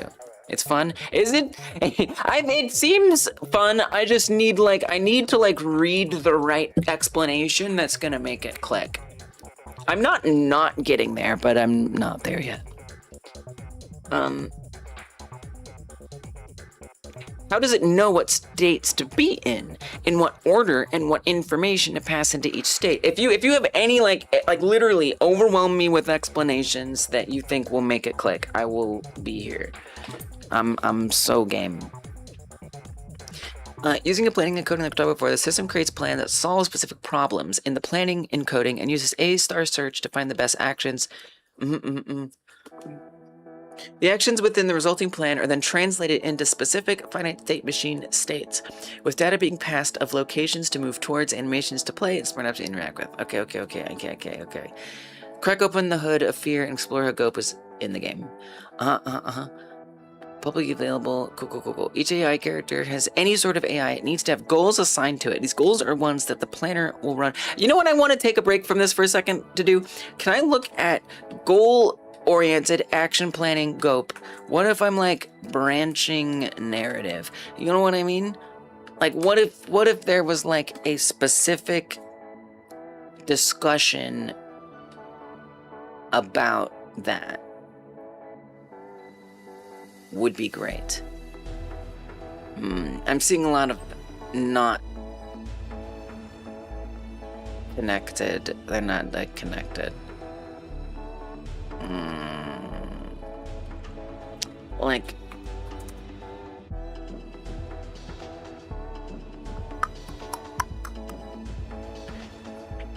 behavior trees are okay. PhDservices.org. Watch out. Watch out. Is this really the right pattern for this, though? Like, is it? I mean, this is very interesting. I'm a little burned out on reading that. I don't feel like this has made anything more clear. Let me look in, like, pictures. And then we're just gonna make stuff.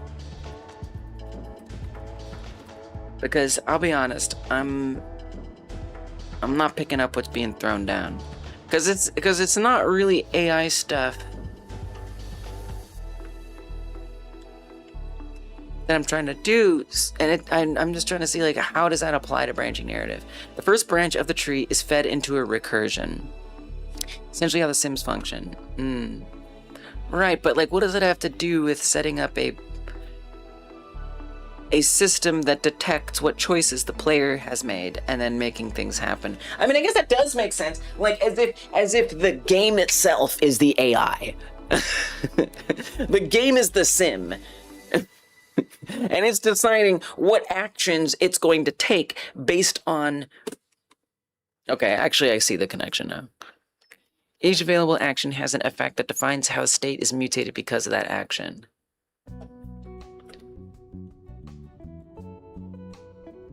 The new state condition is assessed to see if it passes the goal check.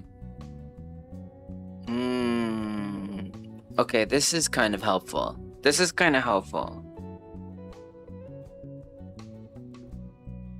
I see what you're saying too, Zen, where it's like from the bottom up. So for example, if you've talked to the person, right? So like down here, we would say, you know, we were nice to the person, we were mean to the person. And based on that, well, I guess here, this would be checking, were we nice or mean? Oh, I don't know. I honestly, I don't see what's so bad about the observer pattern. To me, that made a lot more sense, and maybe I'll like find myself drifting into more of this goal-oriented action situation, but to me, for now, like, this makes sense.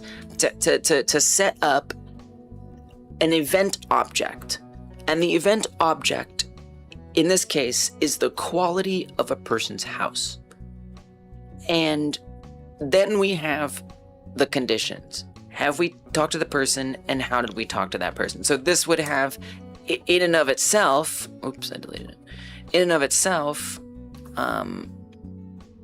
3 different possibilities.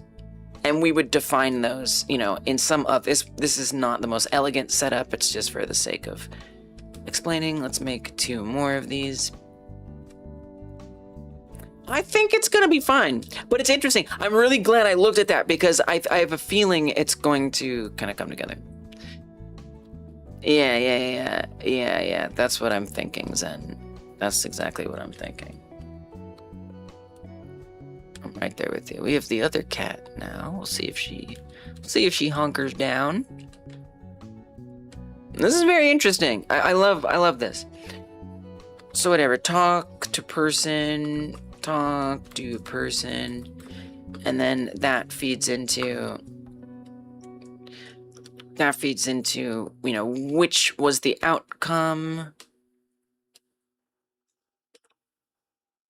You know, were you mean, manipulative, or nice?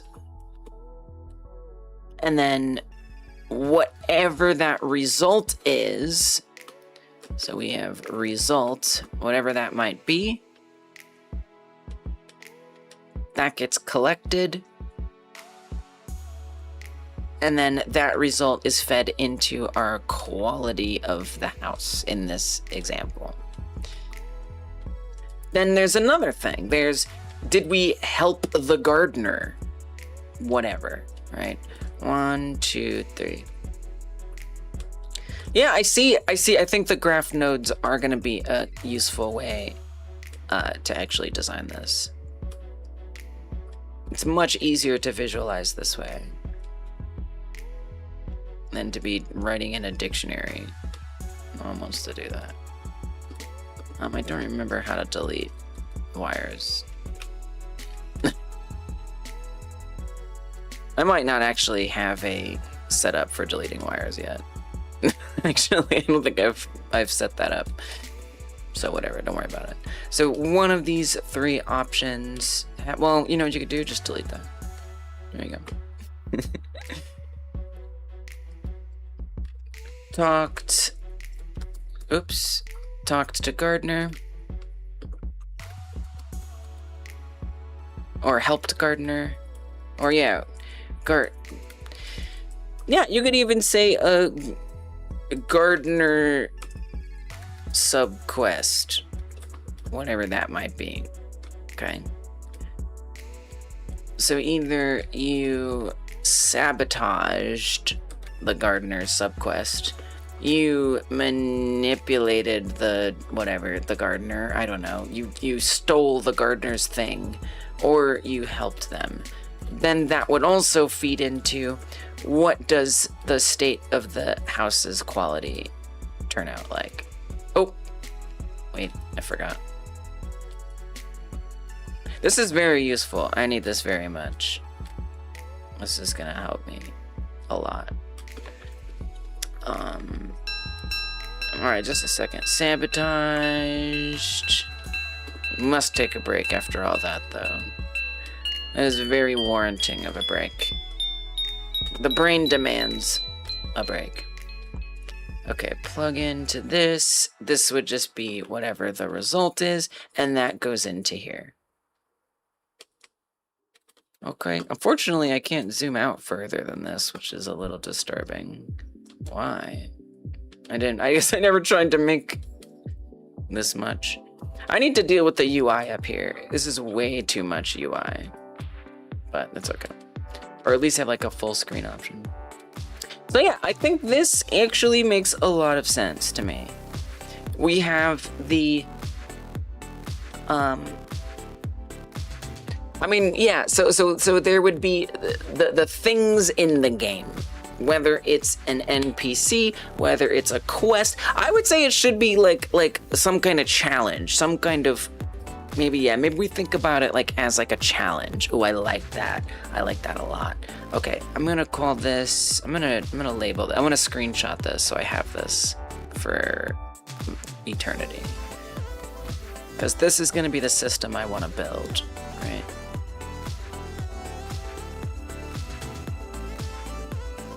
Okay, so let's say this is challenge. And then this is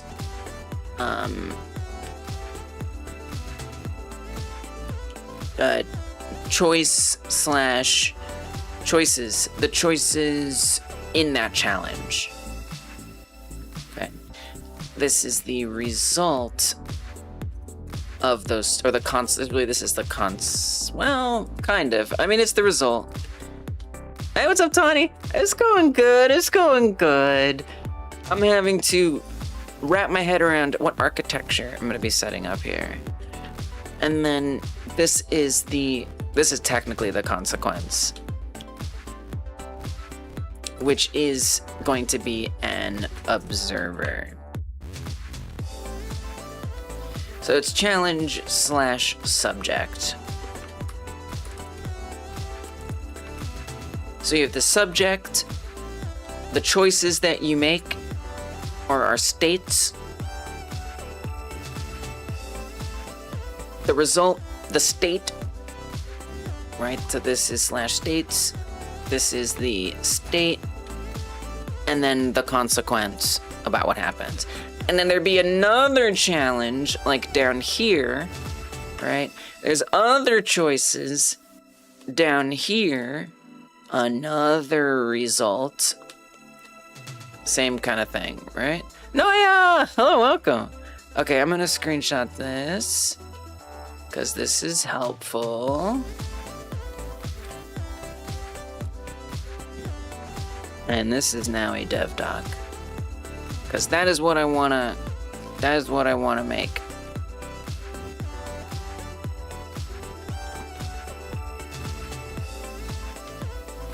Okay, save it, and then we can take a break.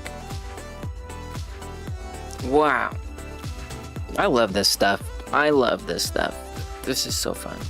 Okay, Harvest Earth, Dev Docs. Let's just say systems. I don't know. Event Observer System. Something like that. Wow. Wow. That was intense. That was intense, y'all. Oh my gosh. All right, let's get that break mode started here. Holy freaking moly. Thanks for sharing thoughts, Drove Zen and Pawn. That was helpful. It was helpful. Oh! Putting in that overtime! I'm sad I didn't get to see your stream today, but I'm streaming on a weird day today because I stayed up real late. Shout out to Noya and Noya's great live streams. But I stayed up real late on Tuesday, like way too late. And it was like, basically it was 10 a.m. and I hadn't slept. I was working on my game, I was researching for my game, and I was like, okay, so either I'm going to stay awake and just stream in a couple hours, which then I would just like feel like crap and probably mess up my sleep schedule in some other weird way that I don't want. Or I go to sleep and I wake up at like 8 p.m. and I start a stream, and now I'm streaming in the middle of the night again. And so I didn't want that. So I was like, you know what? We're just gonna wait until Wednesday or until Thursday to stream. It sure is. I do be getting in those hyper-focus states. For real. Cheeky! What's up, Cheeky? How you been? Good to see you. Welcome. Alright, let me catch up. I'm sure I've missed some things. So yeah, so stream is going good, Tawny. I am trying to figure out... it's not 1 hour of dev. That's a lie. It's 80 minutes of dev. That is a total falsification right there. That is not true. And I won't sit for it. I'll sit for a lot of things, but that's not gonna be one of them. We'll see if I remember that I updated that to be 28. It looks like 800 minutes. But yeah, so I'm trying to, basically what I'm trying to figure out is how I'm going to make like the things that happen in the game matter and affect things. So, you know, if the player is nice to somebody, how does the world change because they were nice to that person? You know, and trying to figure out like what design pattern and architecture I'm going to set up to be able to easily create these moments, keep track of them, and ensure that the world mutates based on those choices the player makes. Because it's basically the whole game. That's the entire concept of the game, is being able for that to happen. It's a lot, but It's okay. So, and I think this is gonna go right into my plugin as well. I kind of thought I was making a new plugin, an event designer plugin, but I think it's actually just an extension of the same branching narrative tool. I almost feel like I'm just making a plugin to make my game. I'm just making a make my game plugin. I guess I'm just making my game.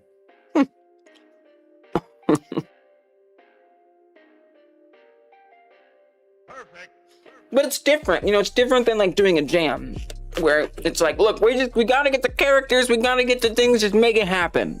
You know, instead of like carefully building the architecture for building the game. I love it. But it's different. Welcome function. Thank you. You're right on time, my friend. Do I need someone to force me to substream? No, it's okay. Okay, oh my god. Let me be clear. I didn't stay up all night deving on stream on Tuesday. That was off stream. That was me just on my own. So I need someone to force me to stop game deving in general. I'm addicted. You're allowed to be excited to use a dialogue plugin in your games. Yeah, you're allowed to be excited. Of course. I love that you are.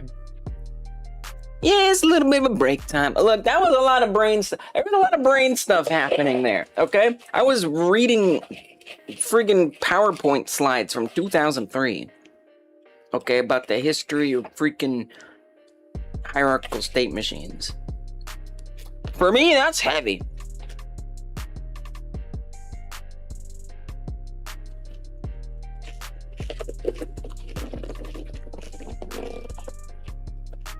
It's really fun while you're working late at night, though. It's tough to sleep when you're locked in. Yeah, it is. It is fun. I mean, sometimes I think it's like easier to work at night because like my brain is so tired that I can only focus in on my task and I'm not getting distracted by other things. Is that a good? It is. It is a Godot. It is. It's a little Godot. You know, so the cats have something to cuddle with. I also didn't have anywhere to put it because, like, you know, I'm using a green screen over here, and you know, like, I was gonna block the cat for a second, but like, where am I gonna? I'm gonna nail it to the wall. I don't know. It's gonna be floating. I mean, that doesn't make sense. So I don't know. If I want to show off this adorable Godot plushie, where else am I gonna do it? Cat cam. Matrix just broke. What is happening? What is that green screen? Well, it's actually, I painted my wall. Does that make sense? I painted my entire wall green. It's the wall. On the floor, I have these like panels, right? This is actually just cardboard. But I also have wood panels. This is a piece of wood I also painted. So I painted them the same color.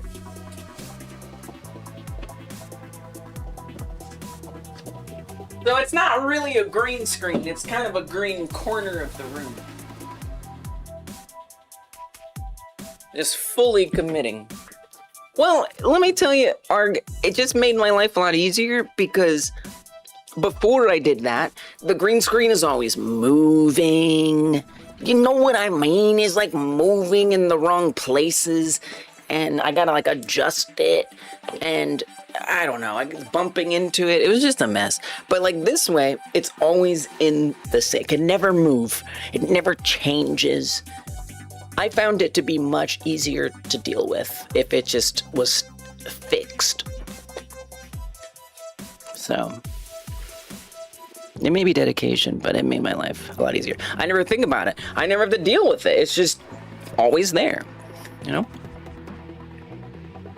What happens if you hold up the wood to the camera with the green screen? You know what'll happen. I think you know what's gonna happen. Okay?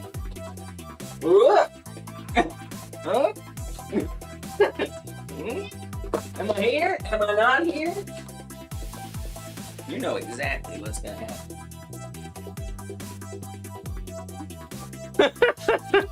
Thanks for the follow, Zen! This is the cardboard. It's a little lighter. Peekaboo.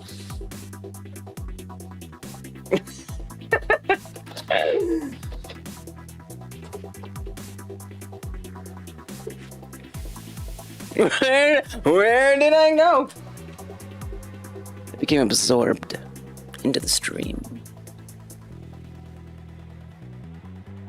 Whatever I want with me there.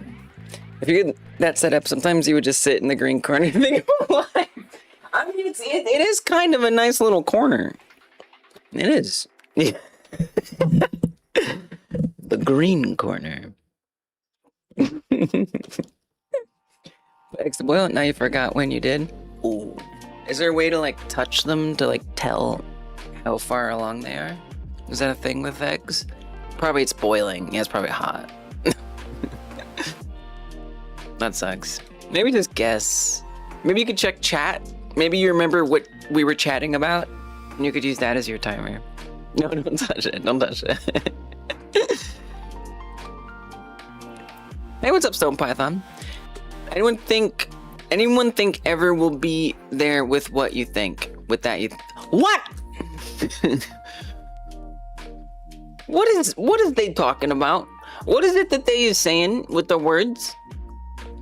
Does it make sense? Because I'm not sure. Oh, you got me. Okay. Yeah, you got me. Yeah, you got me, alright. Would you be so kind and pick up a green marker pen? Even experiment on? Oh, I don't think I have a green marker pen. I don't have one. And even if I did, it would probably be the wrong color. I mean, I have my bucket of paint. But then I had to like mix it, and I gotta get a brush, and it's messy. I wish I should really, okay. I should buy some markers that match. What was your experiment? Just get the bucket of paint, obviously. I mean, I'm not gonna, come on, because it's, look. Do you know how messy that would be? That would be incredibly messy. It's too much, it's too, I mean, like, I guess that wouldn't work. The drip. It's trippy. Me becoming what? You wanted me to color myself green? Dump paint. Oh God, that's miserable. That's miserable. Oh man.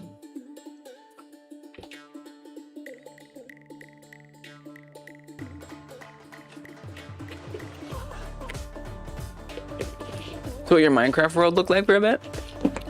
Google says to spin your eggs, then stop them with your hand, then let go again to see if it keeps spinning.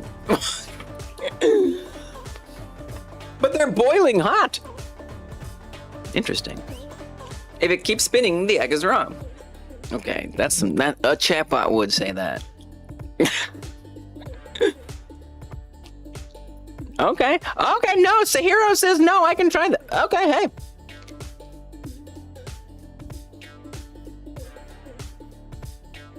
You have a blog about the jam?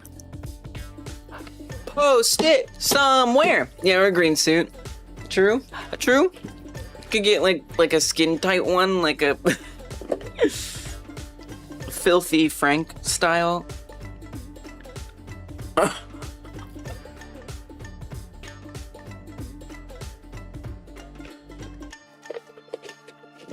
was a Reddit comment with 2 upvotes. Yeah, that's trustworthy. Posted it, nice. Turn the green people group, yeah. Wait, let me make sure I didn't miss anything from way back, by the way. Roll quick. And let me know if I did miss something, because it's possible.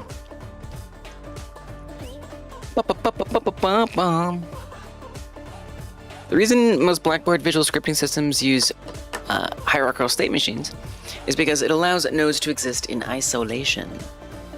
They do their own thing, and the only thing they define is flow triggers.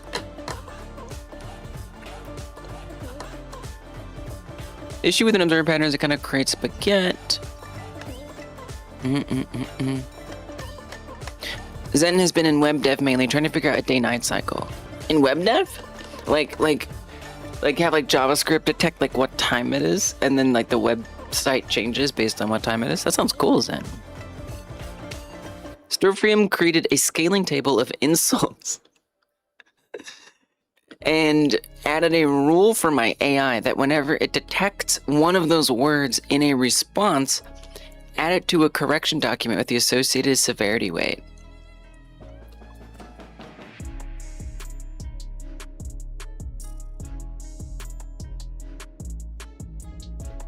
Wait, why? Are you trying to teach your chatbot to understand how mean you're being to it? Because that makes you feel good? I'm confused. Been creating a cozy baking game, Zen says. Created some basic UI for day counter / money with dictionaries for recipes, inventories, etc. Nice. Okay, Zen, sounds like you're cooking. Being able to bake in an oven and sell them at a counter.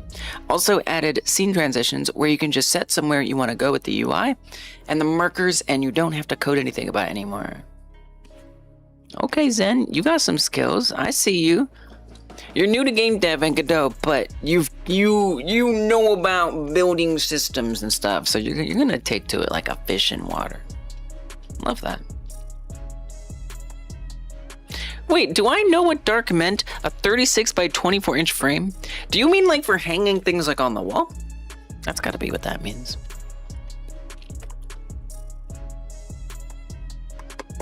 Okay, I think I caught up. I think those are the things that I missed from forever ago. But let me just double check.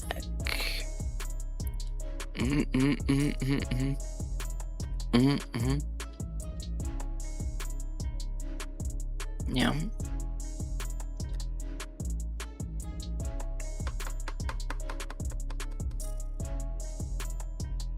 One option in multiple ways. Logged in on it. I like that it gives the programming experience simple and fun. Complex in its own way.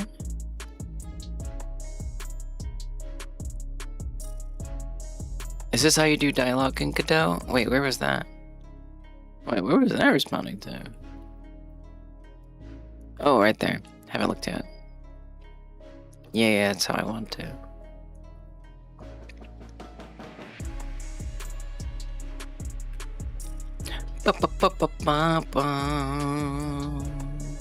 Okay. I think we're good. I'm curious how the egg spinning goes. They did a few spins. So if they did it, did you stop them? The egg is fully cooked if it stops after stopping the spinning. Wait, but if you stop it, wouldn't it stop? You're saying just like kind of like interrupt a little bit, right? Making my own node execution or just UI for one.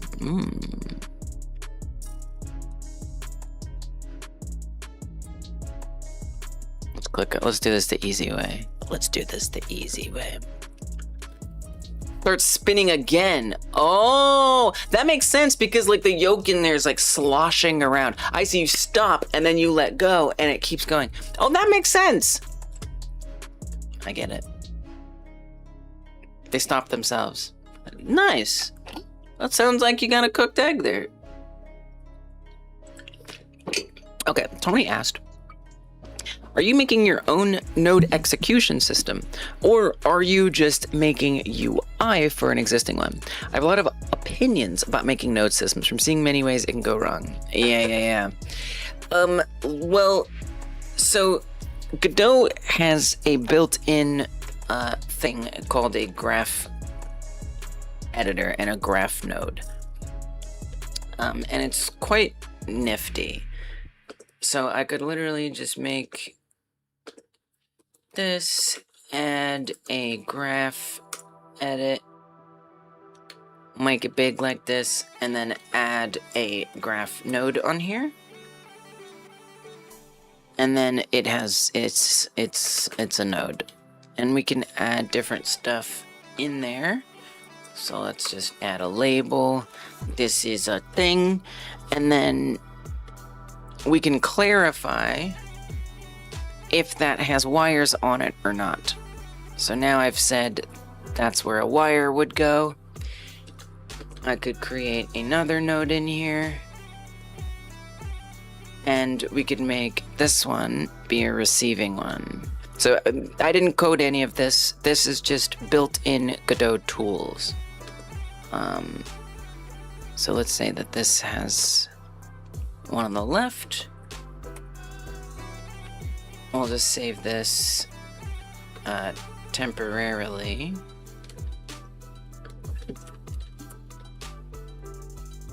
And then run the scene. And let me move. Let's move this down here. Okay, so now there's a node here, and I can connect it. And so it's already. And I usually have to write some code to get those to actually connect. But yeah, so Godot already has this. It's got like, you know, this whole zooming thing in it.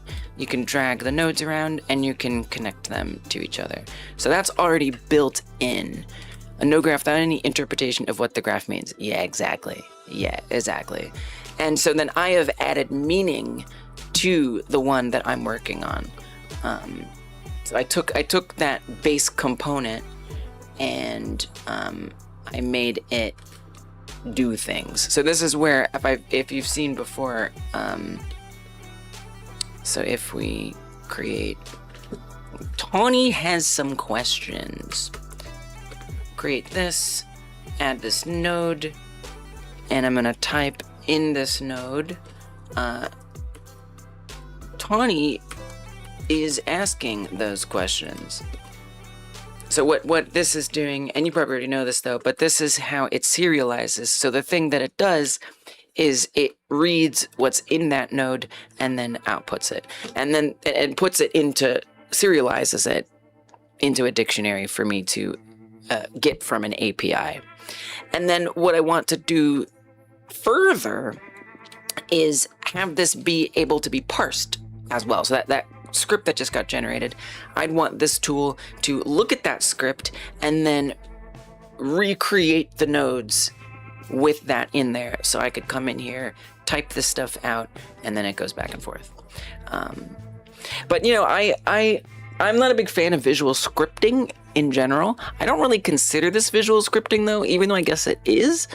For me, this is so that way I can write my story in the environment as a writer. So like I started my creative life as a writer, writing screenplays, television scripts, and plays. And those have really strict formats for how you write them. And often programs and software that makes it a lot easier to format them in the right way. And I just got used to that sort of environment of sitting down in a tool that is designed for you to just get lost in telling your story. And you're not thinking about, at least in a game context, how I'm coding my project, right? So I want to recreate an environment where I write my story, except it's you writing my code at the same time. So that way I don't have to, you know, do both separately. The graph isn't being used to represent execution of any sort, just organization thoughts for story writing. Organization thoughts represent execution. I don't know. It's serializing what is being written as code, and there's a lot of execution that happens in order for that to work. And then, you know, so the API, so, but I guess not, right? Because this generates an API. And so I would ask that API, hey, what's the dialogue at this point, right? And what it will do is it will feed. So if I have, you know, like a bunch of different things here. Like, let's say I set up a camera angle in here. Like, this is camera, you know, close up on so-and-so character. And maybe before that, there's a line of dialogue, right? So it's like a line of dialogue plays, and then the camera angle switches, and then this line of dialogue plays. But what that means is when I ask the API, hey, tell me what this conversation's things are that happen. And so it'll send in order, okay, first line of dialogue, and then I code in what happens with that line of dialogue. I code in how it interprets that camera angle, and that goes to the camera. And then it will send the dialogue, and again, I've coded in separately how that line of dialogue gets implemented. So yeah, it's really just built for serializing and parsing code based on, you know, these kind of simple, easy to design things. Now, the other thing that I was talking about, right, where I was designing like this event-driven system, that's a little different. But it's not. It's not.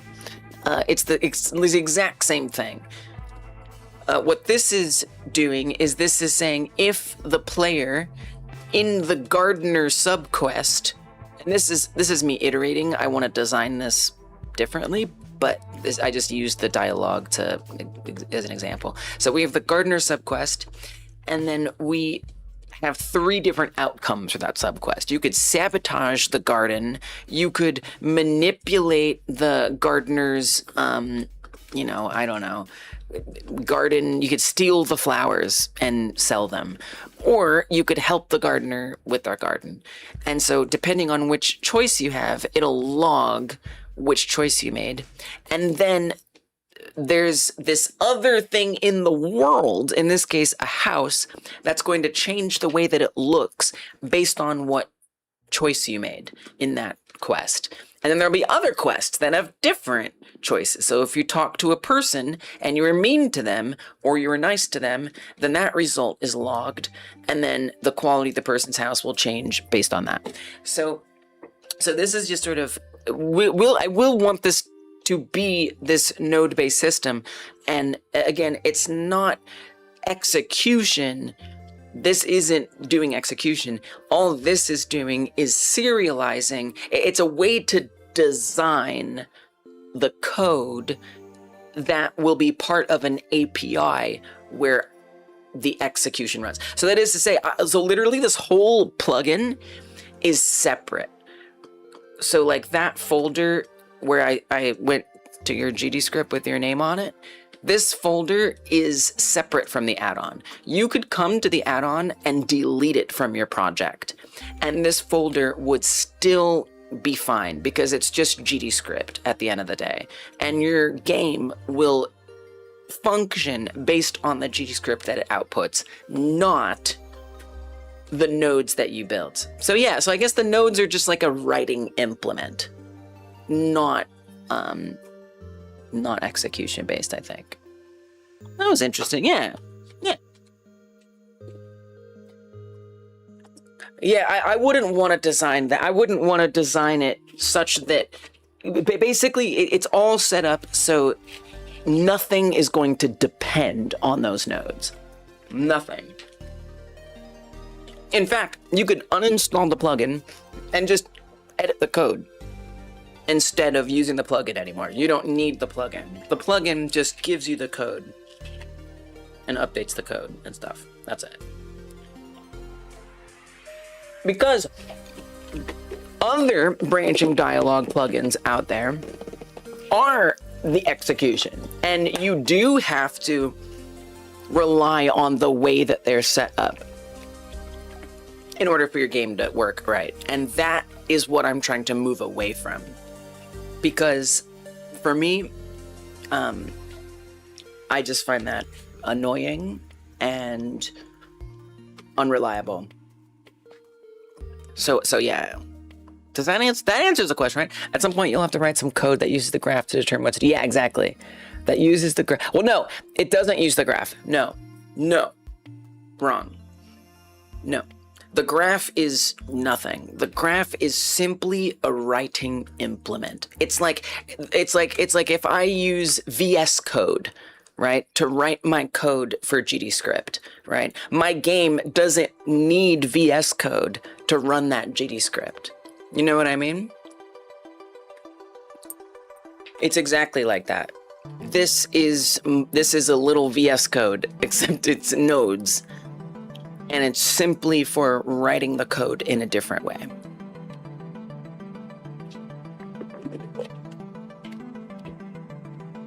Yeah, choice-based. Very choice-based. I promise I'll check out y'all's stuff that you're talking about. Don't worry. But that was an exciting question. I wanted to answer it. What's up, Hub? Welcome.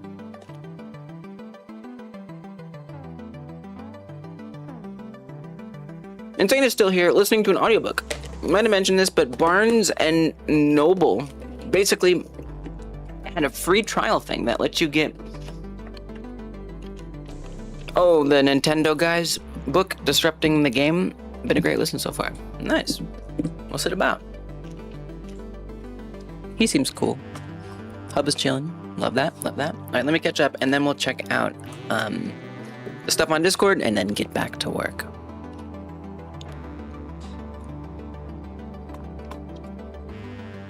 Let me know if I missed anything, by the way. By the graph, you meant whatever data the graph is represented as. Hash tables, not the editor used to create or visually represent the graph. Oh, yeah. Whatever the graph is represented as. Yes. Correct. Yes. Hey, Gigi. Last leg at work. Just saying hi. Thanks for saying hi. Thank you for the thumbs up. That's true, YouTube. Have you hit that thumbs up button? Have you hit the thumbs up button, YouTube? Like Gab Games. Gab Games knows about pressing thumbs up. Gab Games at the end of their shift, but they can still press the thumbs up. About his life and career and lessons he learned in gaming and game dev. Watching Harry Potter reruns like a madman, but still cannot escape Azkaban. Reruns? You mean the movie? Reruns? Maybe that's a joke. I feel like that's a joke. Okay. Let me catch up. Spitting eggs. Just have your head floating around. Oh yeah. Oh, I mean, Hypnotic has always got his head floating around. Rosa says, start playing objects drums. Rosa says, the other day I got my braces installed. Oh, now you can't practice beatboxing. Wait, you beatbox? That's badass. Kaz vibe. And she said, not anymore, sucker. She's like, I ain't Joe vibe. I agree though.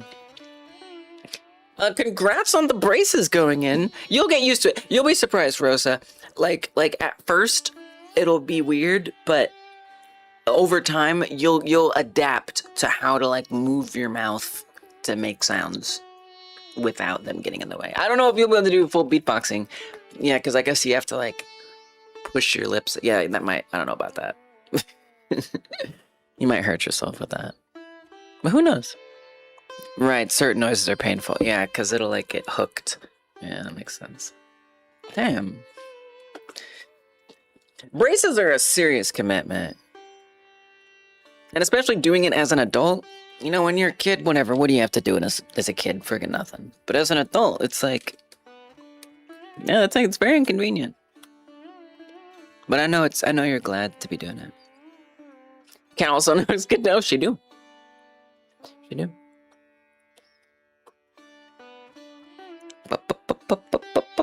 Trying to prevent the player from falling out of the world before it chunk loads. Yeah, that would be good. Yeah, we don't want the player to fall. By the way, Pawn is working on a game for our game jam. I host a game jam every other month called the Game Like Jam. We make games like other games. Currently, we're making games like Minecraft. Minecraft Classic, to be specific, so it's not, you know, it's not like multiplayer or any of that stuff. Jam link is right there in the chat. You actually get free stuff just for joining. I'll send an email every week that includes the links for that. But yeah, if you want to check it out, the theme game is embedded right on the page.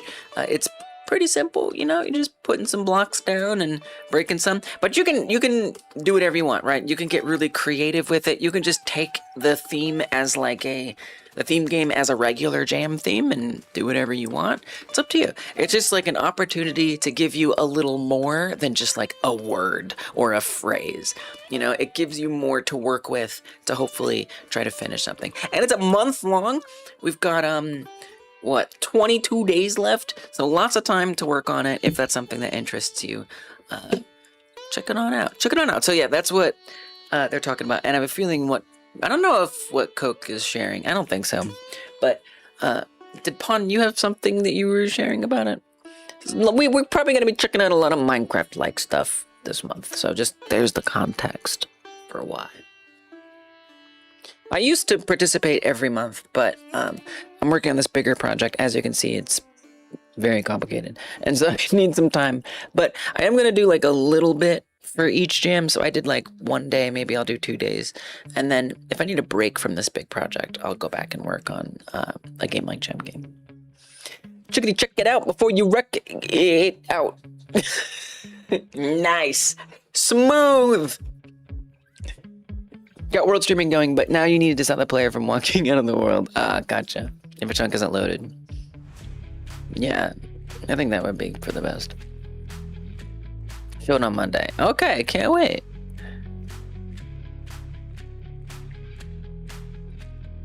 Updated your panic attack. Got it.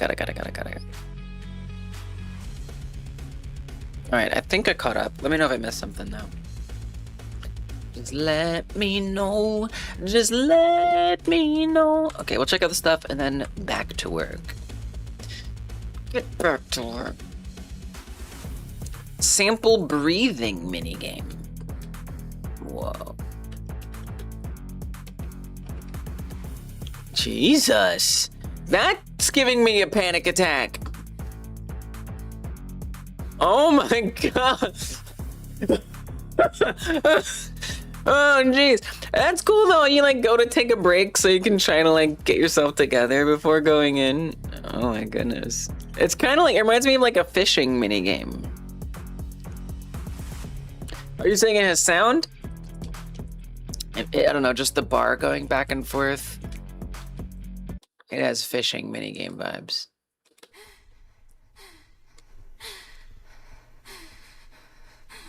Oh my god.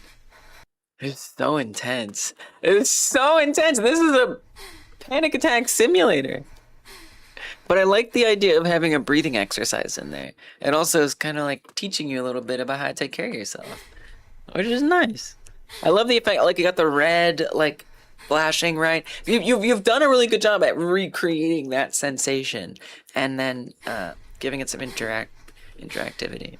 I'd almost like to see the red like get calmer, you know, as you become more calm. Like how can I feel more calm as I'm doing a better job?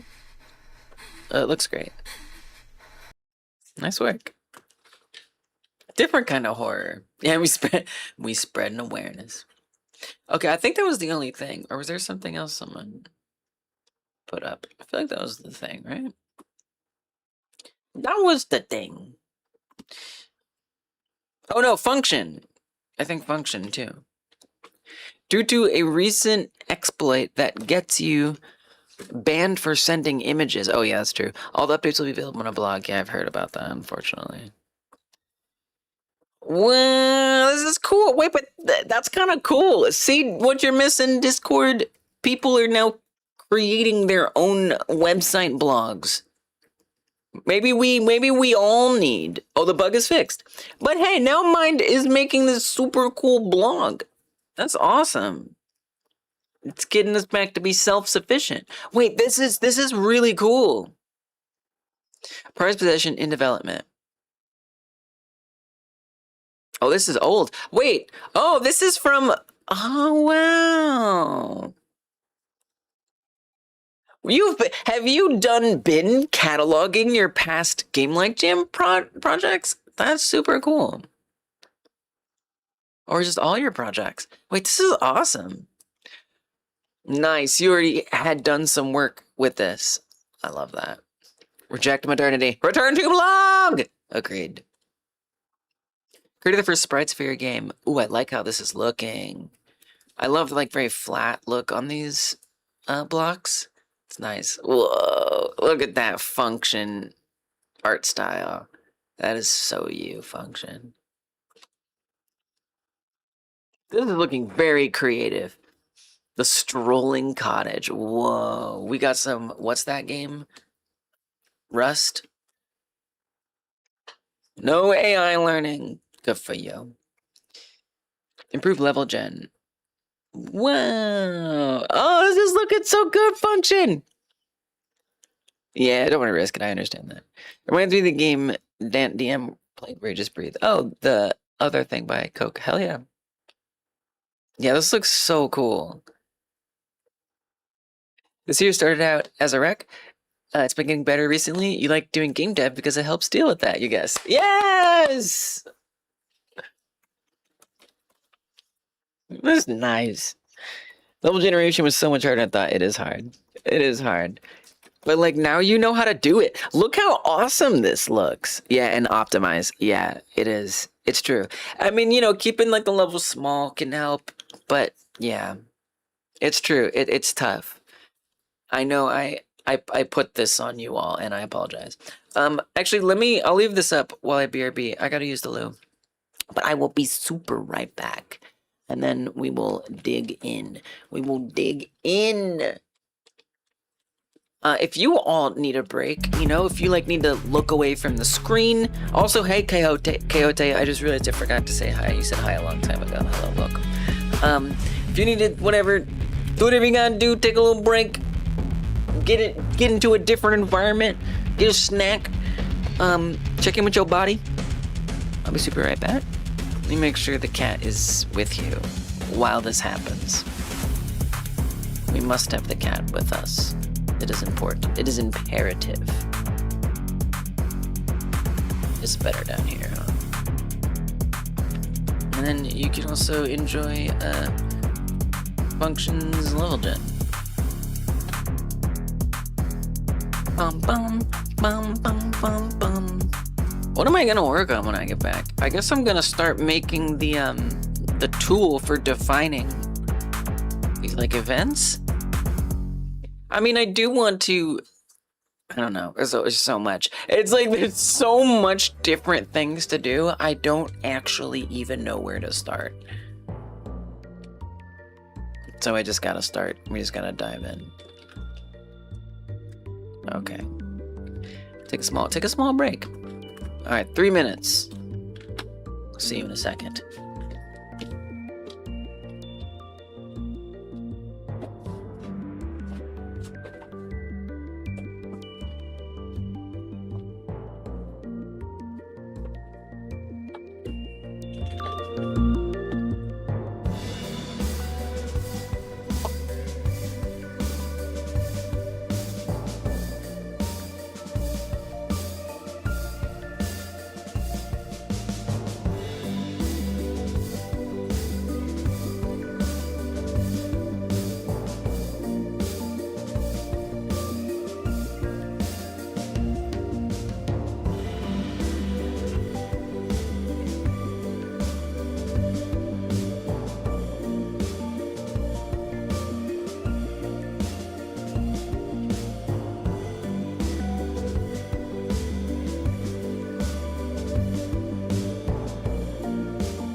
obviously I want to start with something. Like I don't know that I want to go all out with like,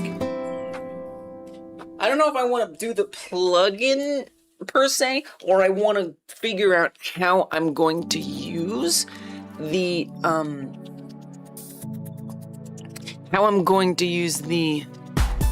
results of the plugin for the event system. Because I was imagining working more in the event system, like being able to switch between different things happening. But now I'm thinking about it, I'm like, it's kind of part of the branching narrative tool. But not really. It's not. It is, but it isn't. Because not everything that happens that has an effect is going to be the result of dialogue changes. Right? It could be that you, whatever, I don't know, defeat a certain enemy. We would still want the branching narrative to be able to detect all the different conditions. Like, can I look at that image again? It's a very helpful image. It's kind of gonna be my guide here for a while.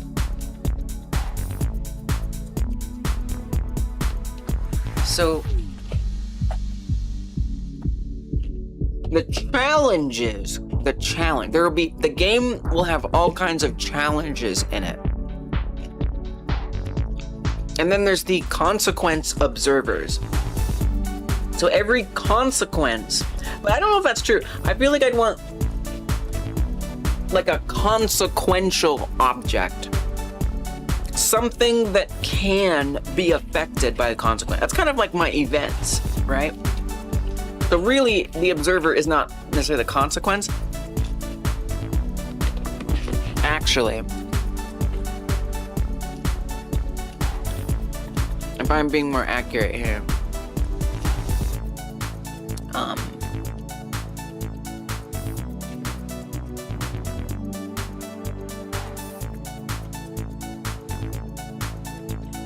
no, fill it in.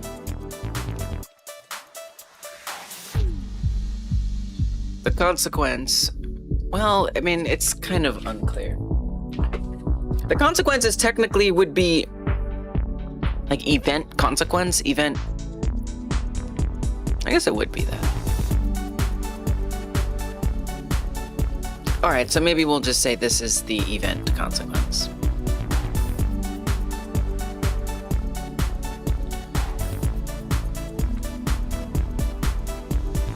It's kind of small. It's a bit tiny.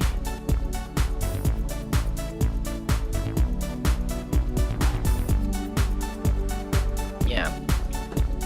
Because the event is going to be checking to see, or like the event object consequence, I guess. Oops. This is a game dev document. It is important. So the challenge would be a quest, the defeating of an enemy, blah, blah, blah. There's different possible choices / states, which that would be kind of contained within the challenge. Right? All of this is contained within the challenge. Okay. And what this does is it emits a signal.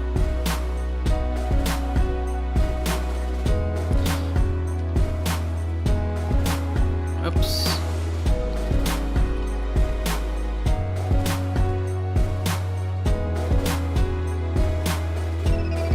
It emits a signal, and then the observer receives that signal. And so there could be multiple observers that happen to be tracking different signals as well. But this is how it figures out what the state is. So the result state, most specifically, is what goes into the signal. Now, how does this know what result states it's, well, I guess these would be linked, actually. At least for the project that I'm making, it's not gonna be, like, for example, if we think about Mass Effect, Renegade, Paragon, right? So everything that changes in the world is based on if you made a Renegade or a Paragon choice. In this case, there's just 3 instead of 2, which is horrifying.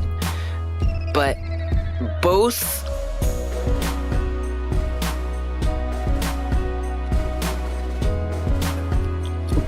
the subject and the observer are aware of the possible results, right?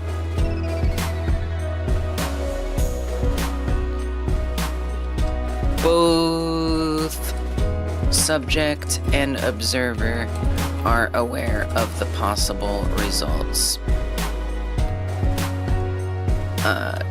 Mean, shifty, nice. So they can be matched up. This makes sense.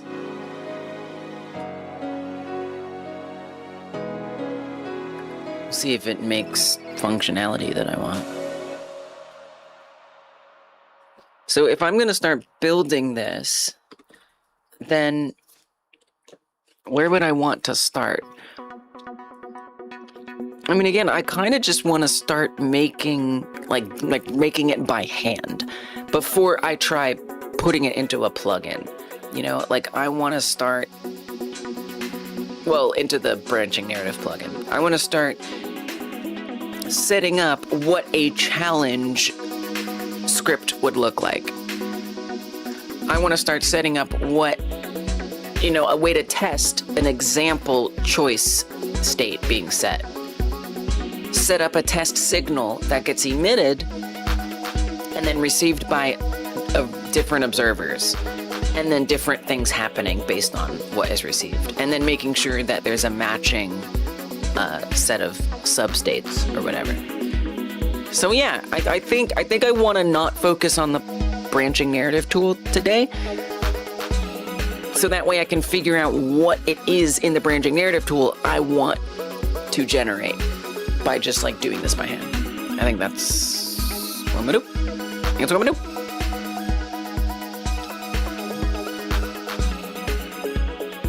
Level gen is giving you a headache? Yeah. I mean, I feel like with the roguelike, that was like, I spent the vast majority of my roguelike dev working on the level gen, the procedural generation. I will say though,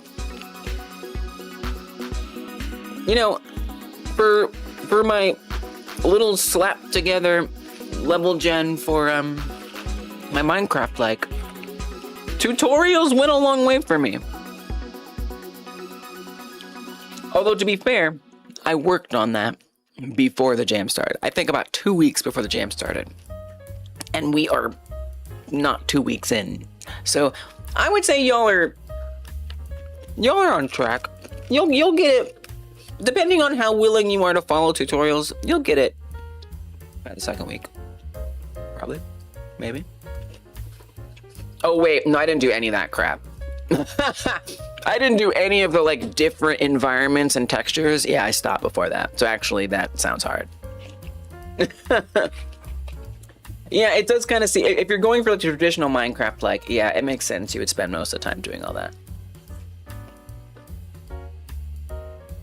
Alarm sounds good with the music? Nice, cheeky.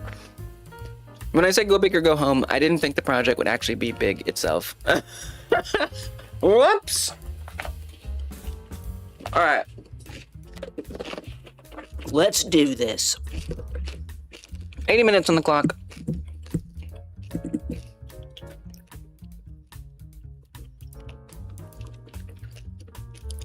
So we're gonna work in, yeah, this project.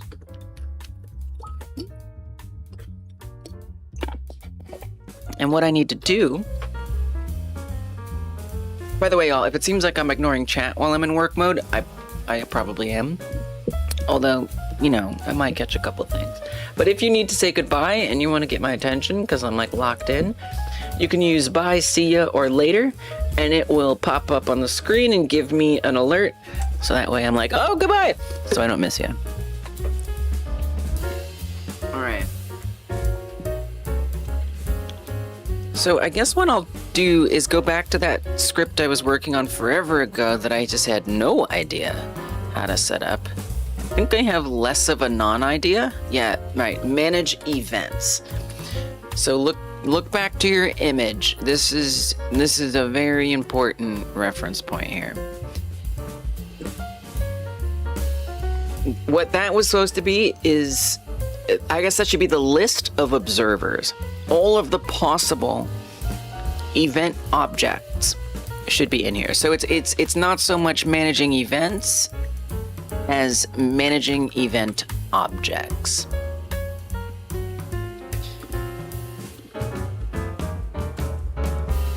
Actually,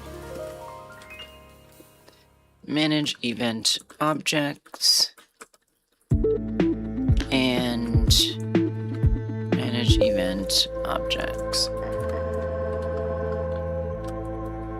or observers.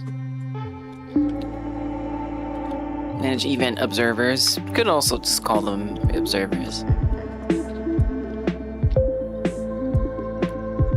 So I would definitely want a list of every event objects. So what would some be? Well, in this case, for some simple, non-complicated things, I've got some cylinders. Could I add a little more purpose to them, or are we just gonna literally make them cylinders? Do we want to go a little further than just cylinders, or is that what we're doing here? Probably just keep it simple. Maybe we could just call it like NPC 1. Well, look at your story. What's your story? How about villager? How about villager 1? About that. And we're just gonna have them be in a different place. Well, think about your story. So in the first scene of the game, you will be at a special ceremony, kind of like a quinceañera. It's like a ceremony where a bar mitzvah, bat mitzvah, that kind of thing, where you are, it's a coming of age moment and you're being celebrated. And there are people around you, aliens around you, who are, part of your community. And you can be quite mean or quite nice to them, depending on, the kind of character that you want to be playing as. And if you aren't very nice to them, then they're not going to be helpful to you in a future scene. And what is that future scene? Where is that? That takes place in the park, right? In the relaxing area, I think.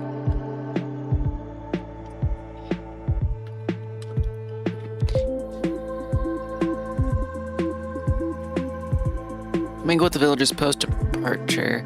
Conduit depends on doubling down or not on scene 1 choice. Yeah, that could be like a longer term thing. Let's not worry about that. Let's just say that someone... Because basically, the way this... If I'm going to just generalize this story, you're at this event, and at the event,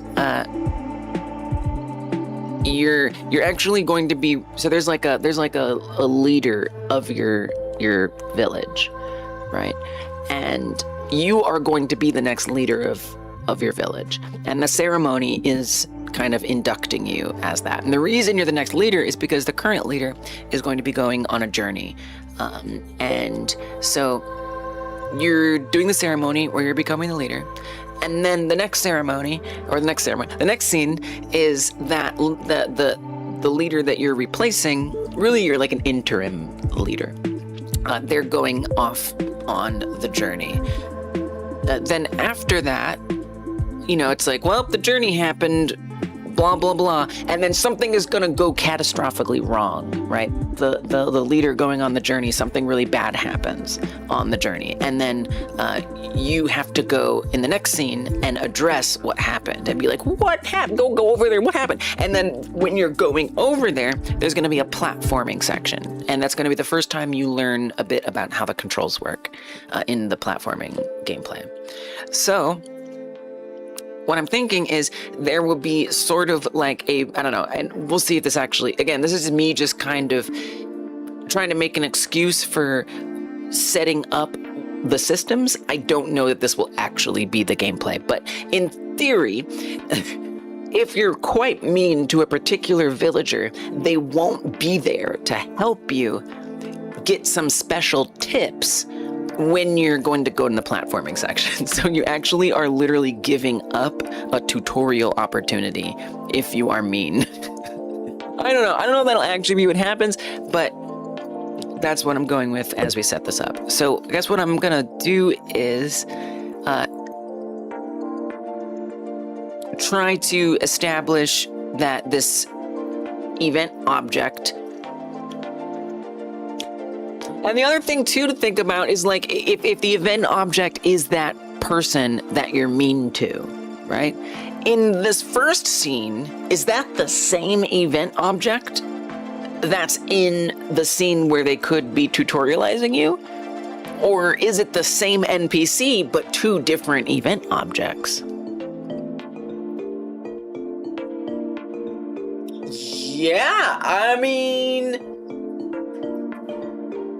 and I guess it raises the question, do I want each event object to be like categorized by area?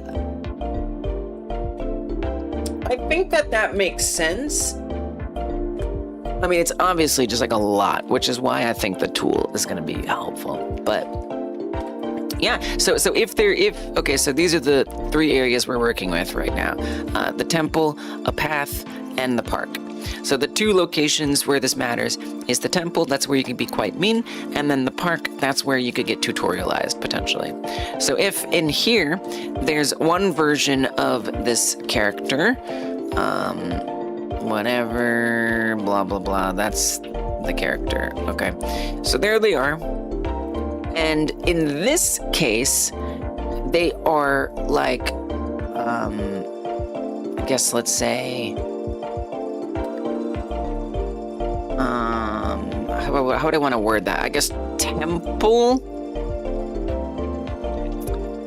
It's tough because like, how are we gonna, don't worry about it. Don't worry about it right now. Just get the best you can. Temple. Villager 1. Or it could be Villager 1 Temple.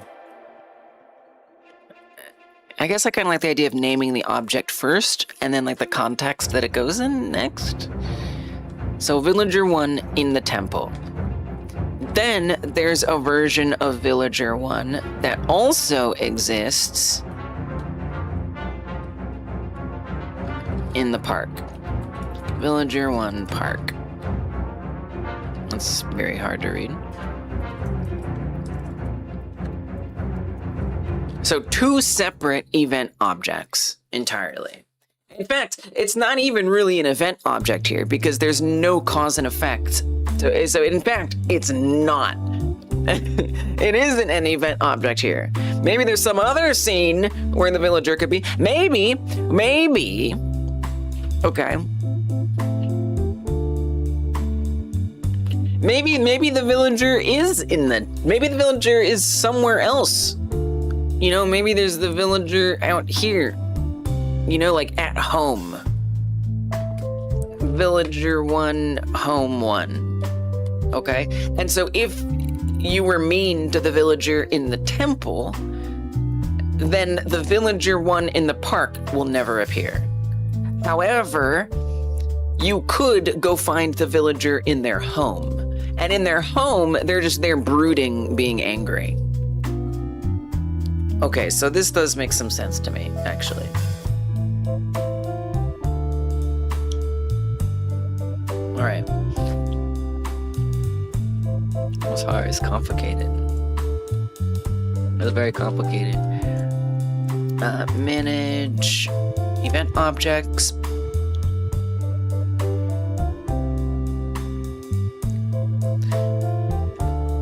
You know, do I want it to be like objects temple or objects home 1? Or is it literally just going to be a massive enum of every single event object in the entire game?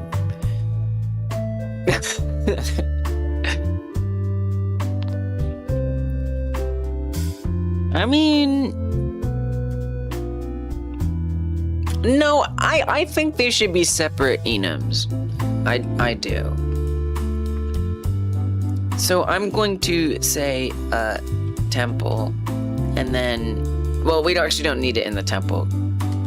I'm calling it not a park, but a relaxing area. I don't know what's wrong with me, but that's what I'm calling it. They're aliens. They have weird names for things. And then we can have a villager 1 object inside of there. So we don't, but, don't forget, Lise, we need to keep track of the subjects, right? Because the subject or challenge on the left there, that is what is going to emit the signal in the first place. So that has to be somewhere. And I guess I would want to link that challenge / subject to an event object. Whoa.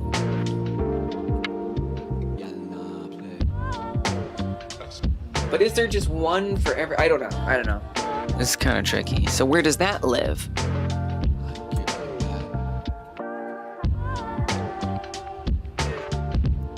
I'm starting to see what Strophium was getting at with the hierarchical state machine. I'm starting to understand. So then I might want a function where we say,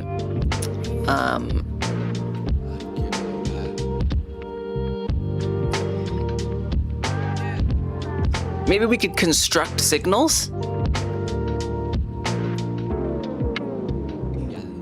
Again, there has to be some serialization is the thing. I would worry more about how it knows what object it's supposed to point to. So if in our event tracker, which we're gonna call our event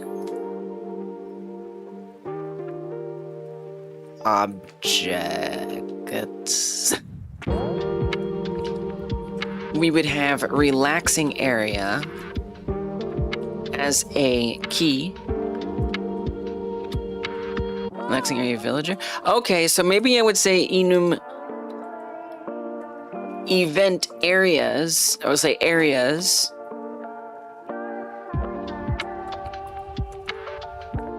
And in there, we have relaxing area,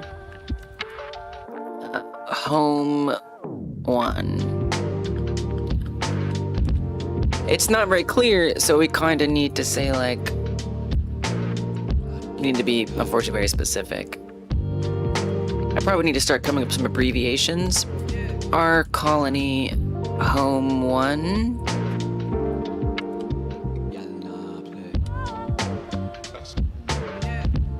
Our colony relaxing area, maybe there's, I'm gonna call it a park. Just call it a damn park. Our colony park, our colony home 1. It raises questions, do you want there to be an our colony? Because that's a region, right? Well, it's tough. What region of the game does it go in?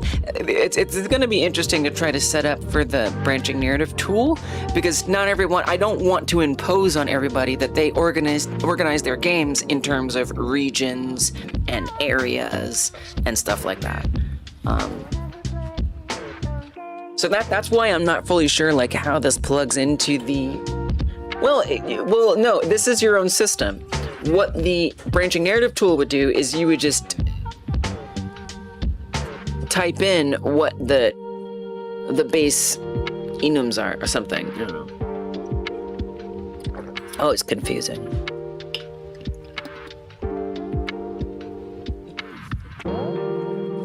I mean, we could organize the areas by region, which kind of makes sense.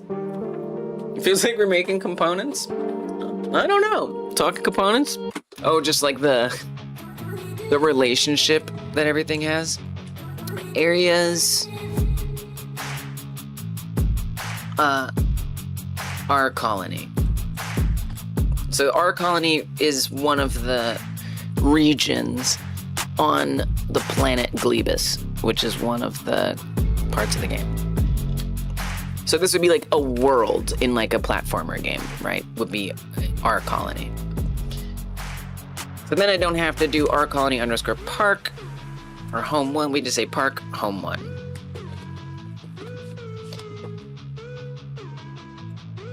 And then there could be areas. So there's a different kind of thing called the main colony. We'll say M colony for that.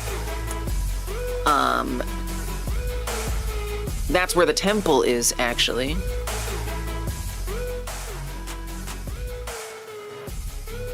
Oh, right. Wait, the park doesn't attach. Oh, the park is back at the rationing colony. So actually, those aren't even the right places. Well, I've been focusing on architecture, not remembering how the story goes. Oh yeah, so this is actually at a totally different location. My bad. It's okay. That's alright. How does this component communicate with this component when they are not exactly... Oh, yeah. Yeah. It's fun. It's fun. It's like fun. It's, you know, it's fun. It's actually, I don't know that there is. There is. No, there is the park here, girl. No, you're right. You got it. This is right. This is correct. This is accurate. Okay. So get rid of all this. But wait, what about the different event objects?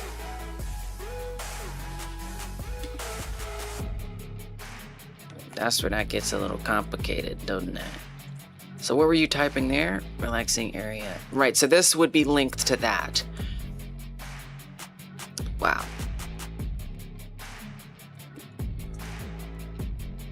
I mean, I really feel like a dictionary is the way.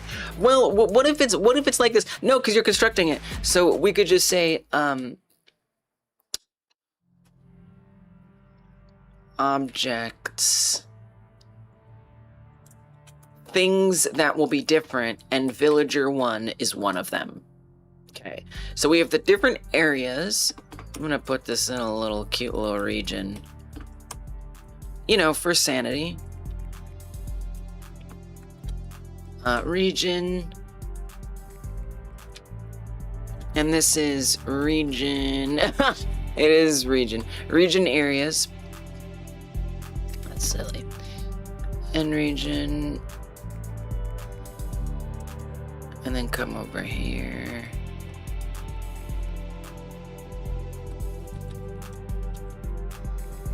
Event objects, and then end this here. Okay. And I don't know what this is yet, but what I do know is we would have... Would you want those to be different dictionaries?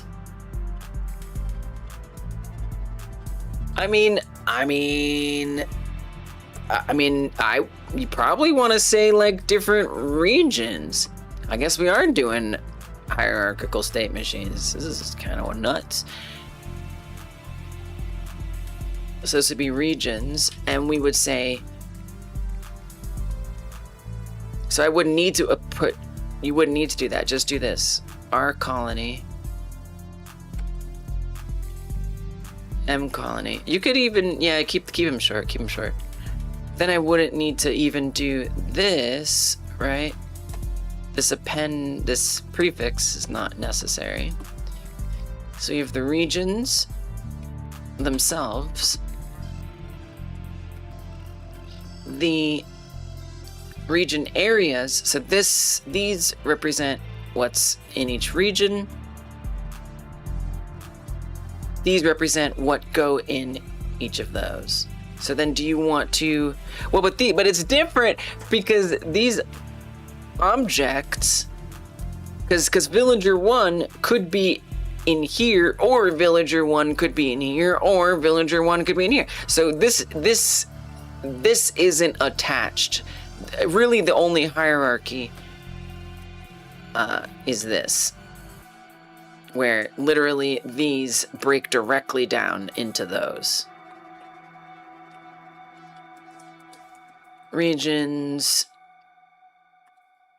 break down into a sub-state machine in each region area. Okay.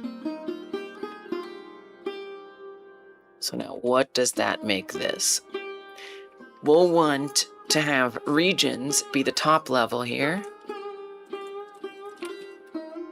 So regions, our colony, something. Regions,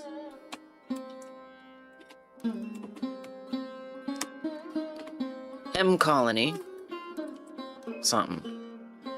I mean, it's gonna drive me nuts. I actually want M colony to be first. It's the first place that we are. I don't know. I'm just gonna do it that way. I'm sorry. Forgive me for this pedantry. Pedantry? I don't know. Okay. So it's not, is it really event objects? I guess this is just event management, event data, something. Who knows? So you have regions, M colony. In there, we're gonna want another dictionary in all of these. It's gonna be a lot of dictionaries, y'all. We're in Dictionariesville. That's how it must be. Within that, we already know that there is M colony. So by the way, I would want my plugin, my tool, to be able to autofill this out. I don't know that I'm going to use the branching narrative plugin for building this. I'm thinking that potentially building this will be done with a separate plugin. Because again, I do not want to mandate to people who use Branchy that they set up their project this way. Unless, I don't know, maybe. Maybe I do, and I just don't, maybe I allow them to name it whatever they want, you know? Maybe it will be Branchy, I don't know, I can't think about it right now. I just got a code, I can't think about it. Hey, welcome, Gibson. M colony is male mecha colony. R colony is robot colony. M colony is main colony. And R colony is rationing colony.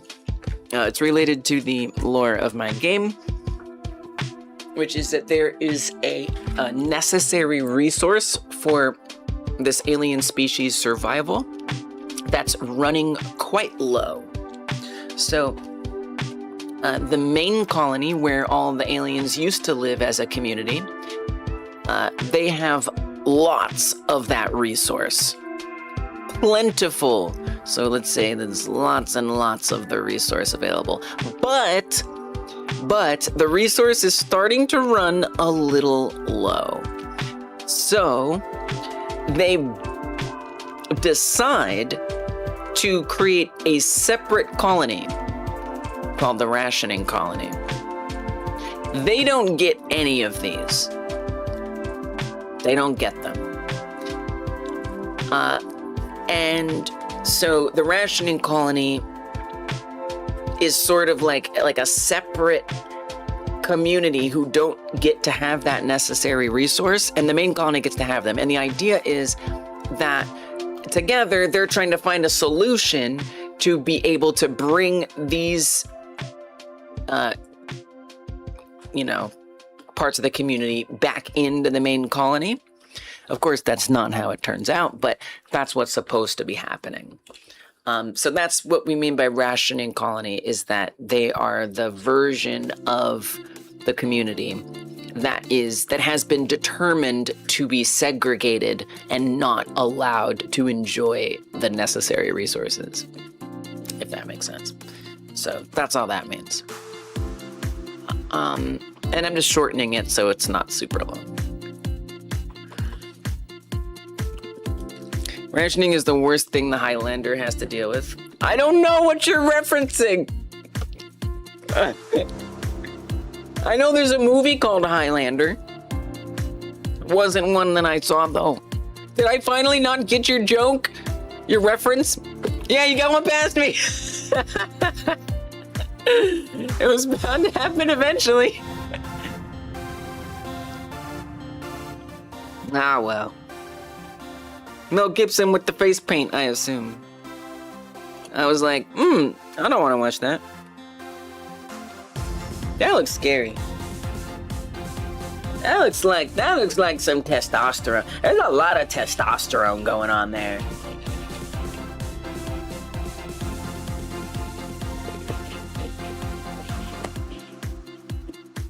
No disrespect to the testosterone, but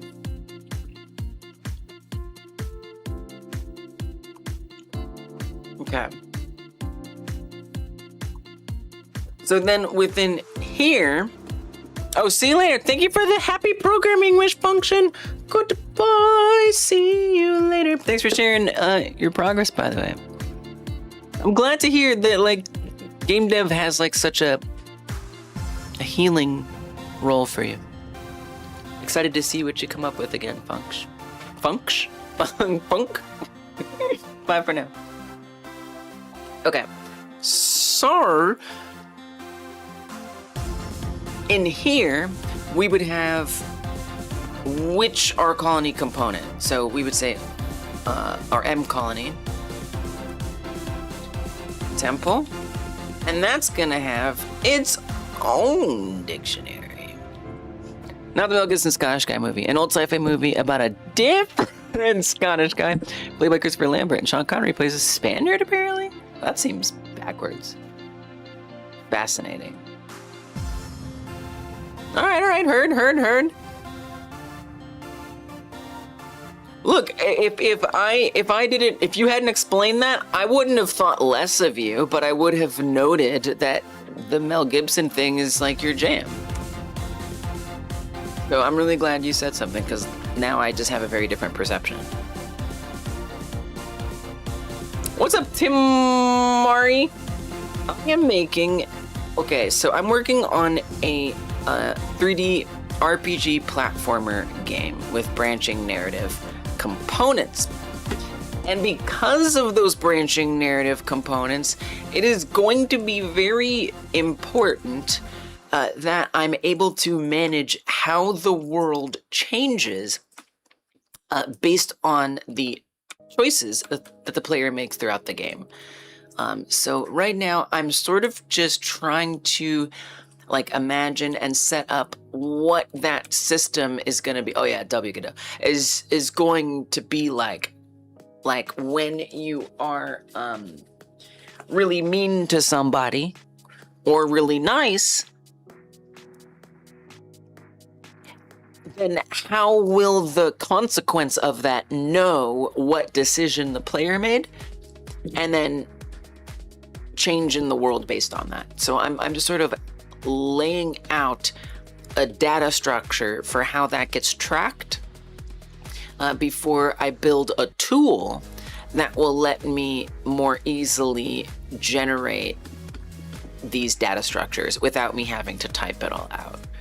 So I don't know if that makes sense, but the game's going to be about these aliens who are invading Earth at a very key moment in Earth's history, and you can make choices to like save Earth or destroy Earth, and things like that. So I don't have much, gameplay yet because I'm gonna probably be spending like 5-6 years in this project. Like y'all are gonna be like, oh yeah, she's the alien game girl.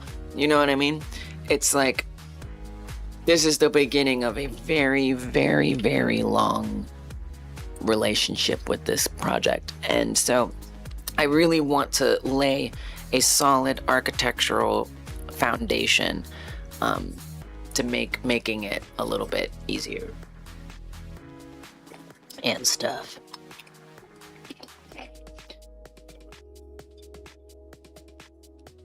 I don't know what you're saying, Gabison. I'm gonna consider circling back to that though. By the way, I should put a bookmark in chat. I'm in my focus mode, which means I will come back and revisit the chat and take a break after that timer is up. I don't even know where to start with that, Gabison. Working on a little project yourself, the most basic way of explaining it is just frogs in space. That's amazing. To the end of Casablanca, this could be the beginning of a beautiful relationship. I have watched Casablanca.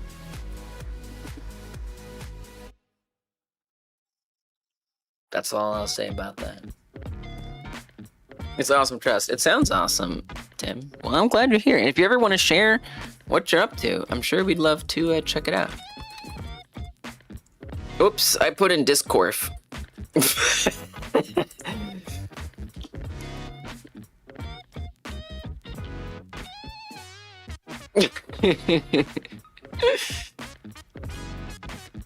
Okay, so we have all this different event data. Now what goes in there would be the different objects, right? Well, I know that the villager as an event object, this isn't just like everywhere villager 1 will be. No, this is every instance where villager 1 is being impacted by a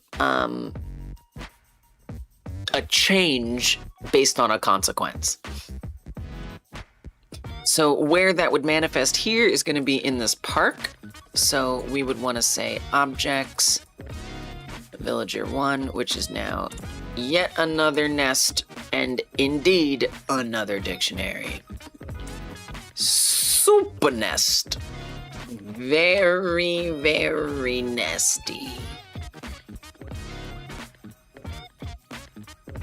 And then there's also home 1, where this villager could be alternatively depending on how things play out.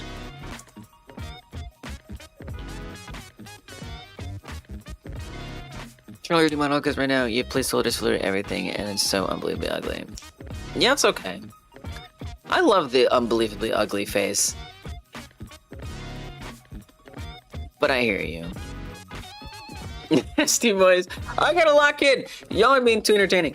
Okay, so this is, I'm gonna try to look at chat less, but I'll probably fail. Okay, what I need to do is find a way to, well, I need to figure out what is the data that's stored about villager 1 in these different places. Well, that's where it comes down to those choices, right? The states that persist, this blue circle here, this blue blob. Whether we're talking about the subject, that is to say where the quest or the moment where choices get made, or here, our event object manager, we need to know what are the possible choices that could have been made. So that kind of needs to be shared everywhere. So what I'm gonna say is enum choices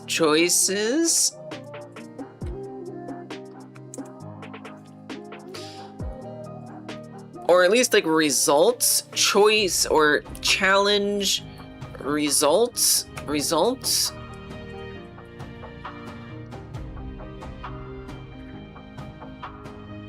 Manage Manage event objects. Event.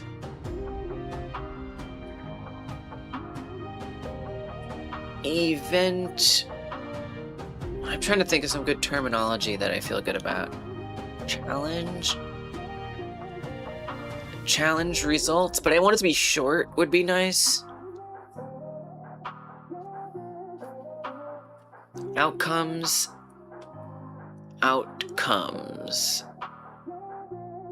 I mean, technically, I've been thinking of them as like paths. Let's see how I feel about outcomes. So here's the thing. There's incomplete. That is to say, something hasn't been done yet. There's bootlicker, which is the if we're doing Mass Effect, Paragon, Renegade, that's the Renegade option. Centrist, which is my third option, which is being a manipulative kind of character. And then there is Comrade. I just sort of named these internally in ways that make sense to me narratively.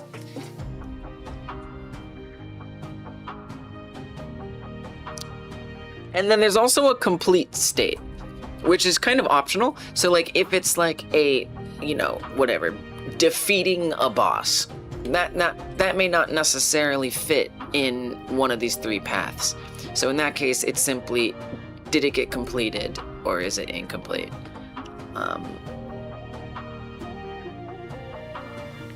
And essentially, all of these are complete. These all mean complete. It's just either it's a specific completion that implies that you took a moral stance, or it was amoral, or not amoral, but it didn't, morality wasn't relevant, and then it would just be complete or incomplete. So those are the outcome types.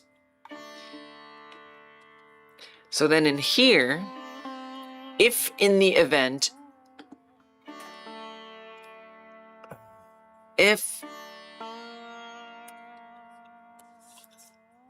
so if the villager 1 that's in the park, that could be in the park, in the R Colony region, if that villager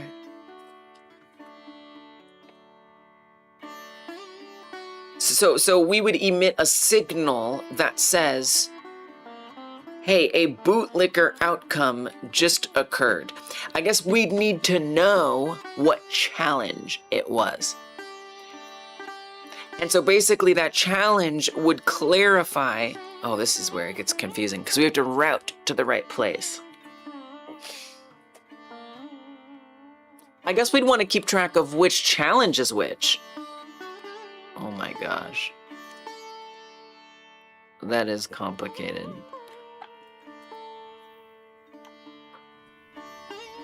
Oi. How am I gonna do that?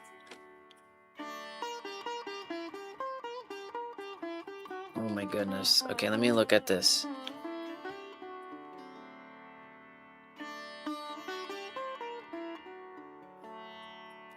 Because that challenge it needs to emit.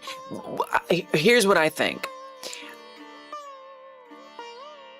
I mean, you need a list of every challenge that exists in the game. Every quest, whatever.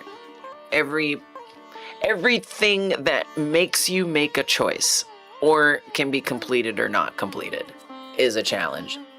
Beating a level, being nice to so-and-so, whatever. Those are all challenges. And a challenge can inherently be associated with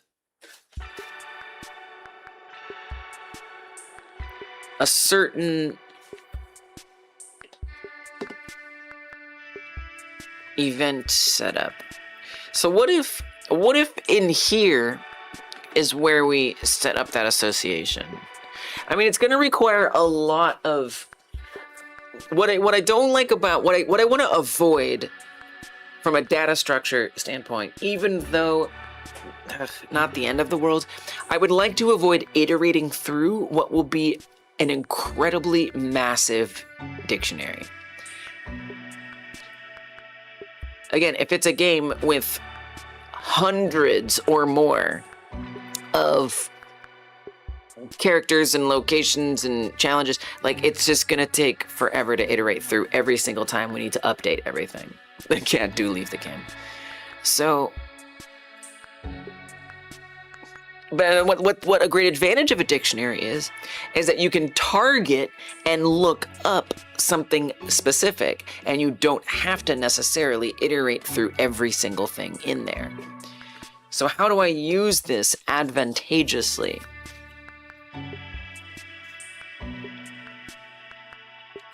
I mean, I kind of think I need to store a couple different dictionaries. Like, one dictionary, potentially, no, we're just spitballing here. One dictionary that handles, or like an observer dictionary and a subject dictionary, basically. A dictionary that contains all of the challenges and lists what observer that it's linked to. And so when the challenge is finished, it will then look up in the subject dictionary, hey, what observers does this challenge being complete connect to? So we target exactly that data in the subject dictionary, and then that targets in the observer dictionary what the results will be.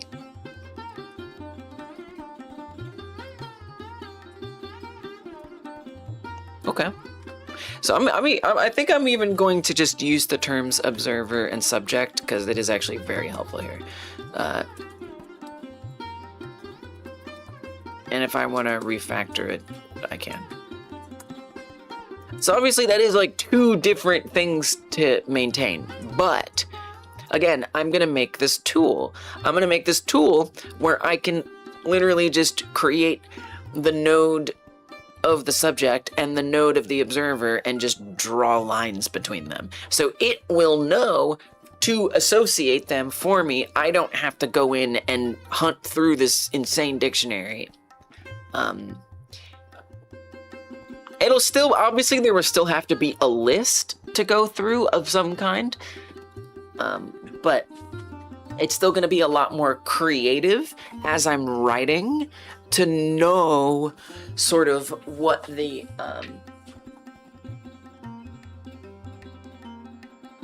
to know that I don't have to think about dictionary code and syntax, you know?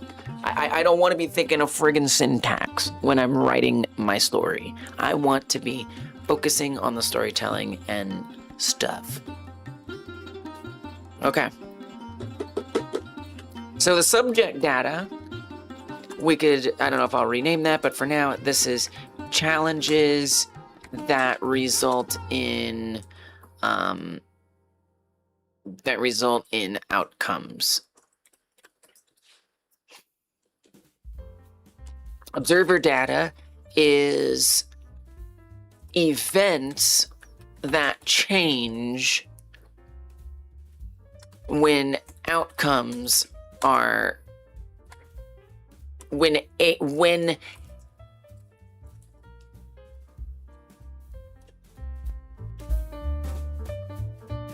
outcomes are observed.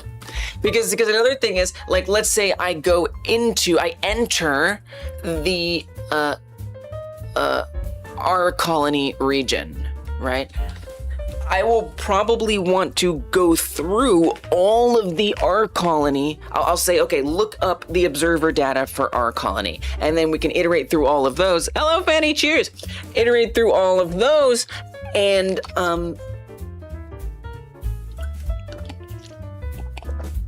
make sure that it's all set up correctly.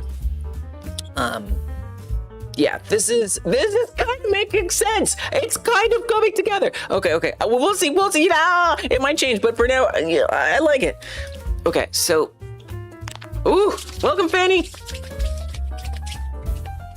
She's doing it. Oh my gosh. All right, so how do we define a challenge? Obviously, it's gonna be like kind of a big list. It's gonna be kind of a big list, right? It is. It just is. But what it's connected to are the different. So it's literally gonna have the construction, region, our colony park, objects, villager 1. This is kind of exciting. Ooh, I can't wait for this to work. It's gonna be really cool. Okay.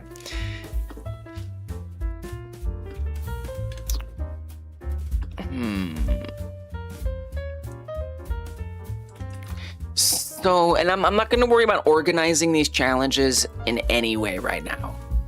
Not right now. Enum challenges. This will be a lot of stuff, but right now it's simply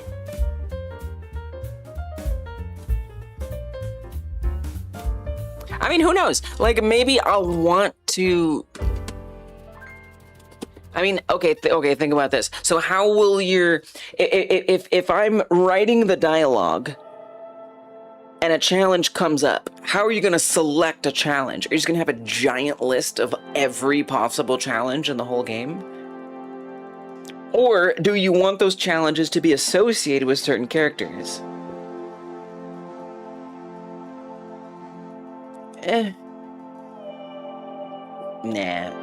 Nah, it'll just be a list of every challenge in the game. I think that's fine. I don't really care. For now, we'll see. So what is this challenge? This is... I mean, you can name them however you want, you know? We could say Act 1, Scene 1. It's kind of up to you. Act 1, Scene 1. Villager 1. Treatment. Okay. How we treat Villager 1 in Act 1, Scene 1. Whatever.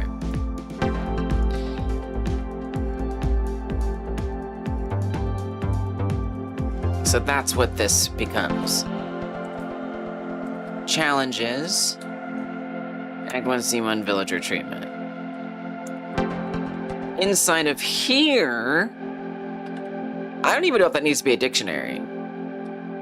I think that could just be an array, maybe. We'll see. Probably makes sense to make it an array.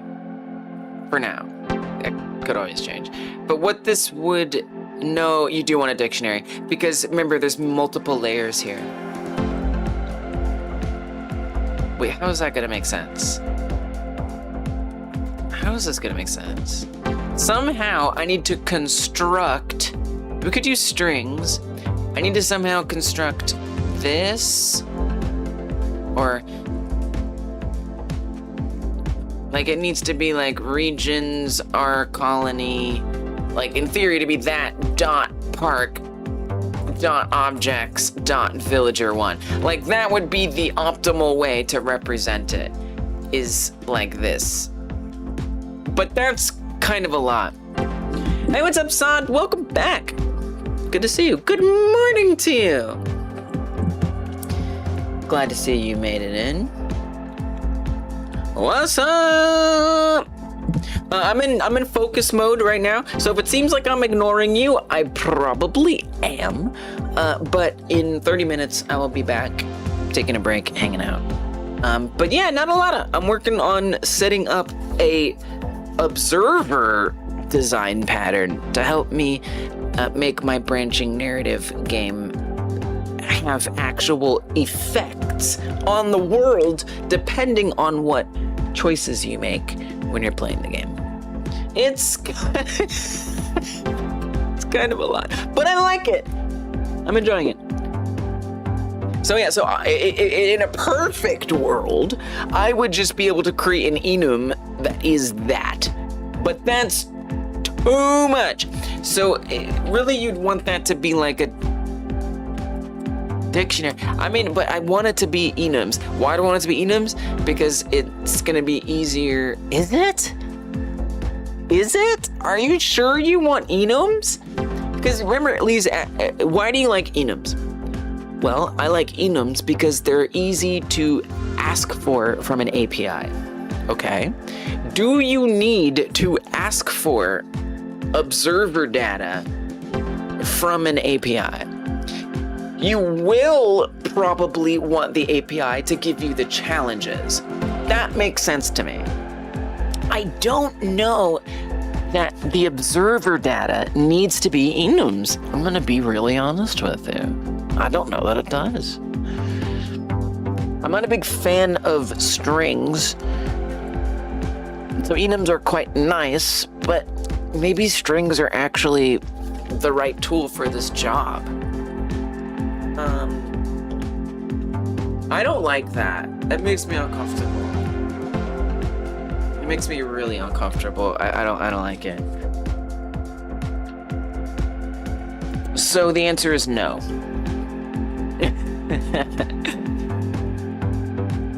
So it is gonna, what is it gonna be? A dictionary? Yeah, it's gonna be a big dictionary. And the dictionary is going to be observer data,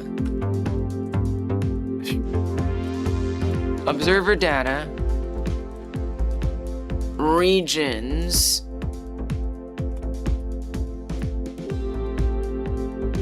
so what this is listing, and it's kind of not clear, but what this is listing is challenges that result in outcomes. Each challenges dictionary represents which observers they ping, basically. So this one pings regions dot r colony dot after attribute access. Oh yeah. Equals after dictionary key. Oh yeah. Wait. I mean, I guess it is an array. No, it's an array. It's an array. No, it's an array. It's an array. Each challenges array represents which observers they ping. Yeah. Because we just want to iterate through all of those and just make sure it alerts each one. It's crazy. So this would be regions dot r colony. Next level would be park, r colony dot park, and then objects villager 1. All right. Next in the array would be this, except it's home instead of park, or home 1. That's the villager's home.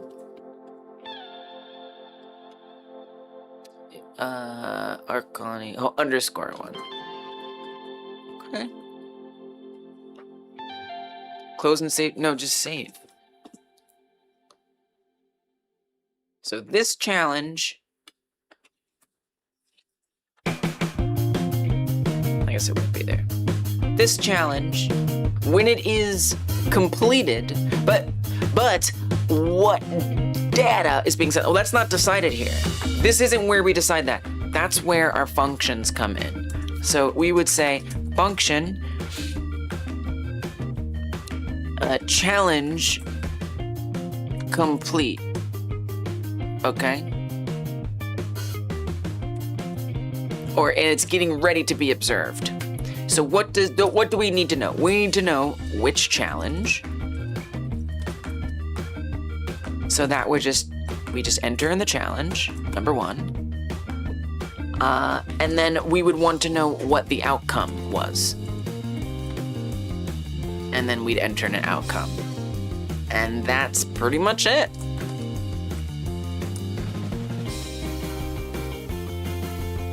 So what would it do? It would make sure to update the observer dictionary, the data, so it knew what was supposed to happen when we load. So then when we load into the R Colony Park, we know what to do with Villager 1. And simply, actually, I guess this, oh gosh, I don't even know. Now I gotta figure out how to do what I do with that. Ay, ay, ay. Like, because I can log the outcome, but what happens, because there's gonna be, you know, so many different possible outcomes. I mean, I think you need to be explicit. I think you need to be very explicit with what goes in there. I think you need each outcome. You need each outcome in here. So this breaks down into outcome incomplete. Okay. And what will that be like? I don't know. I mean, I kind of need a reference to the object, don't I? So we know what that object is supposed to be in the first place. Well, I mean, as the object would ask, the object would just say, hey, I'm this object. What happens if I'm incomplete? What happens if I'm complete?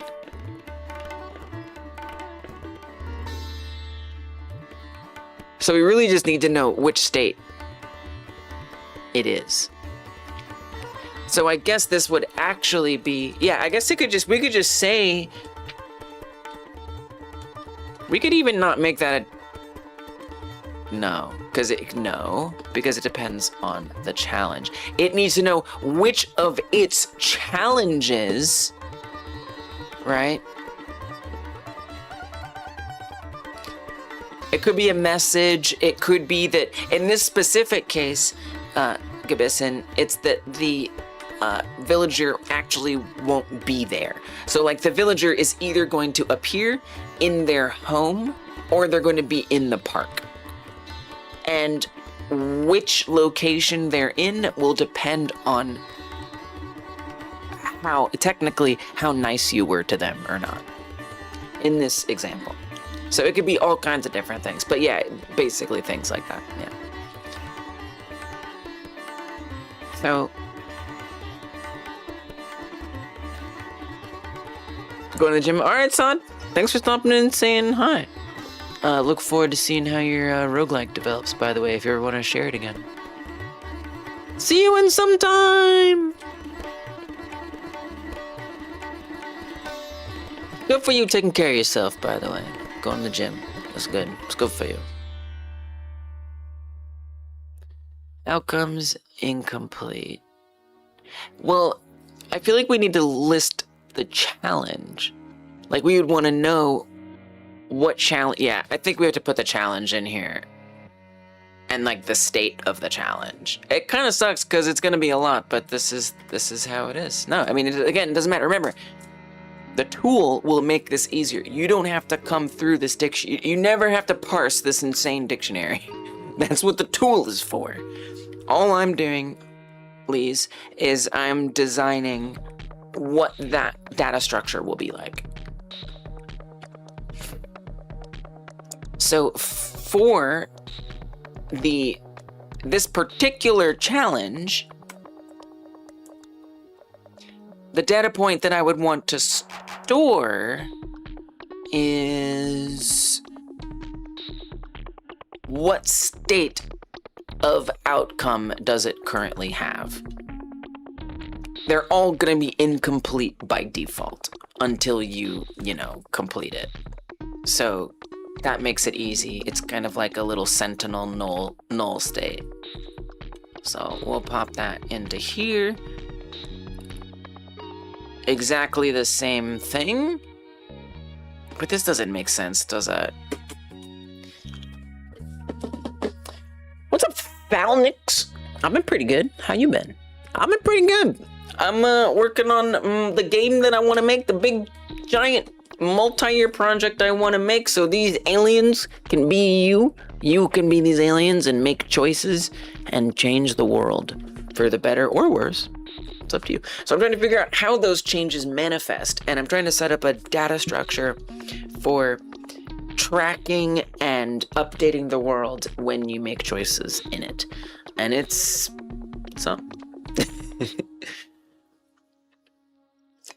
You got a new toy and you're configuring it. That's cryptic. Sounds fun though. I love that. I love configuring a new toy. That's the best.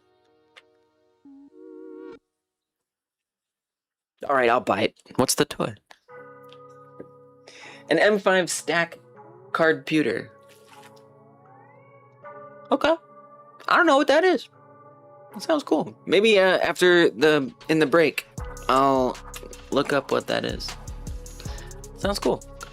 If it seems like I'm ignoring you, by the way, in the next 20 minutes, I am. But then I'll be back and I'll see what that is. Sounds neat. A card pewter. It's like a computer but cardier.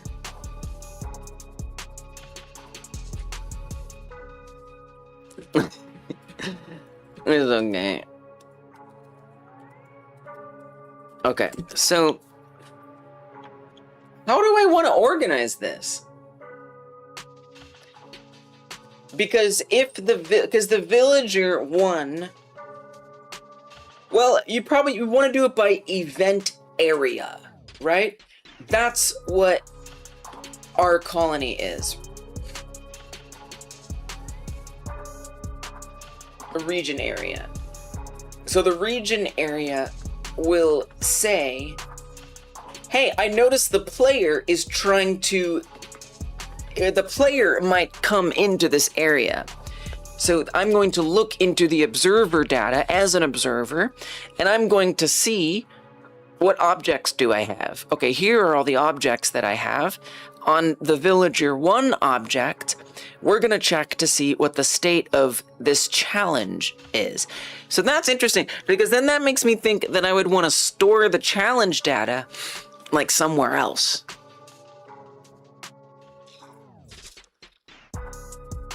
Why repeat that over and over and over again? Like, that doesn't make sense. So we have the subject data, the observer data. I mean, do you want to just put that in here? I think you want to put that in here. Okay, so we're actually going to make this be a couple different things, all right? I'm going to make this have a couple different things. So this is an array, as we discussed, which contains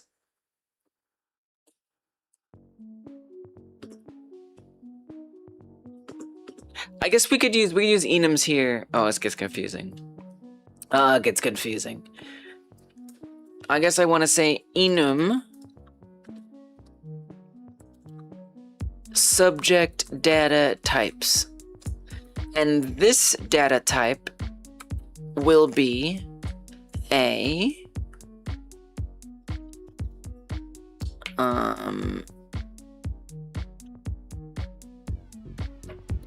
Oh, and by the way, if you're back from ads, by the way, I don't know if you are Phalanx, but basically after this timer's up, I'll respond, because I'm in focus mode, I'm locked in, but then I'll take a little break and chat and stuff. Okay, subject data types, so you didn't miss anything. Subject data types, we have the observer data. Right, so observers and the outcome, I guess. So I guess I should probably call this challenge data. Let's call it challenge data.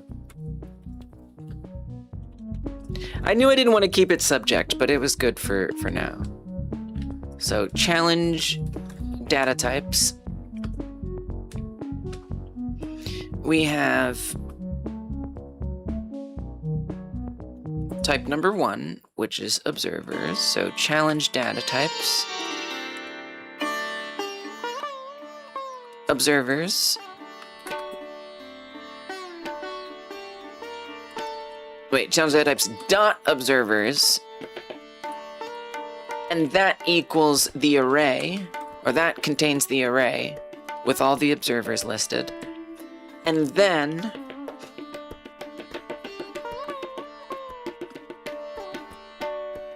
we also have, can we indent this a little bit? We also have the challenge data types outcome.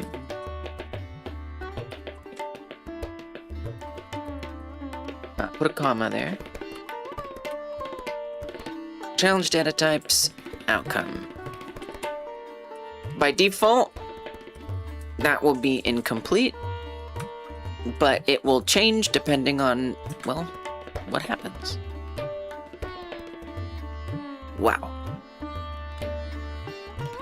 All right. Wow, wow, wow, wow, wow, wow. Wow, wow, wow, wow, wow, wow, wow, wow. Oh my goodness.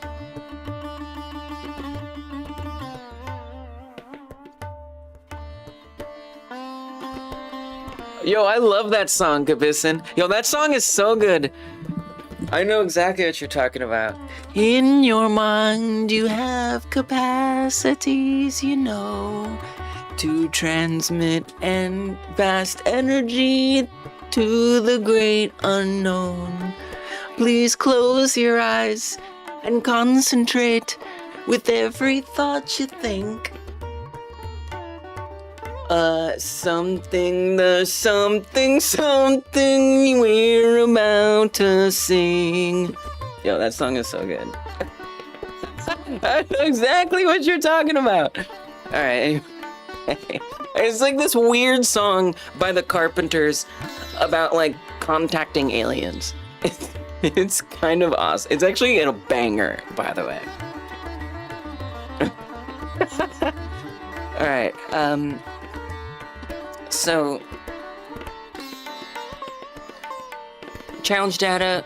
This is good. This is good. So okay. So now with the back to the function.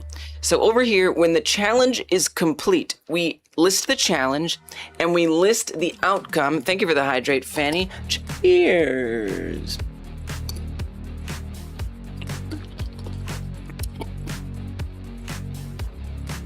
The outcome of the challenge will be, well, yeah, so you'll just literally go into the challenge data, all right? Which challenge? Well, the challenge that we list. And then you would also need to list by the outcome. No, challenge data types. Challenge data types dot outcome. Hello, how you doing there? Hello, it's almost break time. If we can be a little patient. You want some room on the chair? You get. It's the Mew Mew. Okay, wait, this is kind of confusing, isn't it?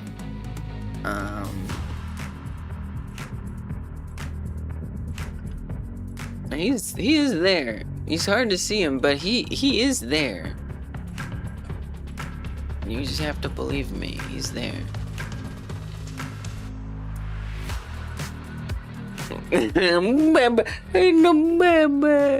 Oh.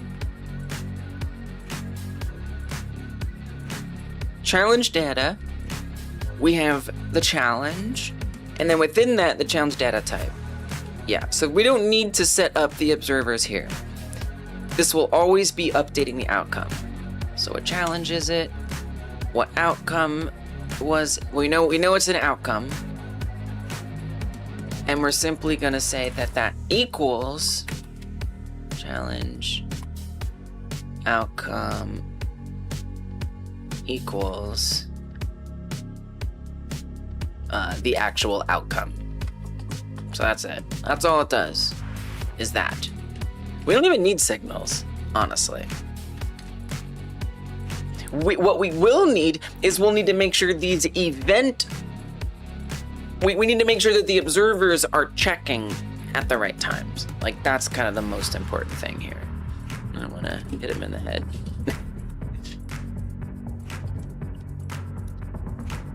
So we'll see. I'm not sure, like, if this will send out a signal or anything yet. I mean, what if? Okay, suppose, and this is already one of my consequences or challenges here, where if you are, there's gonna be this commander of your community who's setting off onto a great journey, and before they go, you can say something really mean to them, you can try to manipulate them, or you can be nice to them. And if you are nice to them, they're gonna give you some items. They're gonna give you a commander stash, probably like a key or something, I don't know. So we would want that immediately to happen. It's not gonna be later on down the line where we're gonna later be like, did the player be nice to the commander in this scene? No, right away, we wanna have in your inventory, the commander stash or something appears. So we do want to emit a signal. Now, is every challenge going to need an immediate signal? Probably not. But is it the end of the world if a signal gets emitted and falls on ears that aren't listening or that don't exist? Not really. I mean, it's just a little signal. It'll be fine. So I guess, does that mean we need to create a signal for every challenge? And every time a challenge is complete, it emits something? Which then it brings me back to, well, do I really want a function like this? I think that probably should be a signal. I think it should be a signal. And then that's something that the user, for the API, the person who's me or somebody else using this tool can ask the API for the signal and emit the API's signal. I think that's a good idea. I think that is a good idea. I think I like that. I think that is a good idea. Instead of a function. And there will be a function. Okay. But there's just going to be a whole bunch of different signals. So many signals. It's a lot of damn signals. Lots and lots. In fact, basically a signal for every single challenge. It's a lot of signals. So you would just emit Act 1, Scene 1, Villager 1 treatment. And that would emit with an outcome of some kind. So like outcome, which should be typed to outcomes. Every single challenge is going to have a signal. It's a lot. It's a lot of stuff. But again, the tool is going to generate this. So I don't have to come in here and add it every time. And so now, how do we use that signal? Well, we would say, connect that signal, of course, naturally. Ready connections.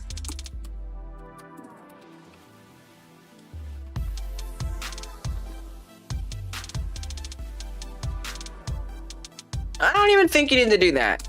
Disagree. Let's say on challenge complete.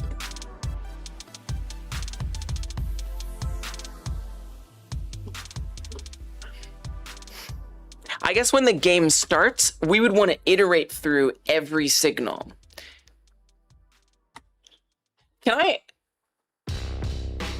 can't like create a signal. Like, I think you can. I feel like you can create. But what we need it to be in the API as well, because the user needs to be able to find that signal. That's really important. Very, very, very, very, very important. But we can't like iterate through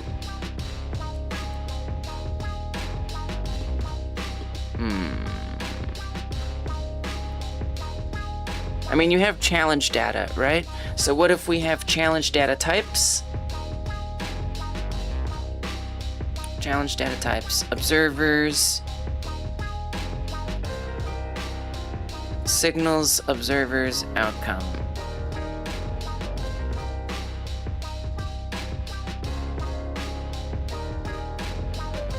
And then the challenge data types, signals, but that's only for this one. So that would actually be even different, which would be kind of confusing. Yeah, you wouldn't want to do that. I mean, you could iterate through. I mean, this would be just when the game is loading, right? Like we're loading the game. We could go fetch. I mean, you don't need that to be in challenge data. That could be in its own thing. You know? That could be in its own thing. Wow. Okay. And that can simply be an array. So we can make that a constant because this is going to be serialized. We're not going to create new challenges in the middle of the game. The tool will literally write the GDScript code that adds every signal and that adds each signal to this signal array. So, challenge signals. And this will be an array. I don't even know, like, can I make it an array of signals? Is that allowed? Dope. I don't know, I mean, why not? I don't know. I never thought about it, but now we're doing it. Act 1. So yeah, we would put this in there like that. Assigned value isn't a constant expression.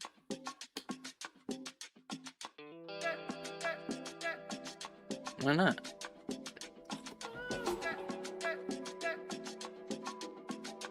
A signal isn't a static signal?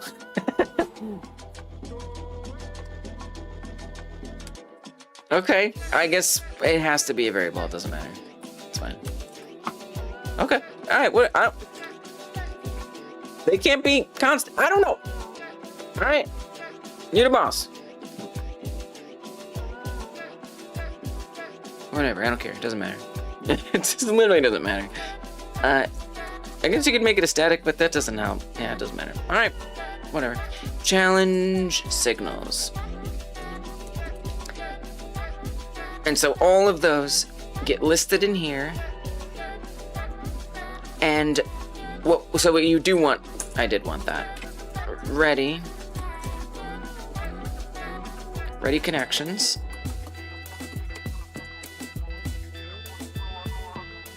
And we would say, right at the beginning, for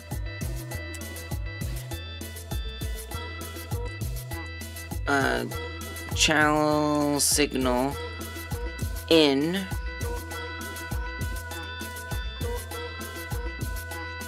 challenge signals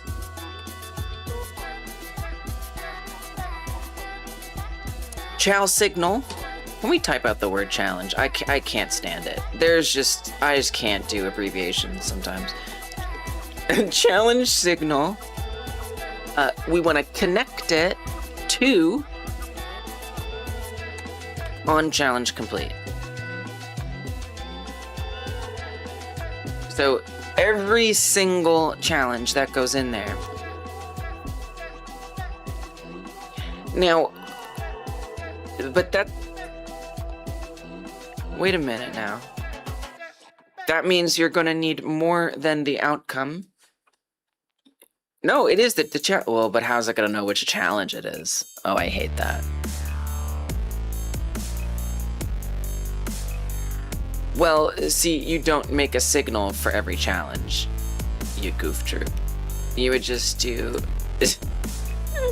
you would just do challenge. Okay, you know what? I see now, but you know, I had to do what I had to do, and I don't care. I stand by my choice to to start it out that way. So we would say, we would put in here which challenge it was. I think, I don't know, maybe I'm missing something, but this makes sense. Okay, well, you know what? Just give me a second. It'll take me just a second. I'm almost done. I'm almost done. Just give me like a little extension. It'll be fine. I'm right there. So instead of doing that, we would just say challenge complete. I will spell challenge correctly. Challenge complete, connect to on challenge complete. And we're gonna bind. We don't have to bind anything because it's already gonna be sent with that. It's good to go. It'll be fine. Okay. That will come with it. Bob will be your uncle. Everything is great. That's great. That's super great. When this happens, it'll update the data. And, well, here's the thing, Lise. Wait a minute. If you have an object, let's say, okay, wait a minute. So if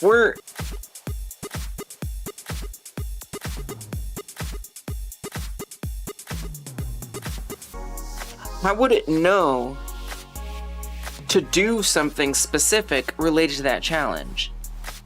You know? Like add a key to your inventory. How would it know to do that? Well, that could be handled by the user. That doesn't need to be handled by the plugin. The user will already, well,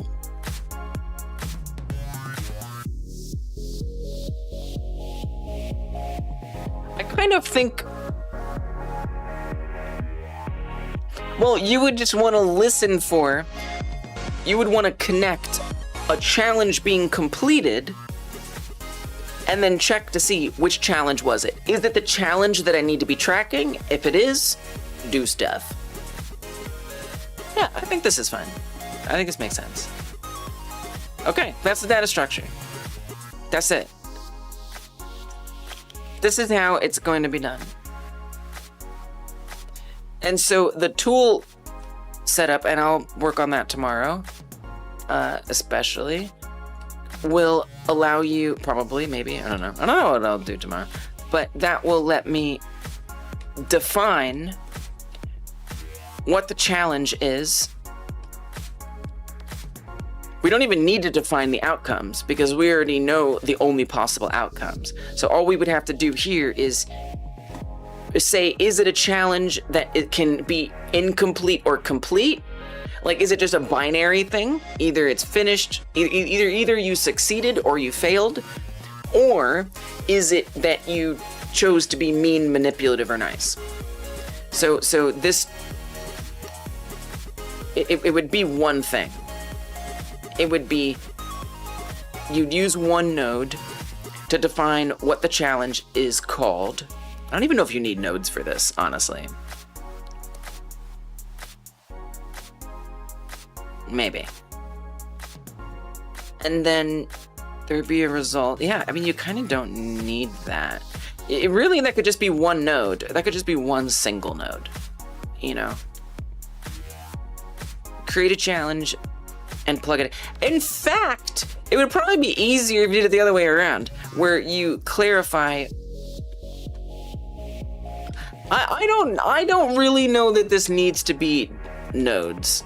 I think this could just be a list, you know, where you just expand what event you're talking about and then clarify what challenges feed into that event.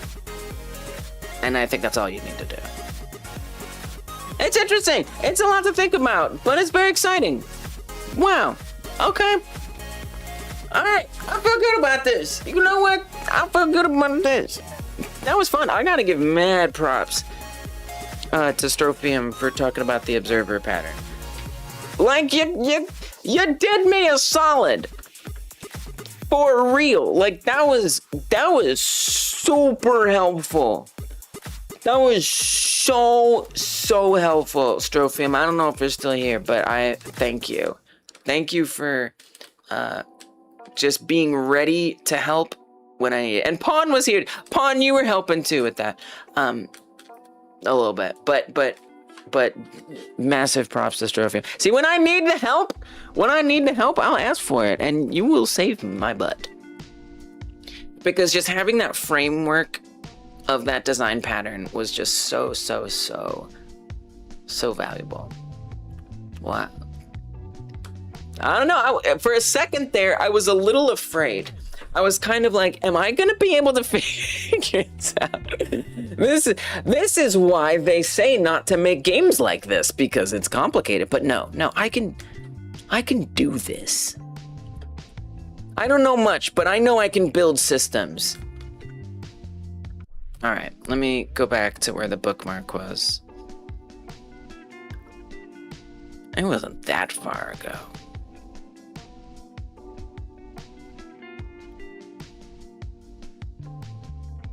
Here. On coding terms, I'm imagining with a warehouse. And warehouse have temporary warehouse. Wait, suddenly I have an idea of the app management office resource. You're gonna make an app for managing office supplies? Actually, that's a good idea. Tamari is working on a little project in Godot. Frogs in space. That sounds freaking awesome. Frogs in space works for me.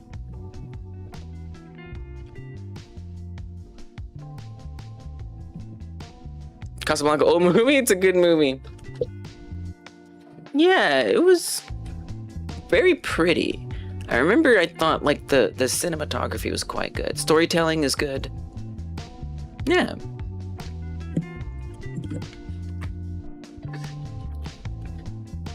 Here's looking at you, Mr. Gibson. It's Jackson likes nice deep ones.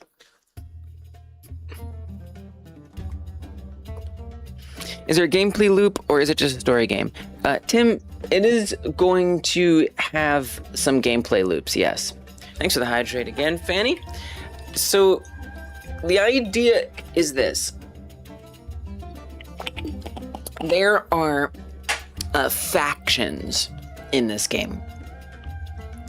And broadly, those factions correspond to, are you trying to destroy the Earth? Are you trying to manipulate the Earth?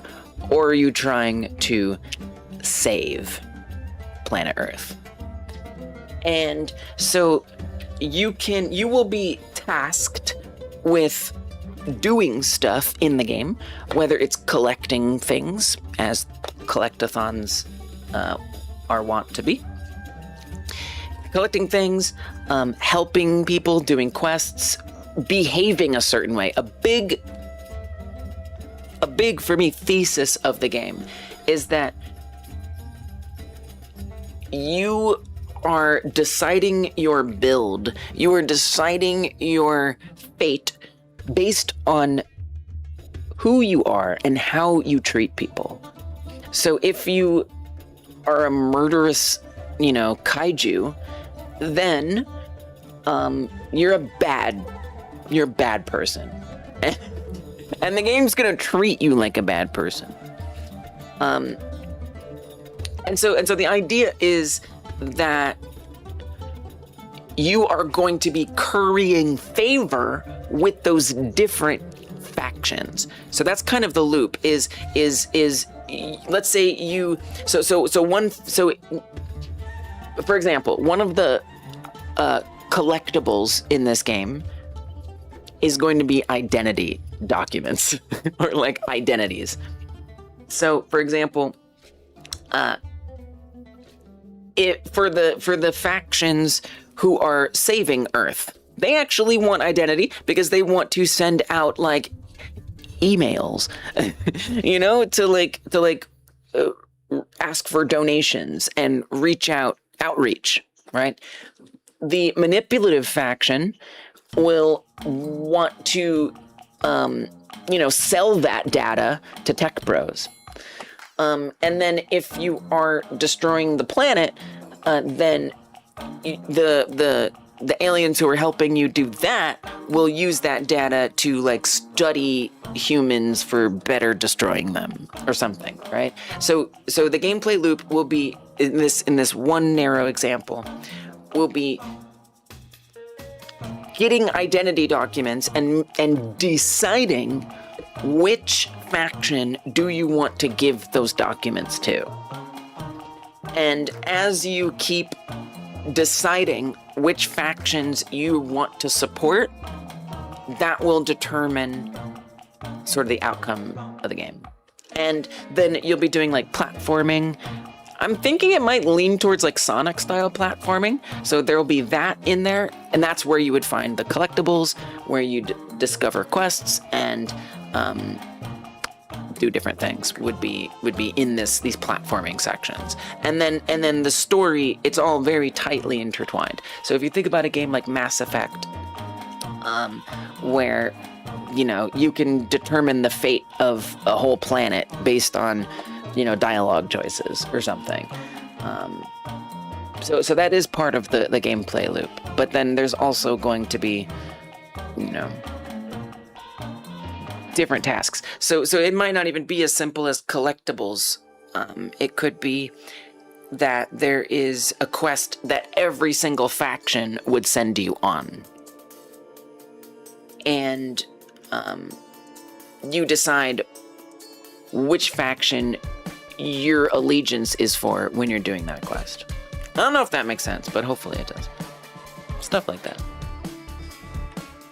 So it's very similar to games like Fallout 4, Mass Effect, in terms of especially Fallout 4 in the faction sense, or Fallout New Vegas or something like that.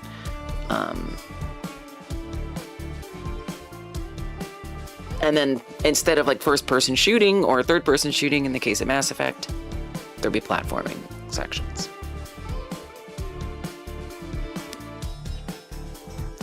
Gibson is learning 3D and lighting. You have same experience at the moment too. Have fun during 3D. Yeah, 3D's awesome, right? Lighting is so real. Lighting is so real though. It's a huge component. I mean, look, when people are like, is 3D hard? I'm like, I don't think it's that much harder than 2D. But it comes with extra stuff. Texturing, lighting, you have to handle shaders a certain way. So how you have to implement 3D objects into space, 3D space, does add some extra overhead.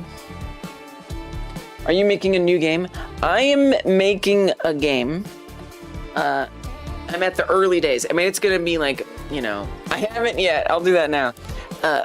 5-6 years, probably longer, but that's my conservative estimate, is I will be spending 6 years probably working on this project.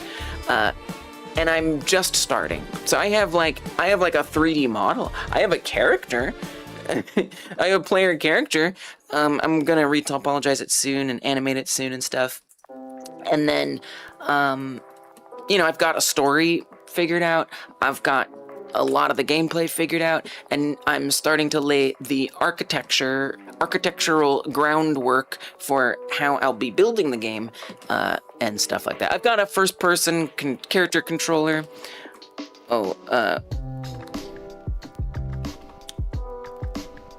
Out of bounds getting... Who's getting it? Who's getting it? I'm not getting it. Are we getting this?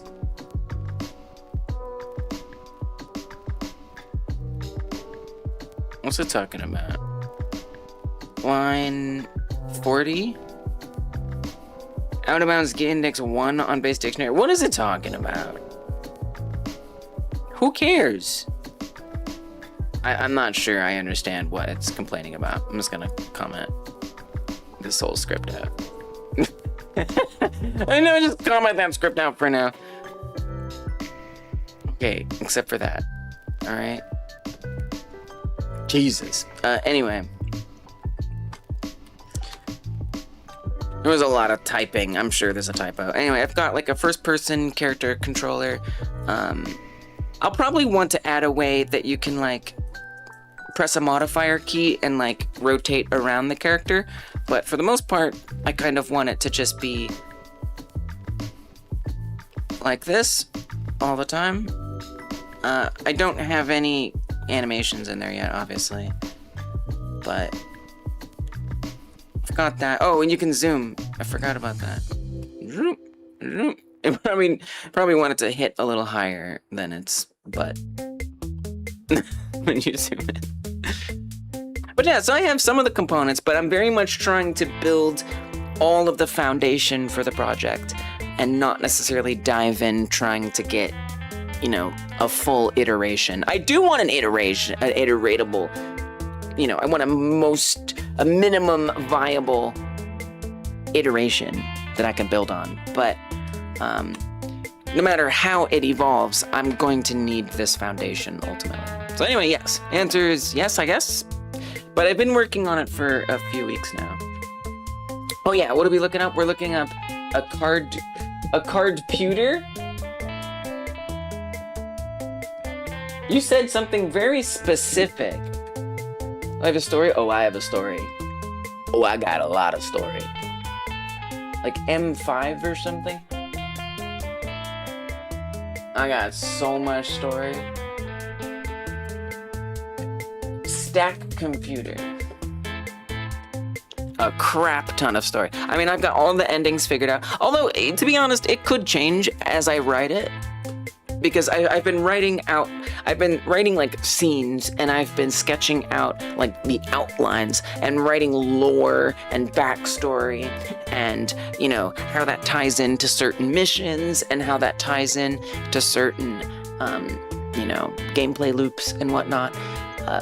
But I haven't actually written the script itself yet. So I think when I start writing the script, some story points may change, but yeah, I've got all that figured out. You get my opinion? Maybe. It depends what you want my opinion on. I don't know. Yeah, can you just ask and then we can find out?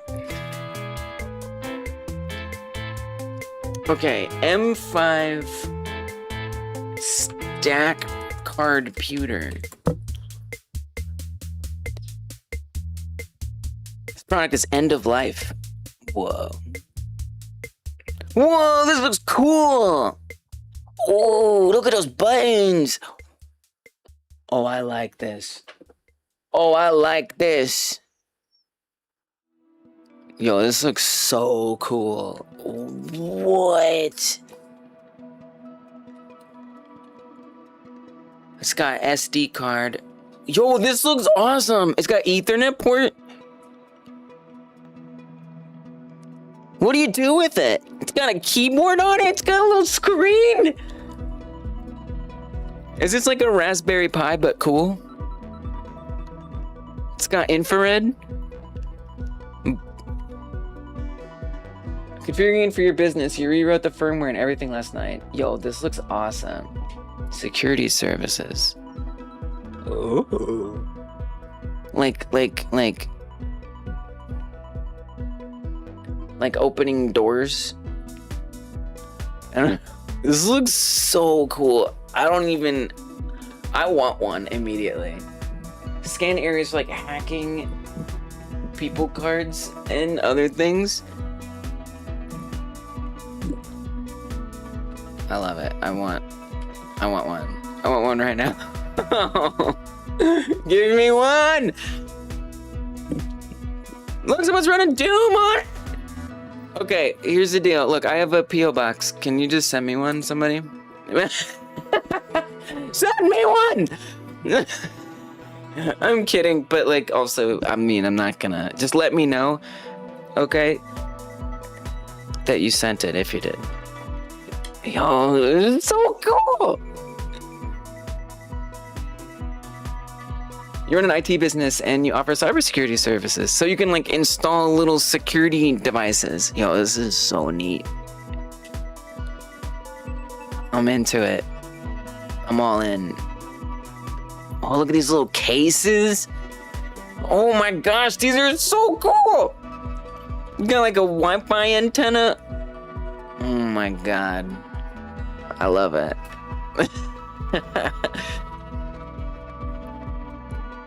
Oh man, it's like my imagination just wants to like think about what I do with it. Oh, look how cool some of these look. I mean, these are much less, you know, skeuomorphic, but like, still. Wow. Neato. Thank you for just telling me about the existence of this. It's really cool.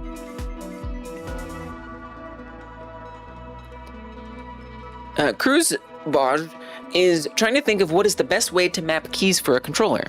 What engine are you using? Are you using an engine? I don't know. It depends. I don't know. So Godot is the only thing I've made games in. I've done a little JavaScript, but I've never done controller stuff with JavaScript. I'm sure some people out here have, but I haven't. So I could. The only things I could tell you is if it was Godot.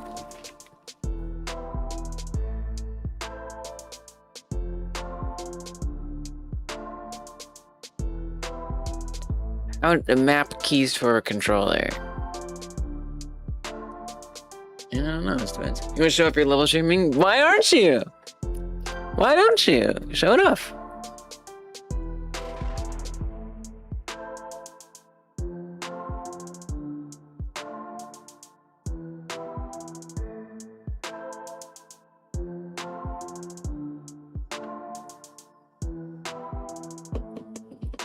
Speaking of learning cybersecurity down the line. Nice. Yeah, it's honestly like a fun hobby. Like for me, it's been a hobby.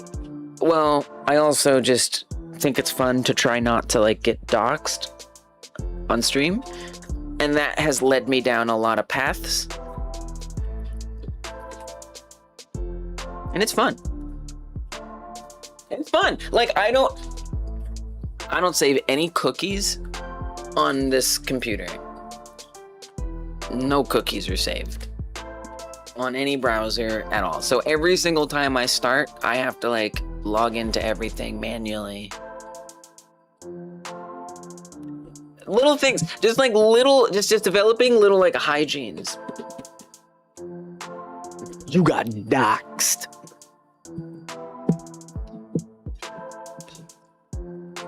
You have to have people play it because you're so lazy to open OBS. You're too lazy to open OBS. Okay. Hey Char, if you make a story-driven game jam, you might join. I've been wanting to find a good... Do you have suggestions? I've been wanting to find... I mean, I've been thinking we could do Dragon Quest. It's not really story. It is. It's an RP. It's a JRPG. But I don't know if I would call it like story-driven. But yeah, I would love to hear ideas for a story-driven game like Jam Games. I would love to do a story-driven game like Jam Game. Yes. Yes. Yes, yes, yes, yes, yes, yes, yes, yes, yes. So I want it to be iconic. It should be free. Those are the most important things. An iconic game that's free. That is, you know, a reasonable thing to try to make in a month. Those are the main criteria. And not Nintendo. As a bonus criteria. Strings are for kittens. Exactly. Exactly. This is the jam that I host, by the way, if you want to learn more about it. It's happening right now. There's 22 days left in the current one. You want to make the parameter type outside the code, like typing on CSV? Yeah, I'm not a big fan of that. I get that though. So the other thing too to remember, Gabison, is like I'm not going to be filling all that out.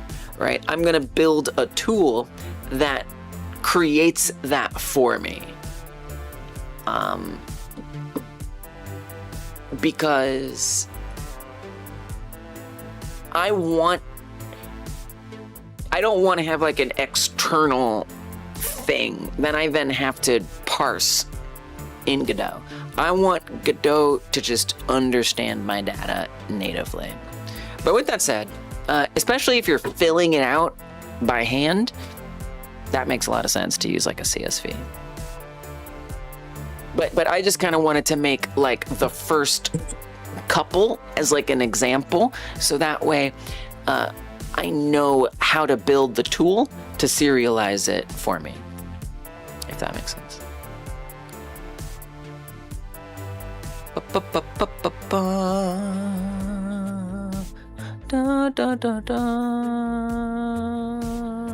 Oh, you can hear me. Oh, you don't get ads. Oh, I see. Phalanx. Gotcha.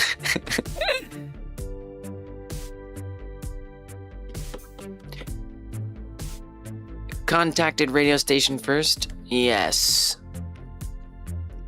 Supervisor. He is the supervisor. Hope you're doing good, Fanny. Welcome. I know I already said welcome, but I just hope you're doing good. You might have, and then you can structuring to make efficient. I don't remember what that was about. I make it look easy?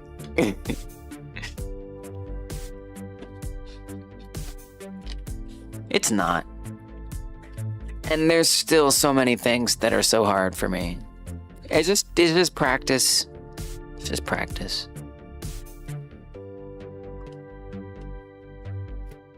Time to test the web build. Oh, how did it go? It is sod. It's actually insane. Like it's gonna take me so long.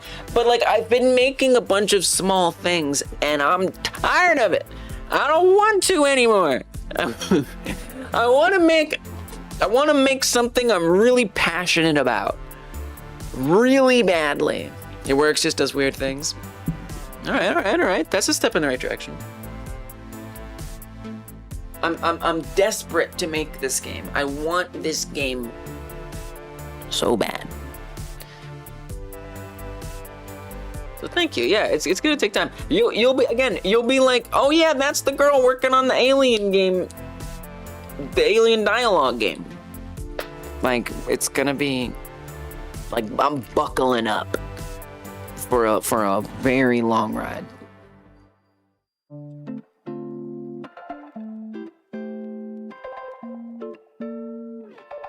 Yeah, and the story broadly is that you are an alien whose species is in crisis and very badly needs to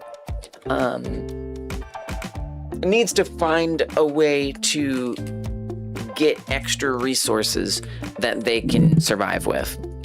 And good morning, hello Morph. And so a leader in your community is traveling the stars to try to find some way to, get a resource that helps the survival of your species. And this leader lands on Earth, but it goes really, really, really badly. Earth responds poorly. And it creates some very, very sci-fi situations. Time travel, teleportation, wacky stuff. And it actually does turn out, though, that they found a resource. And that resource is humans themselves. And the thing is you, as the player, have the ability to decide whether or not humans themselves should be harvested to save your species. Or do you want to try to find an alternate way to save your species? The easy route would be to just try to harvest all humans. Although it actually won't be that easy. Because Earth is going to be like, oh, you want to kill all humans? Okay, we're gonna freaking nuke you or something. Like, you're done. Like, what are you talking about? So that will actually go very badly. You have to be a little more nuanced about it. But if you do want to harvest humans, then you have to kind of be a little manipulative and play a political game. If you want to save humans, then you will have to make a series of take some strong moral stances to help humanity, and then that might in turn help you save your species. Maybe not. So it's kind of all something like that. And so a big part of the story is going to be finding out what's going on Earth, why Earth is having a lot of problems, and sort of the big players in those problems. And you potentially are going to help figure out how to either, again, the kind of the three options are: you try to destroy Earth, but Earth is going to destroy you back instead.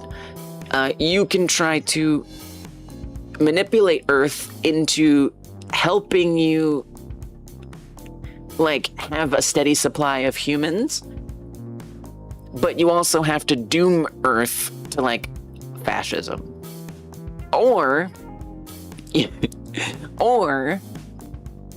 you save Earth and your own species is at risk because you don't get to harvest humans.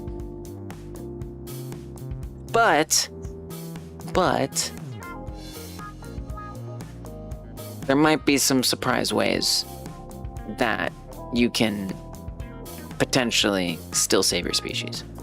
Obviously, I can't tell you everything. That'll be no fun. But it's kind of the general gist. And there's a lot of, like, characters and factions and things I'm not mentioning, but I'm sure over the years you'll begin to find out about them. You'll find out over time. What's my username on Discord? Laserly. It's Laserly. Or probably I'm just Lee's on there too. LYZ. Cause that's my name. Hi, I'm Lee's. Trying to think of what is the best ways. So, Cruz, is the question that you're asking, are you asking, like, what you're asking, not like how to do mapping, but like which buttons go well for what actions? Is that what you're asking? I think that's what you're asking. I see. X is typical for select, dodge is circle because Dark Souls, but unselect is also typical for circle, right? It's a turn-based game like Expedition 33, to give you some background. Those sound good. Here's my advice, Cruz, if you're still here. My advice is try, come up with ideas like you're doing, and then play your game. You know, like, I think that's hard for me, at least, to conceptualize what are the right buttons until you have something you can play and you see what it's like to play it, and you're like, oh, that feels wrong. Oh God, that's really hard. You know, I feel like it's just something you sense. With that said, I remember reading some fun articles about this.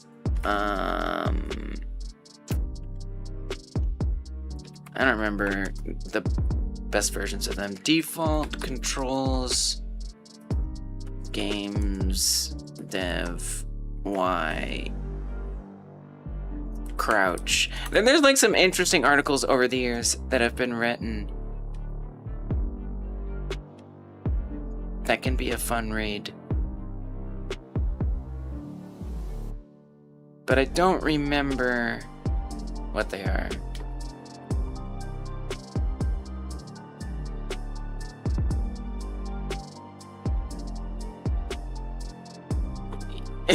And then keyboard, yeah, C key. Like sometimes there's debates. There's like I remember, you know what? I remember finding a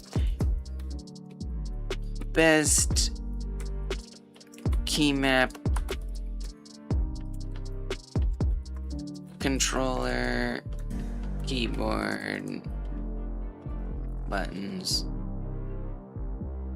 There's definitely interesting discussions about what is actually good or not good. One thing you can do is just like search like images and see like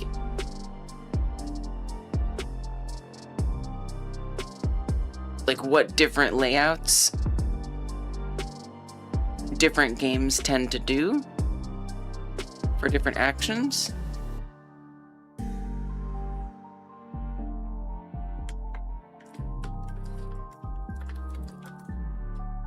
I don't know. I don't have much to help with you, honestly. My best advice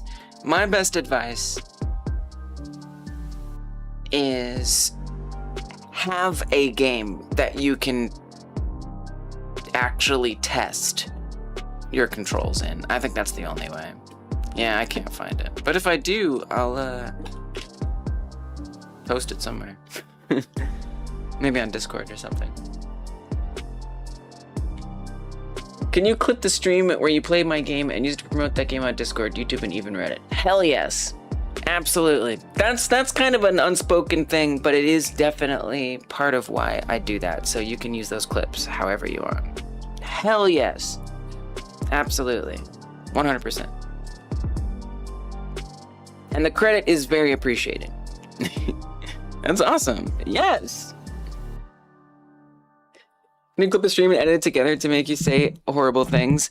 No. No. We actually, I remember, and you know who you are. One of y'all who is also a mod, used to post a bunch of clips called Lee's Straight Outta Context. You know who you are if you're here. And would just clip something literally take all the context out. I would not even be close to actually saying that in context, but would just be like dirty things. Just dirty things. And I was like, stop this. It makes me uncomfortable. It makes me feel violated. It was like gross. It was just like, oh my god. It was Pedro. I'm not gonna confirm or deny if it was Pedro. Starting a YouTube channel to promote your games? Smart. I want to do that too. I don't want it to be hyper game dev. I want to promote my games with a different brand. But I'd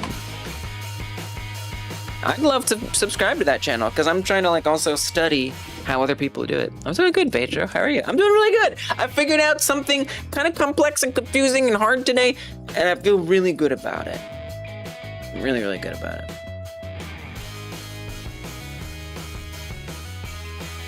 And I'm streaming on a day I don't normally stream on, but it's nice actually.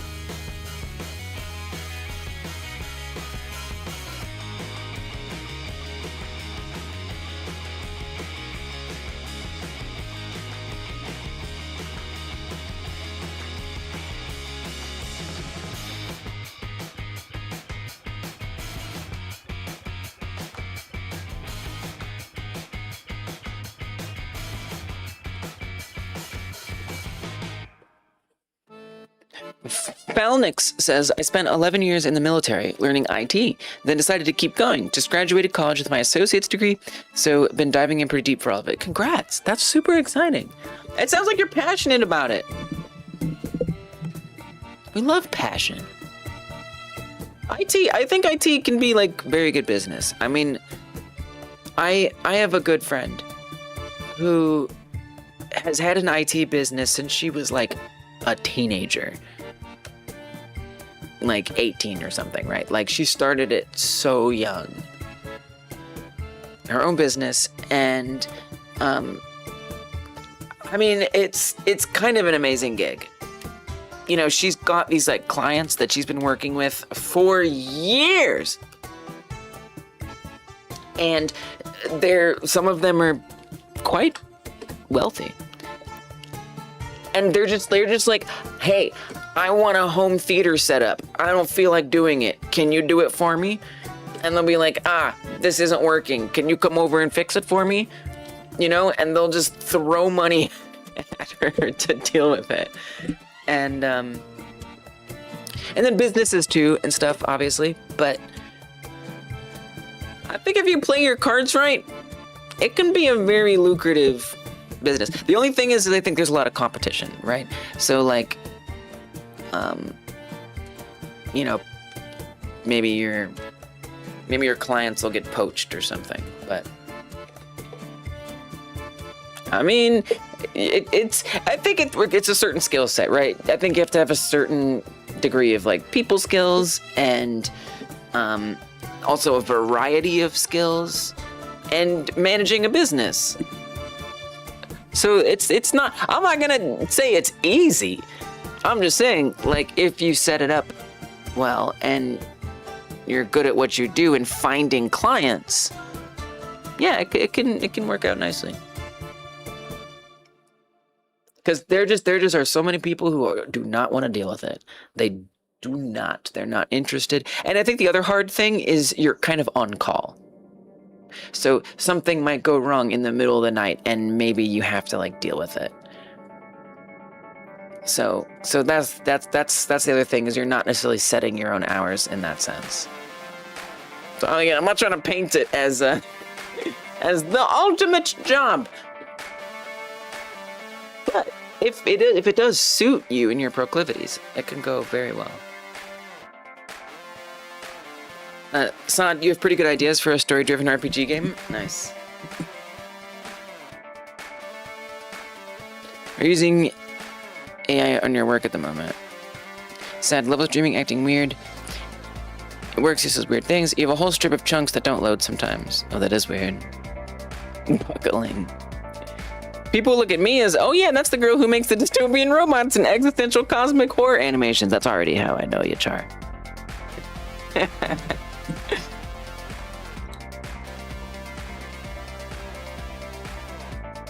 You want to kill us all? We're gonna sneeze in your direction. What is that? Is that a reference to something? Oh, see you later, Morph. I might not be. I think we're gonna go raid out, actually.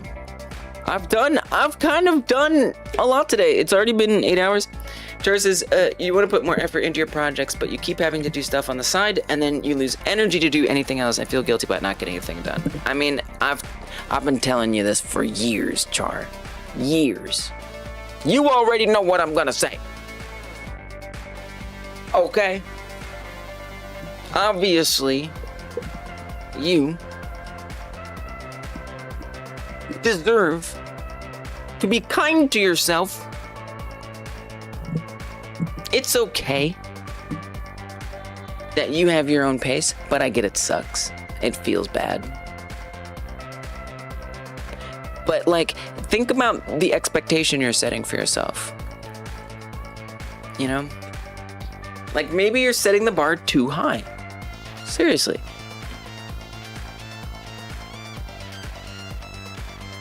Because when we expect that we're gonna be able to get all this stuff done, and then we don't get it done, it's like, now I'm disappointed. Which is easy and understandable, and I relate to it. But at the same time, I think you know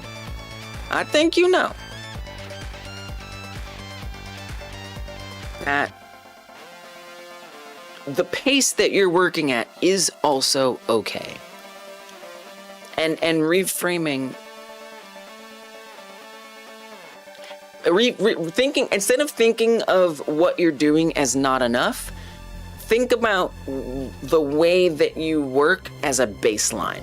Like look back at the last X amount of years and say, okay, this is my baseline. Let me make sure I'm at least getting as much done as I usually get done. And then if you want, you can start looking at how can I, get more done. And it's like, oh wow, I got more done than usual. Not that I failed to get enough done, but that I got more done than usual. That reframing, That reframing is really important.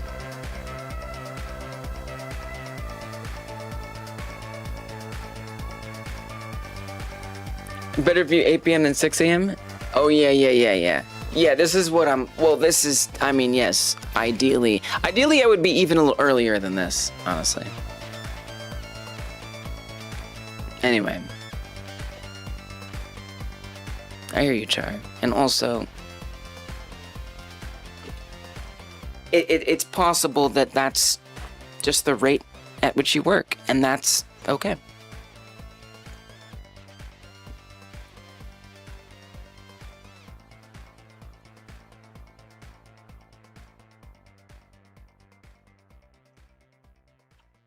How's my leg feeling? Or what is ankle? Oh yeah, my ankle's good. Look, I used a cane for a week and it healed up. Like I just try whenever I twist it, which happens a lot. Whenever that happens, hey Cryptic, I just do what I can to stay off of it, and then it does good. Yeah, it feels good now. Thanks for asking. Until I twist it again. Then I'll have to deal with that. So many ideas, not enough time. What helps you stay organized and schedule tasks for your projects? Live streaming. Coming here! This helps me a lot. I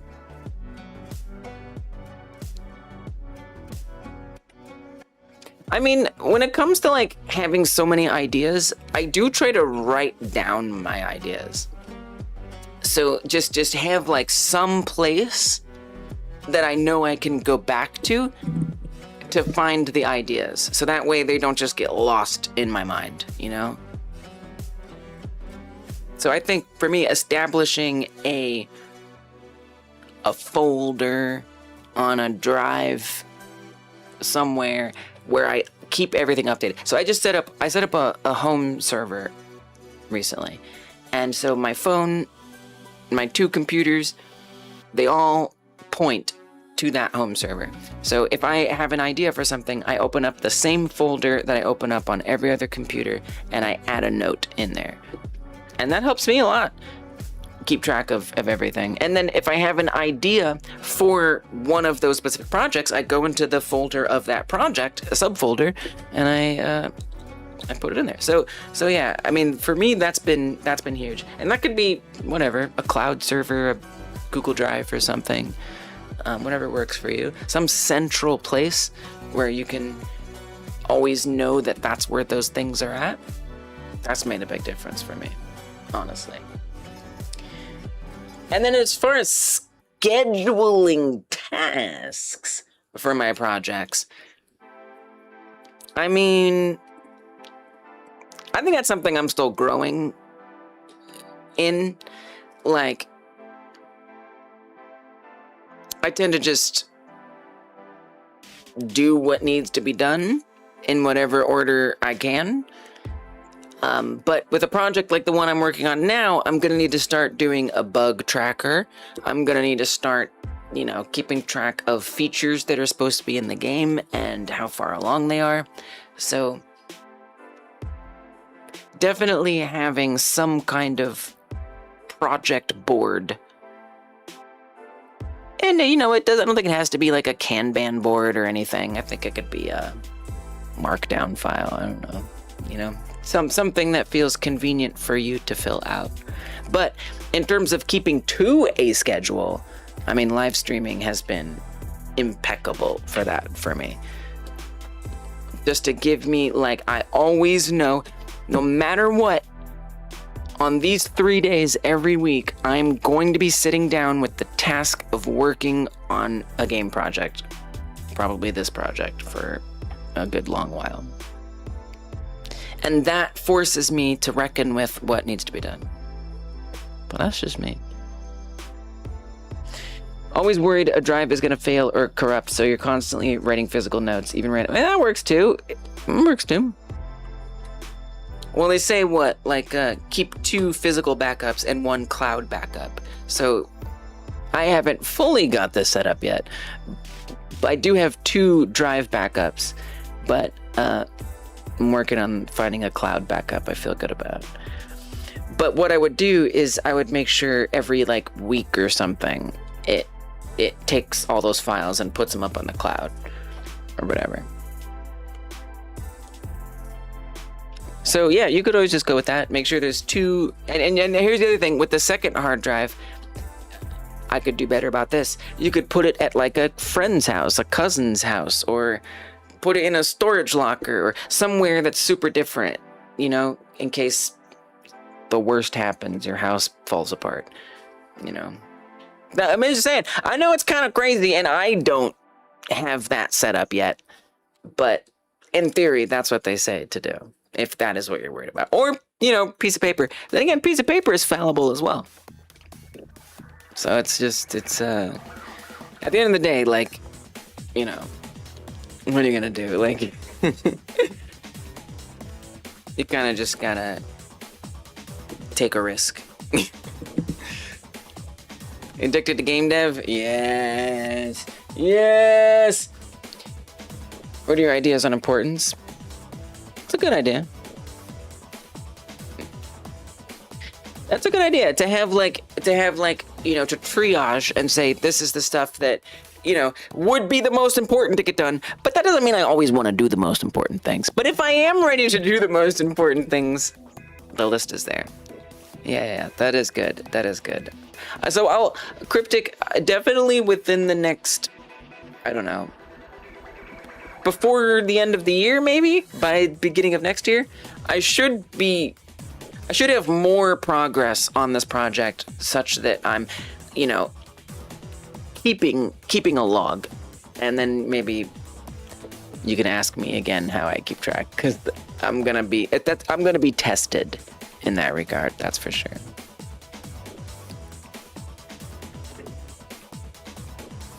And I'm sure you all have tips for me too.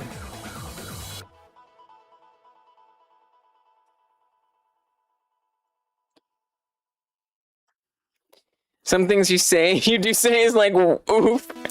I know, I gotta be careful.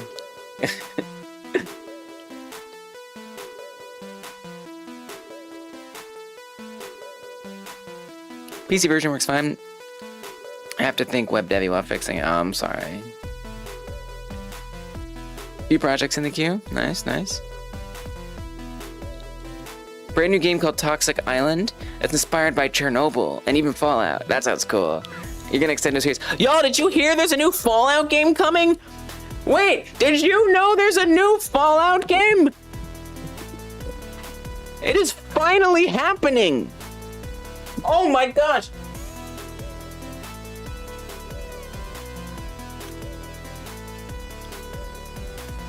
Thank you.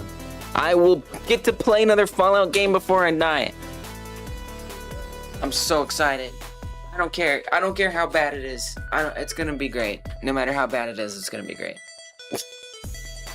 Because it's not even Bethesda who's gonna be mainly working on it. So you know it's gonna be okay. Obsidian.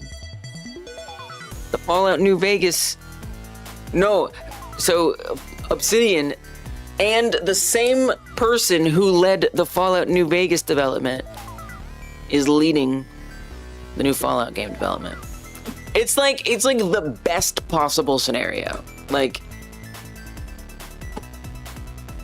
Obsidian is canceling all their other projects or shelving them and is gonna go all in on the new Fallout game. I'm so excited. And apparently they were already working on a game that was kind of Fallout-y, probably Outer Worlds 3, I don't know. And so they're just going to like turn that into the next Fallout, which means we might even have it within the next couple years. Oh. Oh. I'm so excited. Familiar Tower prequel. Oh, nice.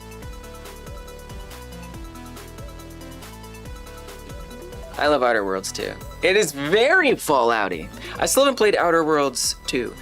I beat all the DLC on Outer Worlds 1. I loved it. Oh, I love Fallout. I love Fallout, Gab. Fallout is like one of the like most important games in my game dev influence life. it changed what I thought games could be. Fallout 3 specifically. And it's the only reason I wouldn't be here making games probably if it wasn't for Fallout 3. Because I was like a writer, writing screenplays, television scripts, plays for stage. And one thing I had a hard time with was visualizing what the story would look like. Because I can't just get actors and make the movie while I'm writing it. You know, I was getting no feedback. And I happened to be playing Fallout 3 at the time. And so I got into modding so I could take my scripts and put them in the dialogue of characters who were talking. And I was like, you know what I also could do? I could make a new location. Ooh, what if I make this quest item? Oh, let's make a whole quest. Oh, I could make a new weapon. Wait, what if I make a new vault where they were experimenting on making people turn into plants? And it's just like one thing led to another. And I was like, yo, I'm gonna make games. This is the best. So yeah, I owe a lot to Fallout. I love that game so much. But yeah, Outer Worlds 1, played the crap out of it. Still haven't played Outer Worlds 2. I probably should have bought it during the summer sale. It wasn't like as cheap as I would have wanted it to be. So, it'll be there when I want to play it. I liked Fallout 3. Fallout New Vegas is great, obviously. But I really liked Fallout 3. You know, I've lived in cities for most of my life. So I quite enjoy, like, big cities. So I quite enjoy that Fallout 3 is in sort of an urban environment. Fallout New Vegas is great. You know, it's just experiencing Fallout in something that I'm in a world that I'm like kind of familiar with is like especially cool. Find a folder structure you're not going to struggle with. Yes, that's a good tip. That's a really, really, really, really good tip. I think that takes time. That takes a lot of time. An app that has saved me a lot was Markor. Markor is a phone app where you take notes, like Markdown. It's like a note-taking app, but it's like centered around directory structure. So, you know, it's like the folders on your phone correspond to the way that you find notes. So it's not like it's coming up with its own system of storing notes and organizing notes. It's just folders, like the actual folders, which is super, super nice.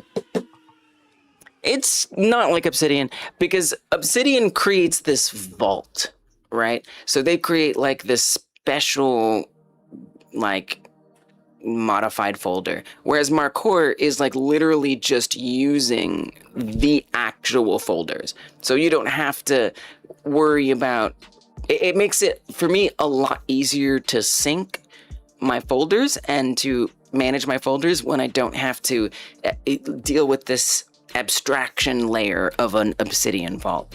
But yeah, the Markdown, they both edit Markdown. That's true. It's true.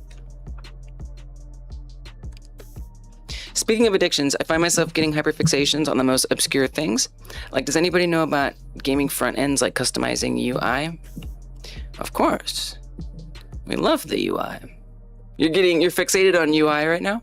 You want to start reframing your perspective and talk to yourself more positively more often. I think it'd be helpful. Yeah, just little ways. Because obviously, look, you're not going to overnight change the way that you think and talk to yourself. But, you know, if you do say like, oh man, I screwed up by not working on my game today, you can instead say, wait a minute, it wasn't a screw up. You don't even have to have a reason. Just be like, that wasn't a screw up. Move on. That little challenge is starting to rewire your brain. And so it comes up again, and you're like, no, I didn't screw up because I'm gonna work on it when I can. I did my best. I was tired. I couldn't work on it. What am I supposed to do, right? Now you're adding onto it, and you're being a little more, you know, you're challenging that lie that you told yourself that it was wrong. It's like, no, it wasn't wrong because I have chronic pain. I have ADHD. I have whatever. Like, how was I supposed to do? You know? So when you start like challenging that, that starts to help. And then, you know, maybe you can start thinking like, well, I didn't get to it today. That's okay. I'll work on it later. Or when you do work on it, be like, hey, I'm really glad I got to work on that a little bit. Now now here's another thing, right? When you do something really well, I bet you do this, is you might say to yourself, if only I did this more often. And you rob yourself the victory of a nice thing that happened. You finally do some work and you're like, that wasn't good enough because I'm not gonna do it again. You know, you got to get that out of there. Instead, just be like, I did that. I'm glad. I don't know when the next time I'll get to do it is. That's okay. But I'm really glad I got to do that much. Good job. Right? Just like slowly, gradually, bit by bit, you know, start challenging those negative voices. It's hard, but you can get there. UI UX classes. Oh, chart. I bet you'd love that. Graphic design is a lot of fun. Your college is gonna start? Hope you get time to develop your games, even work on YouTube videos. Yeah, game dev is time consuming. Real. Well, at least college is like temporary, right? All right, let's go see where we can hang out. I'm gonna go look on YouTube, see who's live, and then we'll raid on Twitch. By the way, YouTube, have you hyper smashed that like button? Did you hit the thumbs up? Like the stream. Thank you, YouTube. I appreciate you for doing that. It means a lot. Okay, we got Moonwood. How long has Moonwood been streaming?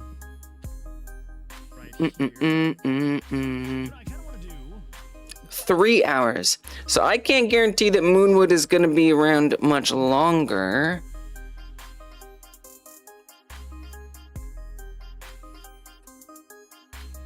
Don't know if there's anybody else. There's Steam Coco. Steam Coco is on YouTube.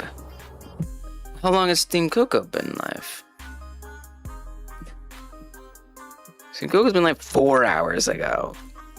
Well, I mean, between the two of them, I think Moonwood might be the more sensible choice. All right.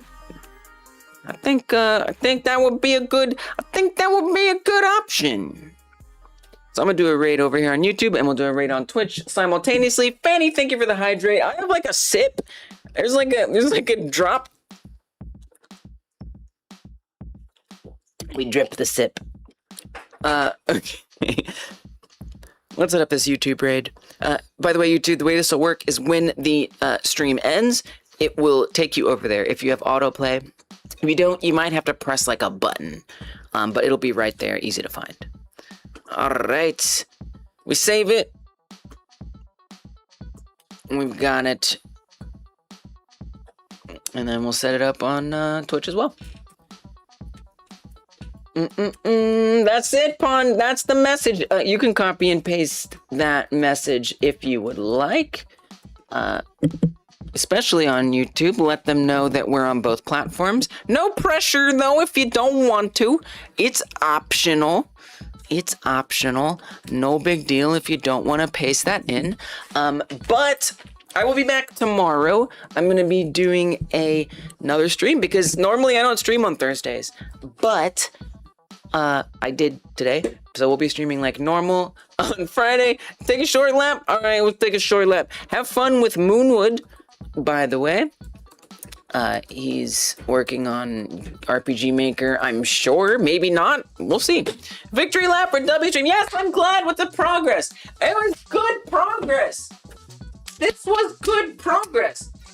Right? Because now I've begun to set up like the possibility for not drowning in the chaos of branching narrative doom.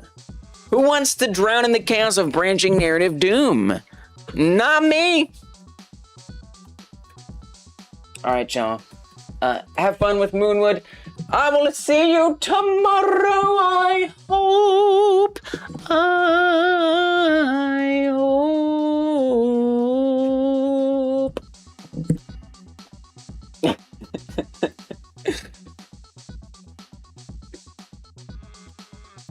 All right. Goodbye, YouTube. Don't forget about the raid message if you want.